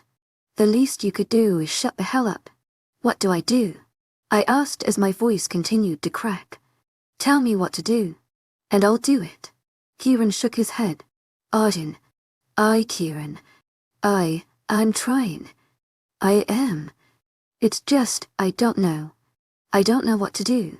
It's like I want to hurt them, but I can't. I can't kill them. 𝐿𝐢𝐳𝐷𝐞𝐝, heartfelt thanks for your unfailing patience, enthusiasm. That's my family. They just want me safe. Here come the waterworks. Silent tears rolled down my cheeks as I tried my hardest not to yell or even move my voice above a whisper. Hey, stop that. Stop crying. I would never ask you to murder your own family. I know what that's like. Kieran mumbled. My eyes grew. You murdered your own family, I said a bit too loudly. Kieran flinched before returning his eyes back to mine. I could feel the sadness rolling off of him in waves. Yes, Audien. 𝐿𝐢𝐳𝐷𝐞𝐝, heartfelt thanks for your unfailing 𝐊𝐢𝐧𝐰. You wouldn't understand. Keegan was a goddamn animal. My mother didn't do shit about it. 𝐿𝐢𝐳𝐷𝐞𝐝, heartfelt thanks for your unfailing 𝐊𝐢𝐧𝐰. You didn't love anyone. Not his mate. Not his son. No one. His words sent a pang to my heart. Although he admitted to what he had done, the words just wouldn't sink in. Kieran murdered his own family. Murdered. Kieran's a murderer. I could understand with the red head who tried murdering me first. But his mother, his own father. I mean, some days I'd like to smash all amp over Alex and Grayson's heads, but I would never kill them. They're my mom and dad. I stuttered, stumbling backward. Hurt flashed through Kieran's beautiful green eyes as he took a step forward. Audien, please. I love you. I would never hurt you. Kieran pleaded. Everything I do is for the safety of you and this pack. This pack? What do you mean by that? Kieran seemed confused immediately. His eyebrows furrowed together as he watched me in bewilderment. By what? You always say that everything you do is for my safety and your pack. But there's only the four of us. Me, Marilyn, and Bolton. Why would you need an alpha, a beta, a gamma in a pack of four? It doesn't make sense. I interrogated it in a whisper. There's more, aren't there? 𝐾𝐤𝐬𝐪 𝐷𝐞𝐝𝐬. Heartfelt thanks for your unfailing patience, 𝐊𝐢𝐧𝐰. Where's this all coming from? Kieran countered, becoming almost defensive. There's more, aren't there? And they're here, aren't they? You're their alpha. All of them.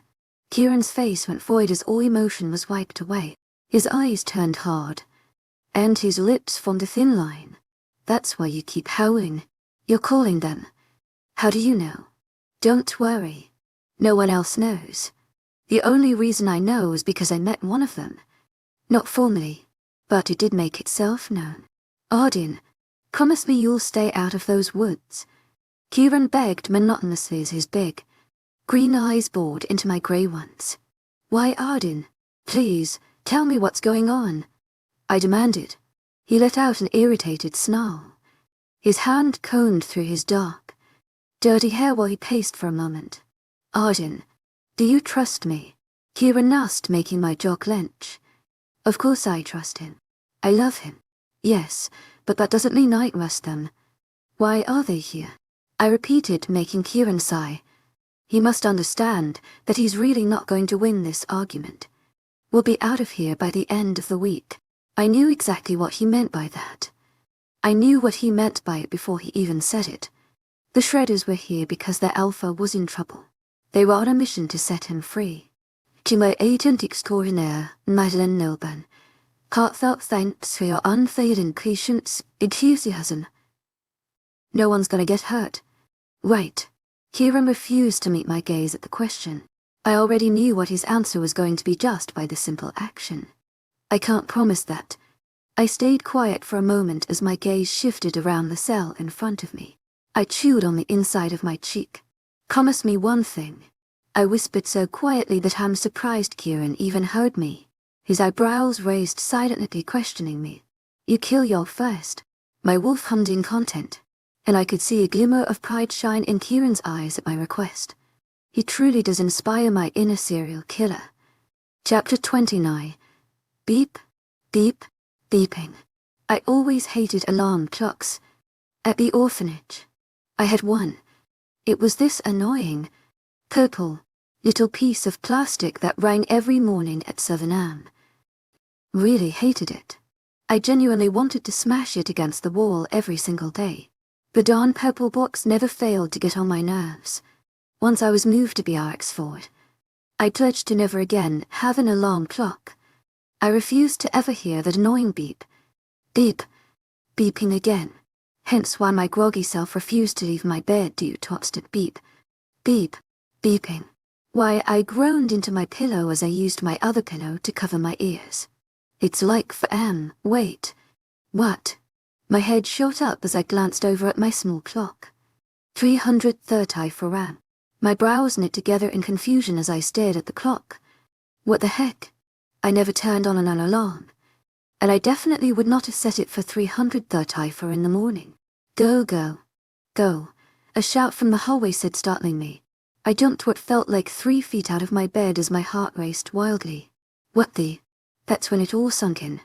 I looked around my room, feeling my heart beating wildly against my ribcage. It wasn't my freaking alarm clock. It was a freaking siren. I hurriedly ripped the duvet off of my body. I honestly wasn't even thinking of a psychotic nest of hair on my head or the spaghetti-stained sweatpants I had on. I was sprinting to my door.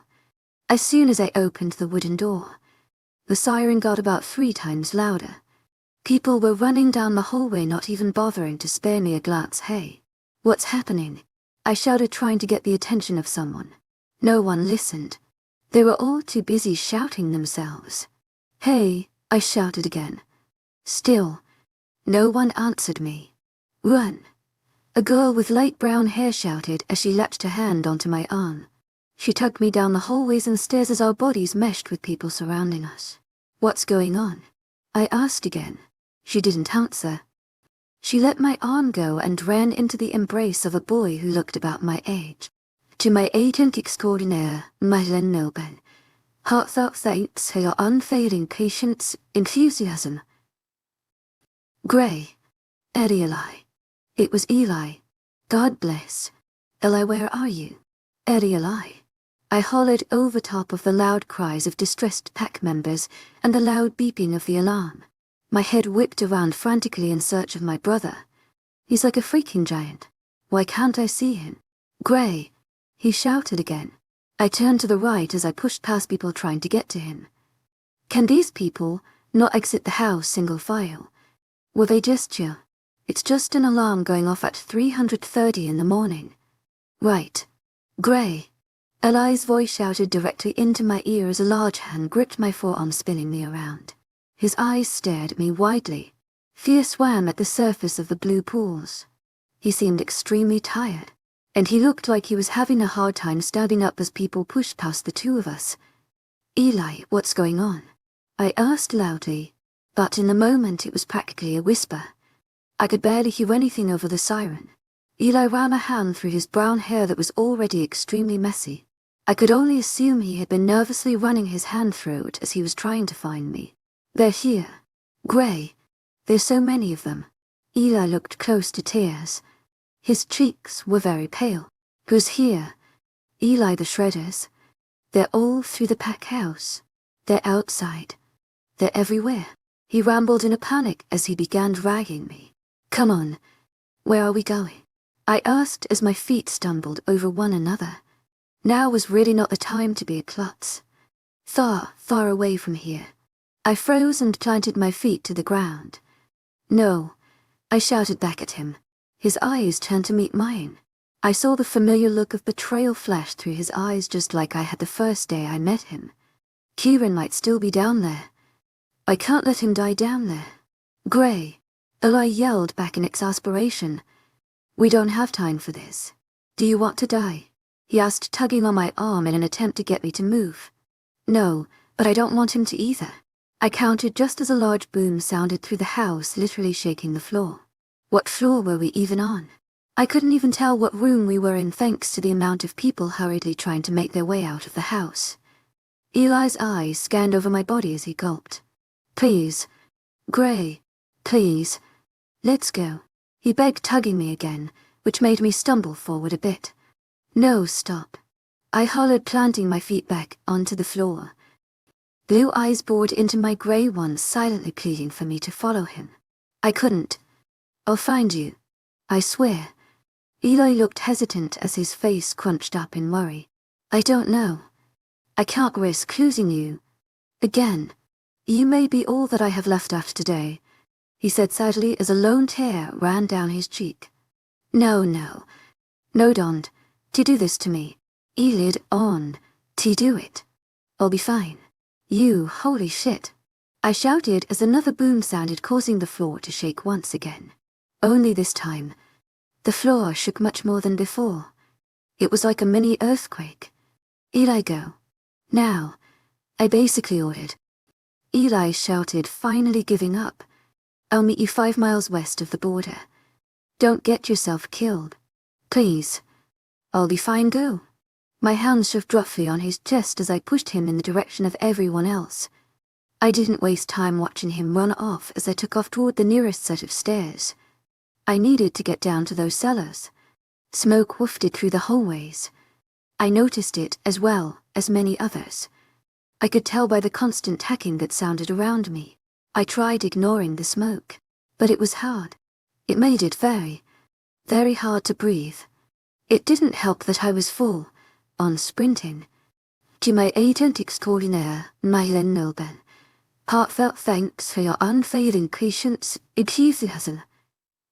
I was in a rush to hurriedly squeeze past all of the people in an attempt to escape what I'm guessing was burning pack house, the place that so many called home.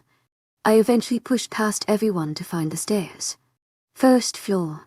I coughed out, taking in the fact that everyone was trying to escape through the front and side doors rather than run down another flight of stairs. No one was stupid enough to go into the cellars. Well, No one but me. Whoever said stupidity was a bad thing. 𝐿𝐷𝐼𝐸𝐼, Madeleine Noban. Heartfelt thanks for your unfailing patience, enthusiasm. I pretty much bounced down the stairs, taking 2 steps at a time. My lungs were burning from the smoke, but the farther down I went, the less smoke there was. Thank God. I slammed my hands on to the unguarded door of the cellar. It didn't surprise me that all of the guards would have fled. I sure as hell would have. The house is on fire. 𝐿𝐷𝐼𝐸𝐼, Madeleine Noban. Heartfelt thanks for your unfailing patience, enthusiasm. I shouted, running down the hallway of the cellar. 𝐿𝐷𝐼𝐸𝐼, Madeleine Noban. Heartfelt thanks for your unfailing patience, enthusiasm. Bolton, I shouted again. No answer. Marilyn. Not a single reply. I froze in my place as I took in the scene in front of me. Kieran's cell, Marilyn's cell, and Bolton's cell were all opened. The shackles that had bound them to the cement walls for so long now just hung lazily. They weren't here. A part of me was happy. I was thanking the good Lord that my mate and pack were okay, that they weren't still chained to the walls of their cells. Even if I did come down here and they were in their cells, how was I going to get them out? I wasn't. It was the ugly truth. I wouldn't have been able to do anything but watch them as they attempted to break free from their restraints. Thank the Lord that was not the case. On the other hand, I had no clue where my mate was. I was absolutely oblivious to the whereabouts of my own mate. Was he in the house? Was he outside? Was he okay? Wounded? Dead? Not dead? Thanks for that. I thought to my wolf, she sure did have a way with words. I was pulled out of my thoughts by another boom from upstairs which sent dust falling from the ceiling. I almost wanted to laugh at how comical it all looked. Next thing I knew, the cellar was going to cave in on me. I would suffocate. And in the best possible ending, I would die, yay. I made a mad dash for the cellar door, slamming it behind me as I exited the cellar. The stairs. I chanted to myself, running for the stairs. I needed to find Kieran. I needed to find him before, oh God. I needed to find Kieran before he killed you. Yes, I did tell my mate, who happens to be a literal psychopath, to kill my brother. But I didn't mean it. I was mad. He tried to kill me. But he didn't. Jael didn't deserve to die. Well, at least not in my book. He had a mate who obviously loved him, even if she didn't in the beginning, an unborn child. A family, me. Kieran can't kill y'all because I decided to be a little punk and wish him death upon him out of anger. This isn't just some sappy television series where people can savagely kill other people for no good reason. I said it before, and I'll say it again. I'm a lunatic. My calves burned as I bounded back up the stairs, taking 2 steps at a time, sometimes even 3. The air began growing thicker as more smoke built up the farther up I went. I opened the door to the 1st floor. This led me to be met by a face full of smoke. Yummy. I coughed crazily for a good minute. My body doubled over as my lungs just could not seem to take in any oxygen. It was all smoke. My eyes watered and burned. I rubbed away the tears and pushed myself to let out a yell. 𝐸𝐴𝐺𝐻𝐸, Madeleine Noban. Heartfelt thanks for your unfailing patience, enthusiasm. I shouted, praying that he would hear me. I doubted it. 𝐸𝐴𝐺𝐻𝐸, Madeleine Noban. Heartfelt thanks for your unfailing patience, enthusiasm. The alarm was still blaring quite loudly, and my voice was pretty jacked up from the smoke. 𝐸𝐴𝐺𝐻𝐸, Madeleine Noban. Heartfelt thanks for your unfailing patience, enthusiasm. 𝐸𝐴𝐺𝐻𝐸, Madeleine Noban. Heartfelt thanks for your unfailing patience, enthusiasm. I continued to shout. I squinted my eyes, trying to see through the curtain of smoke in front of me. I could see the flames of burning objects in the house. But that was pretty much it. Everyone had already fled the house. 𝐸𝐴𝐺𝐻𝐸, Madeleine Noban. Heartfelt thanks for your unfailing patience, enthusiasm. Odin. A familiar voice called out, making me freeze. No, what the heck is she doing in here? Marilyn, I hollered, realizing her voice was coming from somewhere on the first floor. I squinted my eyes even harder if that were possible. I was practically swimming in the smoke trying to find my blonde-haired best friend. Arden, she yelled just as a familiar image of blonde hair flashed through my vision. Marilyn, I full facetioused myself at her. My arms wrapped her into a hug as her arms wound around me. As well. Wow, never took Marilyn as a hugger. I pulled away, taking in her dirty, smoke-covered face. Her dark, brown eyes were dull as they looked at me almost lifelessly. Come on, I hollered, pulling on her small hands. She refused to move. 𝐿𝐢𝐳𝐷𝐞𝐝 heartfelt thanks for your unfailing patience, enthusiasm. Marilla, we have to go now. He said he would meet me here, she argued before busting out into a fit of coughs. We'll find Kieran and Bolton. Don't worry. Come on, I ushered, trying to pull her again. She yanked her arms away from me. Not them. You idiot. I know where they are, Kinder. She muttered as a hand rubbed a spot on her stomach that was exposed by her torn shirt. Then who? I asked impatiently. I was like 2 seconds from carrying her out by myself. Her eyes softened as she bit her lip. She looked, do I dare say it, scared. Marilyn, who are you looking for? Trevor, she breathed out. What, no? It couldn't be. I must have heard her wrong. My ears must be acting funny due to the siren and all of the smoke inhalation, which was no doubt bad for my brain. She did not just say she was waiting for Trevor as in the beta. You'll beta. Arden, you need to go find Kieran, she said, trying to avoid my question. Marilyn, why are you waiting for Trevor? Did he know about this? She looked down at my question. The beta knew you guys were planning an attack today. I hollered, waving my hands around. I didn't even know the attack was today. Kieran told me it was in a week. You lied to me. Why did he know and not me? You guys said a week. That meant I had 7 days. 7. To go down and tell Kieran that I didn't mean what I said. I didn't want him to kill y'all. 7 days. Not 1. 7. I ranted angrily. Whoa. My head was feeling pretty heavy at the moment. Arden, please. 𝐿𝐢𝐳𝐷𝐞𝐝 heartfelt thanks for your unfailing patience, enthusiasm. You don't understand. I love him. The amount of vulnerability in Marilyn's voice had me frozen in my spot. Love. Marilyn doesn't love anybody. You don't even know him. Arden, it's a long story. Just go find Kieran. Marilyn pleaded. No. I want to know Ugh.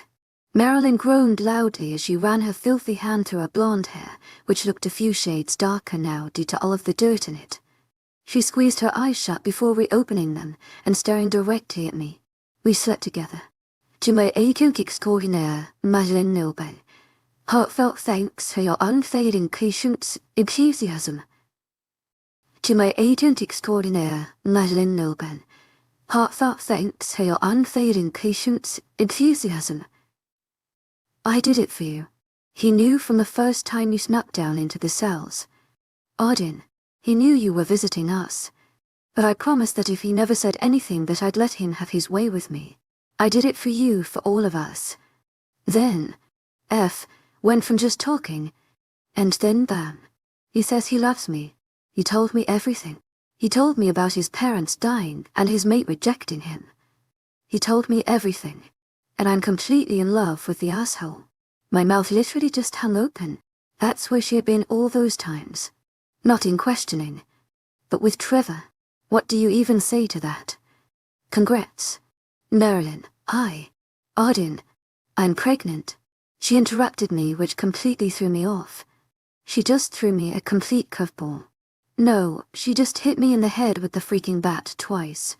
That's pregnant, Trevor's. I choked out, feeling especially woozy. I really needed to get out of here. This smoke was going to end up killing me. Yes, Meryl, and growled out in exasperation. I refuse to leave here until I find him. Marilyn, you're going to end up killing yourself and the baby. I argued. No, I won't. Boom. The floor shook again, which caused Marilyn's flawless face to pale. I'll go if he doesn't come in like 5 minutes. Now go. Get out. Hesitantly, I ran out of the house. Marilyn would be fine.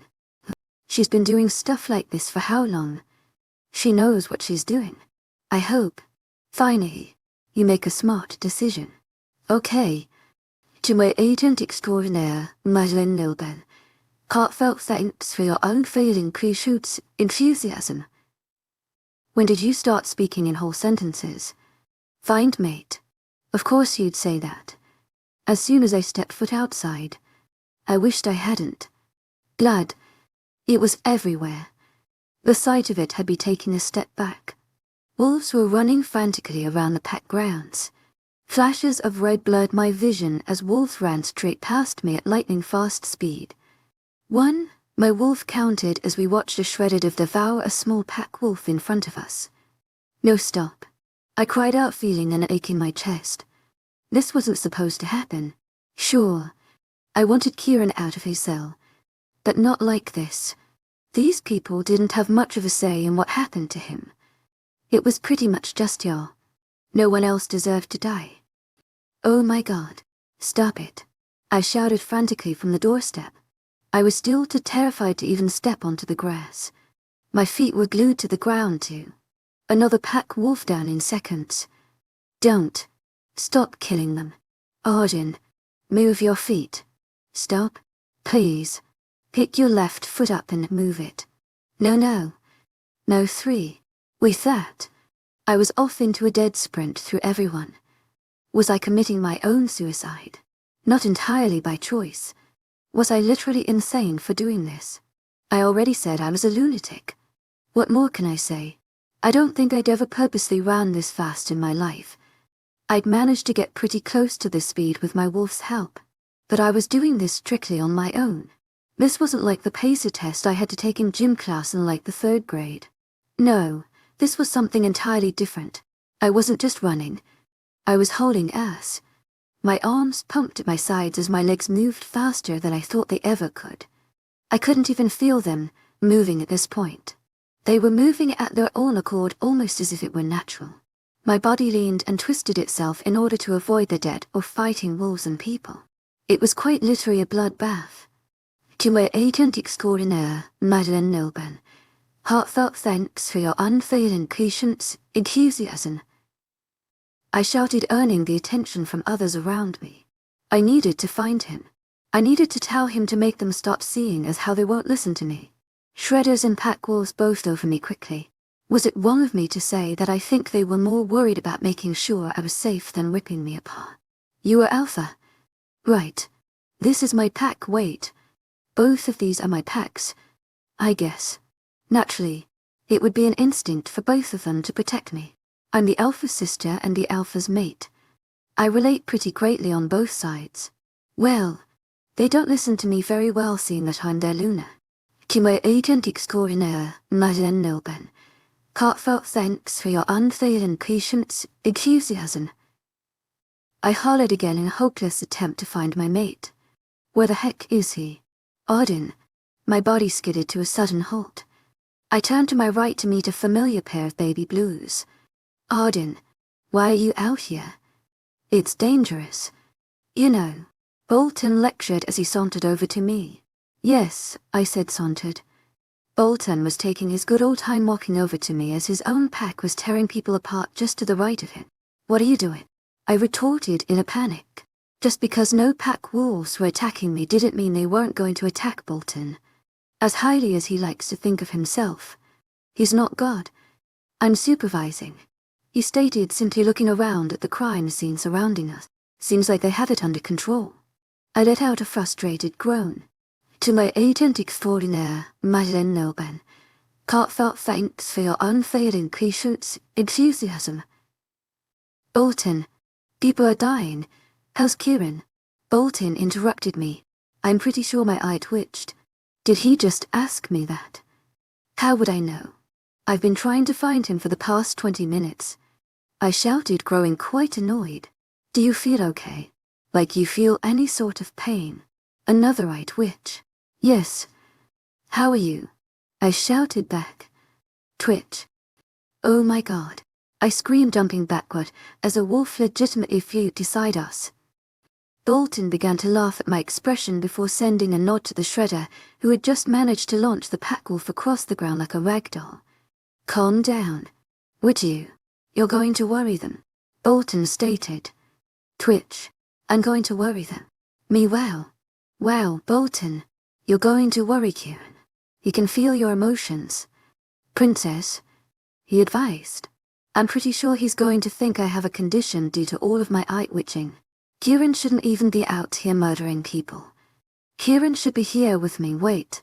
I still have no clue where he even is. Where is he? I need to tell him to stop. I need to make sure he doesn't kill you. I shouted in panic once again as I turned around to shout for him again. Bolton's hands gripping my own were what stopped me from bolting through the pack grounds again. Odin, Bolton said quietly, meeting my gaze with sad eyes. Y'all's dead. Kieran killed him first. No, Kieran wouldn't actually do that. Right. He only did what you wanted. I wanted to doubt him, but I knew Kieran probably did it and most likely had fun doing it. I know. But, oh my god. I need to find him. I stuttered, moving away from Bolton. I need to find Kieran. Y'all's dead. No one can change that. But I need to find him even if I was feeling a large amount of hate towards him. And I'm almost positive that I was 3 seconds away from breaking down into a fit of tears. Arjun, Kieran didn't know it all happened so fast. Neither of us saw it coming. Bolton definitely did not see it coming. Bolton didn't even flinch as the wolf was launched at his back. Not only did the wolf smack Bolton to the ground, but me too. If it wasn't bad enough being crushed under a horse-sized wolf, my head managed to bash quite violently against a rock that was conveniently placed behind me. My ears rang, and my head began pounding immediately. Dark spots blotted my vision as I could barely make out what was happening in front of me. Bolton. I slowed, seeing a man strangle the wolf that had launched itself at Bolton in front of me with his bare hands. No, Bolton was still laying next to me. My hands reached back to touch the hurting area of my head. Why does my head feel like 400 pounds? Bringing my hand in front of my face, I then saw the blood that coated my pale palm. Darn it. I let out a strangled groan. I can't pass out on a battlefield. I can't die today. I refuse to have death by rock on my tombstone. The wolf went limp in the man's grasp before he dropped it to the ground. 6. He crouched down just close enough to my face so that I could make out his facial features. Everything's going to be okay. Luna, he said, trying to sound calm, but I could tell he was panicking. His eyes stared at me worriedly. I knew those grey eyes. They're so pretty, so beautiful. I knew that too, so dark. Brown hair, that well-built body, that face that seemed so familiar even if I'd only had the chance to see it when he was younger from old videos. That voice. I knew him. Then, just like his hair, everything went dark. I only had that one thought left on my mind as my thoughts drifted to a close with the sound of the beep. Beep. Beeping in the background. 7. Eclog, I groaned and rolled away from whoever had decided to wake me up so very rudely. Another flick was then placed to the back of my head. Knock it off, I shouted as I turned around to meet a familiar pair of grey eyes. He chuckled, staring down at me with amusement dancing in the grey orbs. He then proceeded to flick me dead center in the forehead. Dad. I hollered, sitting up against the arm of the couch, causing the dark, brown-haired imbecile ahead of me to jump. His eyes widened as the sound of Dad's heavy footsteps neared the both of us. By ears. He hissed at me, knowing darn well he was about to get yelled at in less than 5 seconds. As if on cue, Dad's head peered around the corner, his green eyes finding my grey ones, and then switching his gaze to the large male above me. A glare settled on his face as he walked out from around the corner to stand in front of the two of us. Boyd, can you not be a prick to your sister for one day? Dad growled out angrily. Boyd turned to shoot me a glare, which I gladly returned with a smirk. Boyd, Elijah, look at me when I'm speaking to you. Dad scolded, instantly earning back Boyd's attention. I'm pretty sure he paled a few shades. As well. Dad could be pretty scary. I'll give him that. He usually didn't get this mad over 𝐊𝐲𝐬 and I's little fights. Sure, we bicker, but 𝐊𝐲𝐬𝐬's might win. We wouldn't do anything drastic, much like other shredders. I'd even go as far as saying that the two of us are pretty civilized. Call me cocky, but I think we could pass as pack wolves. I shifted my gaze from my very irritated father to the floor. He was wearing his work boots that he only wore when he went to do a perimeter sweep. That's why he was most likely a bit touchy. There aren't ever many incidents at the border, so when one does occur it normally sets Dad off like a firecracker. Fresh remnants of mud and dirt trailed behind him on Mom's freshly swept floor. Oh, Dad's large, calloused hands were suddenly on both sides of my face, pulling me away from my thoughts. I was inches away from literally touching noses with him, which freaked me out to no end. What the heck is he doing? Green eyes narrowed in on my forehead. 𝐊𝐲𝐬𝐬, my dad barked. I couldn't see 𝐊𝐲𝐬𝐬's expression due to the fact that I was practically touching eyeballs with my father, but I could already assume he was pretty much peeing himself. Thick. I was practically peeing myself. Dad can be freaking terrifying when pack wolves get a little too close to our side of the border. Did you do this to your sister? I was just joking around. Dad. It wasn't supposed to leave a mark. 𝐊𝐲𝐬𝐬 defended. A mark. He left a freaking mark dead center on my forehead. Wow. For once can you act your age rather than your height? You're 15, not 5. Dad snapped, making me cringe. Okay. If I would have known this was going to be a shouting match between 𝐊𝐬𝐬𝐬 and our father, then I definitely would have just settled on giving 𝐊𝐬𝐬𝐬 a bloody nose. I'm 5'11". 𝐊𝐬𝐬𝐬 muttered angrily, too afraid to shout back at Dad. Me too, buddy. Me too. You can't just go around beating up on her all the time. She's little. Okay. No. I'm 5'5". That's average.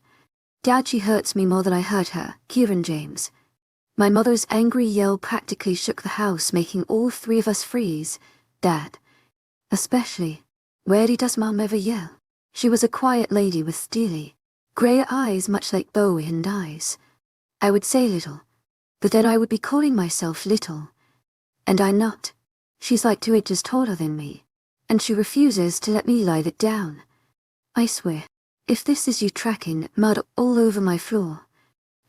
My eyes shot around the room to see 𝐊𝐻𝐬𝐬𝐬 and Dad sharing very similar facial expressions. Dad's was just a bit more fearful. Her footsteps got louder and louder as her bare feet padded against the wooden floor, until her slim body appeared from around the corner. How does one lady have 5 children and still manage to have like 7 body fat? It makes no sense. Her eyes narrowed furiously on Dad's boots, turning to a much darker shade of grey as a few strands of dark brown hair fell into her face. Dad's a goner. Bless his soul. Arden. Baby. Dad didn't even get out his entire sentence before Mom interrupted him. 𝐊𝐻𝐬𝐬𝐬𝐬 𝐊𝐻𝐬𝐬𝐬. Heartfelt thanks for your unfailing patience and enthusiasm. Just take the boots off. Dad made very quick work of taking off the dirty boots. He hurriedly carried them out of the living room, with Mom trailing behind him, hot on his heels, saying something to the effect of, "You never do the floors, and I'll make you sleep on the floor if that's what you want." My mother was a little savage. What more can I say? Mom had that effect on everyone. Well, everyone in the shredder pack. She couldn't exactly order around a pack wolf for a human because she's only alpha female on our side of the border. But I'm sure that anyone would listen to my mother out of fear of what she would do to you. Mom didn't exactly have many limits, which many people often find weird, seeing as how my mother was born a pack wolf. Thankfully, we mainly inherited the shredder gene from Dad. Yes, the scent of a pack wolf still lingers amongst the 5 of us besides Kai, our oldest brother. But it isn't really all that noticeable. To my authentic foreigner, 𝐿𝐻𝐬𝐬𝐬𝐬. Heartfelt thanks for your unfailing patience and enthusiasm. I don't mind it. It's not noticeable in Kai's scent due to the fact that he's the next alpha. Besides, Dad, Kai is the strongest and most dangerous shredder out there. As far as I'm concerned, I'd say he's probably the strongest and most dangerous wolf out there. To my authentic foreigner, 𝐿𝐻𝐬𝐬𝐬𝐬. Heartfelt thanks for your unfailing patience and enthusiasm. I say dangerous knowing what 𝐾𝐲 is capable of. I don't mean that he just goes around killing whoever whenever. He's the next alpha. He has morals. Dad wanted 𝐾𝐲 to take over the position last year where he turned 18. He didn't want it yet. 𝐊𝐢𝐳𝐷 𝐂𝐵𝐻𝐻𝐿 𝐊𝐢𝐳𝐷 𝐾𝐲's plan was to finish high school first. Now is a whole year later, and his excuse for not stepping up is wanting to wait for his mate. I think 𝐾𝐲's just too afraid to take over as alpha. It's a big job, and he knows it. The pack wolves alpha just stepped down and handed the title to his son about a month ago. This just added on to the pressure to hand 𝐾𝐲 over the title that he refused to accept without his mate by his side. I respect 𝐾𝐲's decision. I would respect it a lot more if he waited for his mate in other ways too. 𝐊𝐢𝐳𝐷 𝐂𝐵𝐻𝐻𝐿 It's not a secret that 𝐾𝐲 tends to sleep around a bit. I'm not a fan of it. Dad isn't. And Mom most definitely is not. She even threatened to cut it off before if he didn't stop. He's honestly a good-looking guy. I mean that in the nicest, most sisterly way. 𝐾𝐲 was like 6'2" or something like that. He says 6'4". But I know for a fact that he's lying. He inherited his forest green eyes from Dad and tan skin from Mom. Considering both of our parents have dark hair, it never failed that all of us inherited the trait too. My gaze switched from my parents' retreating figures and settled on 𝐊𝐲, who looked as if he just dodged a little bullet. Sorry, I mumbled, feeling slightly guilty knowing that if it weren't for Mom, Dad would still be hounding 𝐊𝐲 about flicking me. I was a daddy's girl. What can I say? Being the only girl in the family does that to a person. You almost just caused and witnessed my murder, he retorted as the color returned to his slightly pale cheeks. I wouldn't have let him actually murder you. I mumbled, pushing myself off of the couch and into the kitchen. I expected 𝐊𝐲 to follow, but he didn't. All that I heard from him was a frustrated sigh as his body hit the couch. I did not hear any yelling from the kitchen, so that had to be a good sign. Right. Mum wouldn't have killed Dad that quickly. I'm sure we would have heard some pleading from him by now. Dad was a huge softie for Mom. I froze in the doorway of the kitchen, not sure whether I should smile or vomit. My dad had my mom's small frame wrapped up in his arms. She was pulled flush against his chest as their bodies rocked back and forth. I could just pick up on the quiet humming coming from Dad. He always loved to sing to Mom. Mom's face was hidden in Dad's chest as they continued their swaying. It was a cute moment. I'd admit it. 𝐻𝐲, second youngest, coming in hot. I announced, making my way over to the snack cupboard. We're not 𝐻𝐲. By 𝐻𝐲. You're 𝐻𝐲. My mother fired back. I was trying my absolute hardest not to laugh at her. She didn't move her face from Dad's chest when she had spoken, so it all came out a bit muffled. Yeah. And so 𝐻𝐲. I deadpanned, rolling my eyes. I shut the cupboard, not finding any of the snacks appealing. They were 𝐻𝐲. Anyone see Tess? My father pursed his lips and thought for a moment before shaking his head. Nope, but you could do me a favor by grabbing the stack of papers off of my desk and giving it to her brother, he said with a hopeful smile. I already knew the only reason he was asking me to do this was so that I would leave him and Mom alone. Fine, I replied, slowly moping out of the kitchen. The capital house was big. I would never try to hide that. It had to be big in order to fit the alpha and gamma families in. The capital house is where we live since my dad is the alpha. The house is split up into 3 parts. There's the beta's quarters, which is on the left. Then, there's the gamma's quarters located on the far right of the house. And then the alpha's quarters placed front and center. There were some good and bad things about living in the capital. I could go visit Tess. Marilyn's my dad's gamma female daughter. Anytime I wanted to, really. That was nice, seeing as how we're the only girls under the age of 20 in the entire house. That was the bad part. Too, though. Living under one roof with not just 4, but 8 boys was a bit hectic. Thankfully, I only had to deal with 4 of them in the alpha section of the house. But more often than not, the other 4 made themselves at home in our living room and kitchen. Hence why we have no good snacks. I hate these stairs. I groaned, taking my last step before hitting the platform. Curse whoever designed this house. I made my way down to the end of the hall. You couldn't really miss Dad's office. You were stupid if you did. It was a big oak door that read Alpha on it. Mom finds it funny to occasionally put a sticky note over it with the word kitten written on it. Dad really doesn't find it all that humorous. Dad doesn't really ever find anything humorous. To my agent extraordinaire, Madeline Nelben, heartfelt thanks for your unfading patience, enthusiasm. He's sort of a brute, but I guess he has to be. You can't rule an entire shredder pack while enjoying the smell of daisies. Okay, Bolton Dad's beta actually told me that, but it's true. If Dad were some sweetheart, we wouldn't be standing where we are today. Mom, Dad, Marilyn, and Bolton would not have managed to not only overthrow the werewolf government but human government as well. Shredders would still be creeping in the shadows like Mom told me stories of when I was little. Shredders wouldn't be dominating half of the world. Life would be so messed up if humans and pack wolves continued controlling everything. Unfortunately, pack wolves still do control half of the earth. But I mean, at least it's not all. Dad's always had this somewhat twisted plan to take over the entire capital country. But Mom thinks it's far too risky. Apparently last time Dad had a brilliant plan to rid the world of some pack wolves. He murdered some people close to Mom. Quite frankly, he ripped through the entire pack that her friends belonged to. The only survivor, as I am told, was Trevor. That was the start of the whole shredder uprising. Mom wouldn't speak to Dad for weeks after what he did. He had to get down on his knees and literally beg for forgiveness. Anyone who knows my dad will tell you that my dad does not beg. Oh, but boy did he. I don't think Mom, Marilyn, and Bolton will ever let him live it down.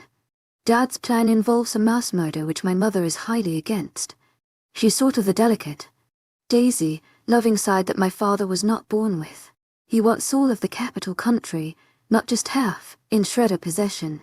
Once the country became our territory, it would be 10 times easier to wipe out any pack wolf or human on it. To do that, we would have to take out their central pack house their turn. Not mine though. No one really knows how many pack wolves infest their main house. That's the problem. Shredders can be pretty savage, but based on the stories that I've heard, pack wolves can be just as bad. They all travel in groups, little packs led by little sub-alphas which are all led by one main alpha. Apparently, they still go by these things called states. As well. Strange. I know. It's much simpler just to use territories. We just have to remember East, West, North, Highland, Region. They have to memorize words like Minnesota. Honestly, what the heck? I yanked open its office door, taking in the scent that surrounded me as I did so. Yet smelled like Dad. I sauntered my way over to his desk before planting my bum on his cushioned spin-and-wide chair. My eyes raked over the mass amounts of paperwork on his desk. Letters, payments, update, just flat-out mass amounts of documents from pack members all around the world. I had no clue how Dad did it. I'd be going bonkers. Quite frankly, the desk would probably have a very evident indent of my face on it from the amount of times that I would no doubt smack my head off of it out of frustration. Mom says I get my anger issues from my grandmother. That's really all that she's ever told me or anyone about her family. But I'll take it. Mom never really spoke of her family. I knew she had a brother named Elijah, but other than Uncle Riley, I had no connections with any of her side of the family. Mom apparently had a falling out with her parents and brothers. She tried numerous times to search for her one brother, Eli, but he never surfaced. I was okay with just Uncle Riley. To my agent extraordinaire, Madeline Nelben, heartfelt thanks for your unfailing patience, enthusiasm. He and Mom were mega close. He used to tell Bode and I this story of how he saved Mom's life after she fell off of a cliff and smacked her head on a rock at the bottom. I loved Uncle Riley, but he was literally insane. I smiled as my eyes landed on a picture laying under a stack of Border Patrol routine papers for the Northern Territory in District 12. It was the whole family, well, all 7 owls. Me, Mum, Dad, 𝐊𝐲𝐬 𝐷𝐞𝐲𝐿, and Knox. The photo was taken about 3 years ago. Mum said she always wanted to have a big family photo, so Dad, being the pushover he is, made us all take one. He actually smiled in it, too. I find it amazing how we managed to get Dad smiling on camera. The photo was not perfect. Oh, not in the slightest. I'm pretty sure the only ones paying attention were Dad and Knox. Don't ask me how a 2-year-old managed to pay better attention than a 16, 15, and a 12-year-old. I can't tell you. Kay stood on the far left. He managed to get into a fight at school about 3 hours prior to the photo being taken. This ended up giving him a dark purple ring around his right eye. He didn't seem too bothered by it. He seemed more annoyed by Bo pulling at his ear. Bo was the second oldest. I'd say he took after Mom's side of the family looks-wise, except for his bright green eyes and height that he inherited from Dad. I say that he takes after Mom only because he's a spitting image of Uncle Riley when he was younger. Well, that's what Mom says. She would know. 𝐊𝐲𝐳 𝐷𝐞𝐝 𝐊𝐢𝐳 heartfelt thanks for your unfailing 𝐀𝐥𝐄𝐬𝐵 enthusiasm. I mean, she did grow up with him. Bo was always the quietest one out of the 5 of us. He tended to just observe more than anything. But he never failed to anger Kai in some way. He still does. And he's 18, practically an adult. To be honest, I don't think Kai minds it. The 2 of them were always close, considering the age difference between them is only a year. Mom stood beside Bo with a little Knox in her arms. She had her mouth open, saying something to him as he had a fistful of her hair in his little hand. Knox sucked away on his binky 𝐾𝐿. Green eyes were trained on the camera in wonder. It was weird seeing Knox so tiny. He had grown so much in the past 3 years. His binky obsession turned to a thumb-sucking obsession. And Dad still can't seem to break him of it. Mum thinks it's cute.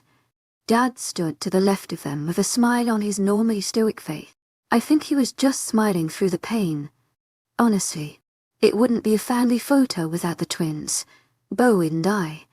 Yeah, okay. So I was actually supposed to be a boy. My parents literally thought Bo and I were going to both be boys. I was almost named 𝐸𝐻. 𝐸𝐻 isn't really all that better, but it's something. In the photo, I stood in front of Dad.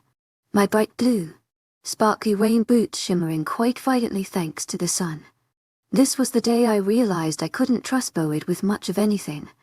Being the unthoughtful prick he was and always will be, he stomped his big, muddy boot directly onto mine, leaving a boot print on it. Boyd was smirking wildly with an evil expression plastered across his face. My small hand firmly grasping Dad's as my face scrunched up in disgust. Some days I wondered if he really was the older twin. He sure didn't act like it. Nothing ever changes, I mumbled to myself, pushing the picture aside. After 5 more minutes of searching, I gave up on finding the papers for Sydney, Tess's oldest brother. He was practically Gamma already. He would fully gain the position when Kai took over as Alpha. I feel bad. 𝐊𝐳𝐳 𝐊𝐢𝐳𝐬𝐵 heartfelt thanks for your unfailing 𝐀𝐥𝐄𝐬𝐵 enthusiasm. Sydney is 20 now, and he's becoming a bit restless. Jax, Bolton's oldest son, isn't really in much of a hurry to take on the beta position just yet. He's only 15 like Boyd and I. So I mean Kai's still got time. Once JX turns 18 though, he'll definitely have to take over as Alpha, mate or not. Wandering out of Dad's office, I headed straight for my room. Time for nap part 2. 𝐸𝐻 poke. What does he want now? Hey 𝐸𝐻. Poke. Ignore him and he'll go away. 𝐸𝐻 Alexandra. Poke. He's not going away. 𝐊𝐻 𝐷𝐞𝐝 heartfelt thanks for your unfailing 𝐾𝐥𝐻𝐬 enthusiasm. I groaned out, not bothering to open my eyes. I didn't have to look in order to know it trying to wake me up again. What to go spot the perimeter? he asked, making my eye that wasn't squished to the side of my pillow pop open. Spotting the border didn't sound too bad. Spotting the perimeter was just a nicer way of saying shining bright lights at the pack wolves as they did border patrol at 11:30 p.m. We'd been doing it since we were little. Bolton would take 𝐿𝐲, and Sydney when they were younger.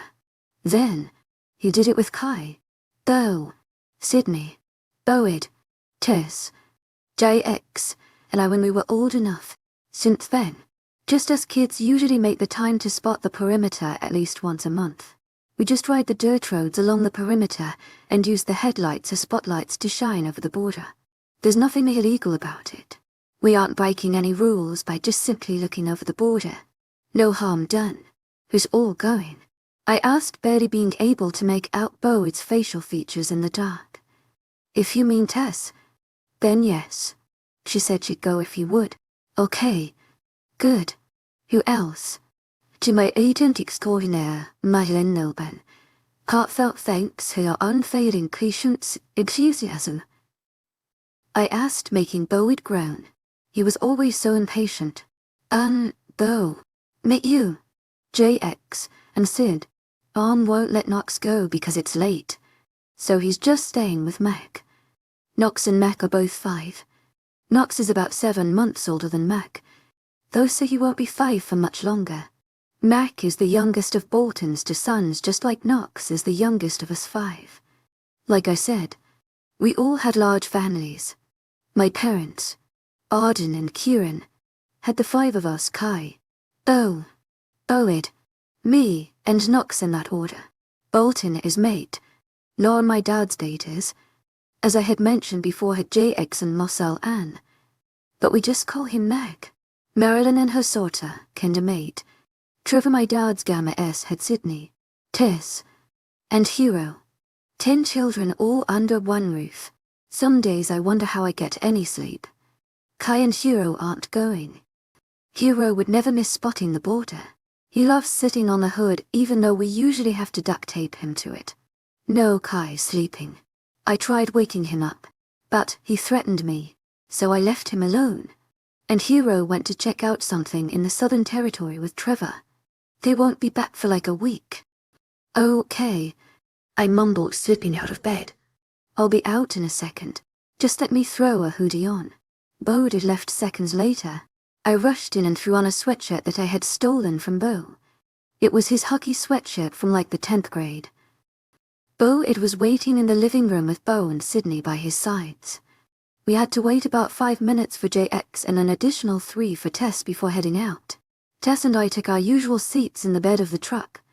Jackson Bo accompanied us while Sydney and Bo drove.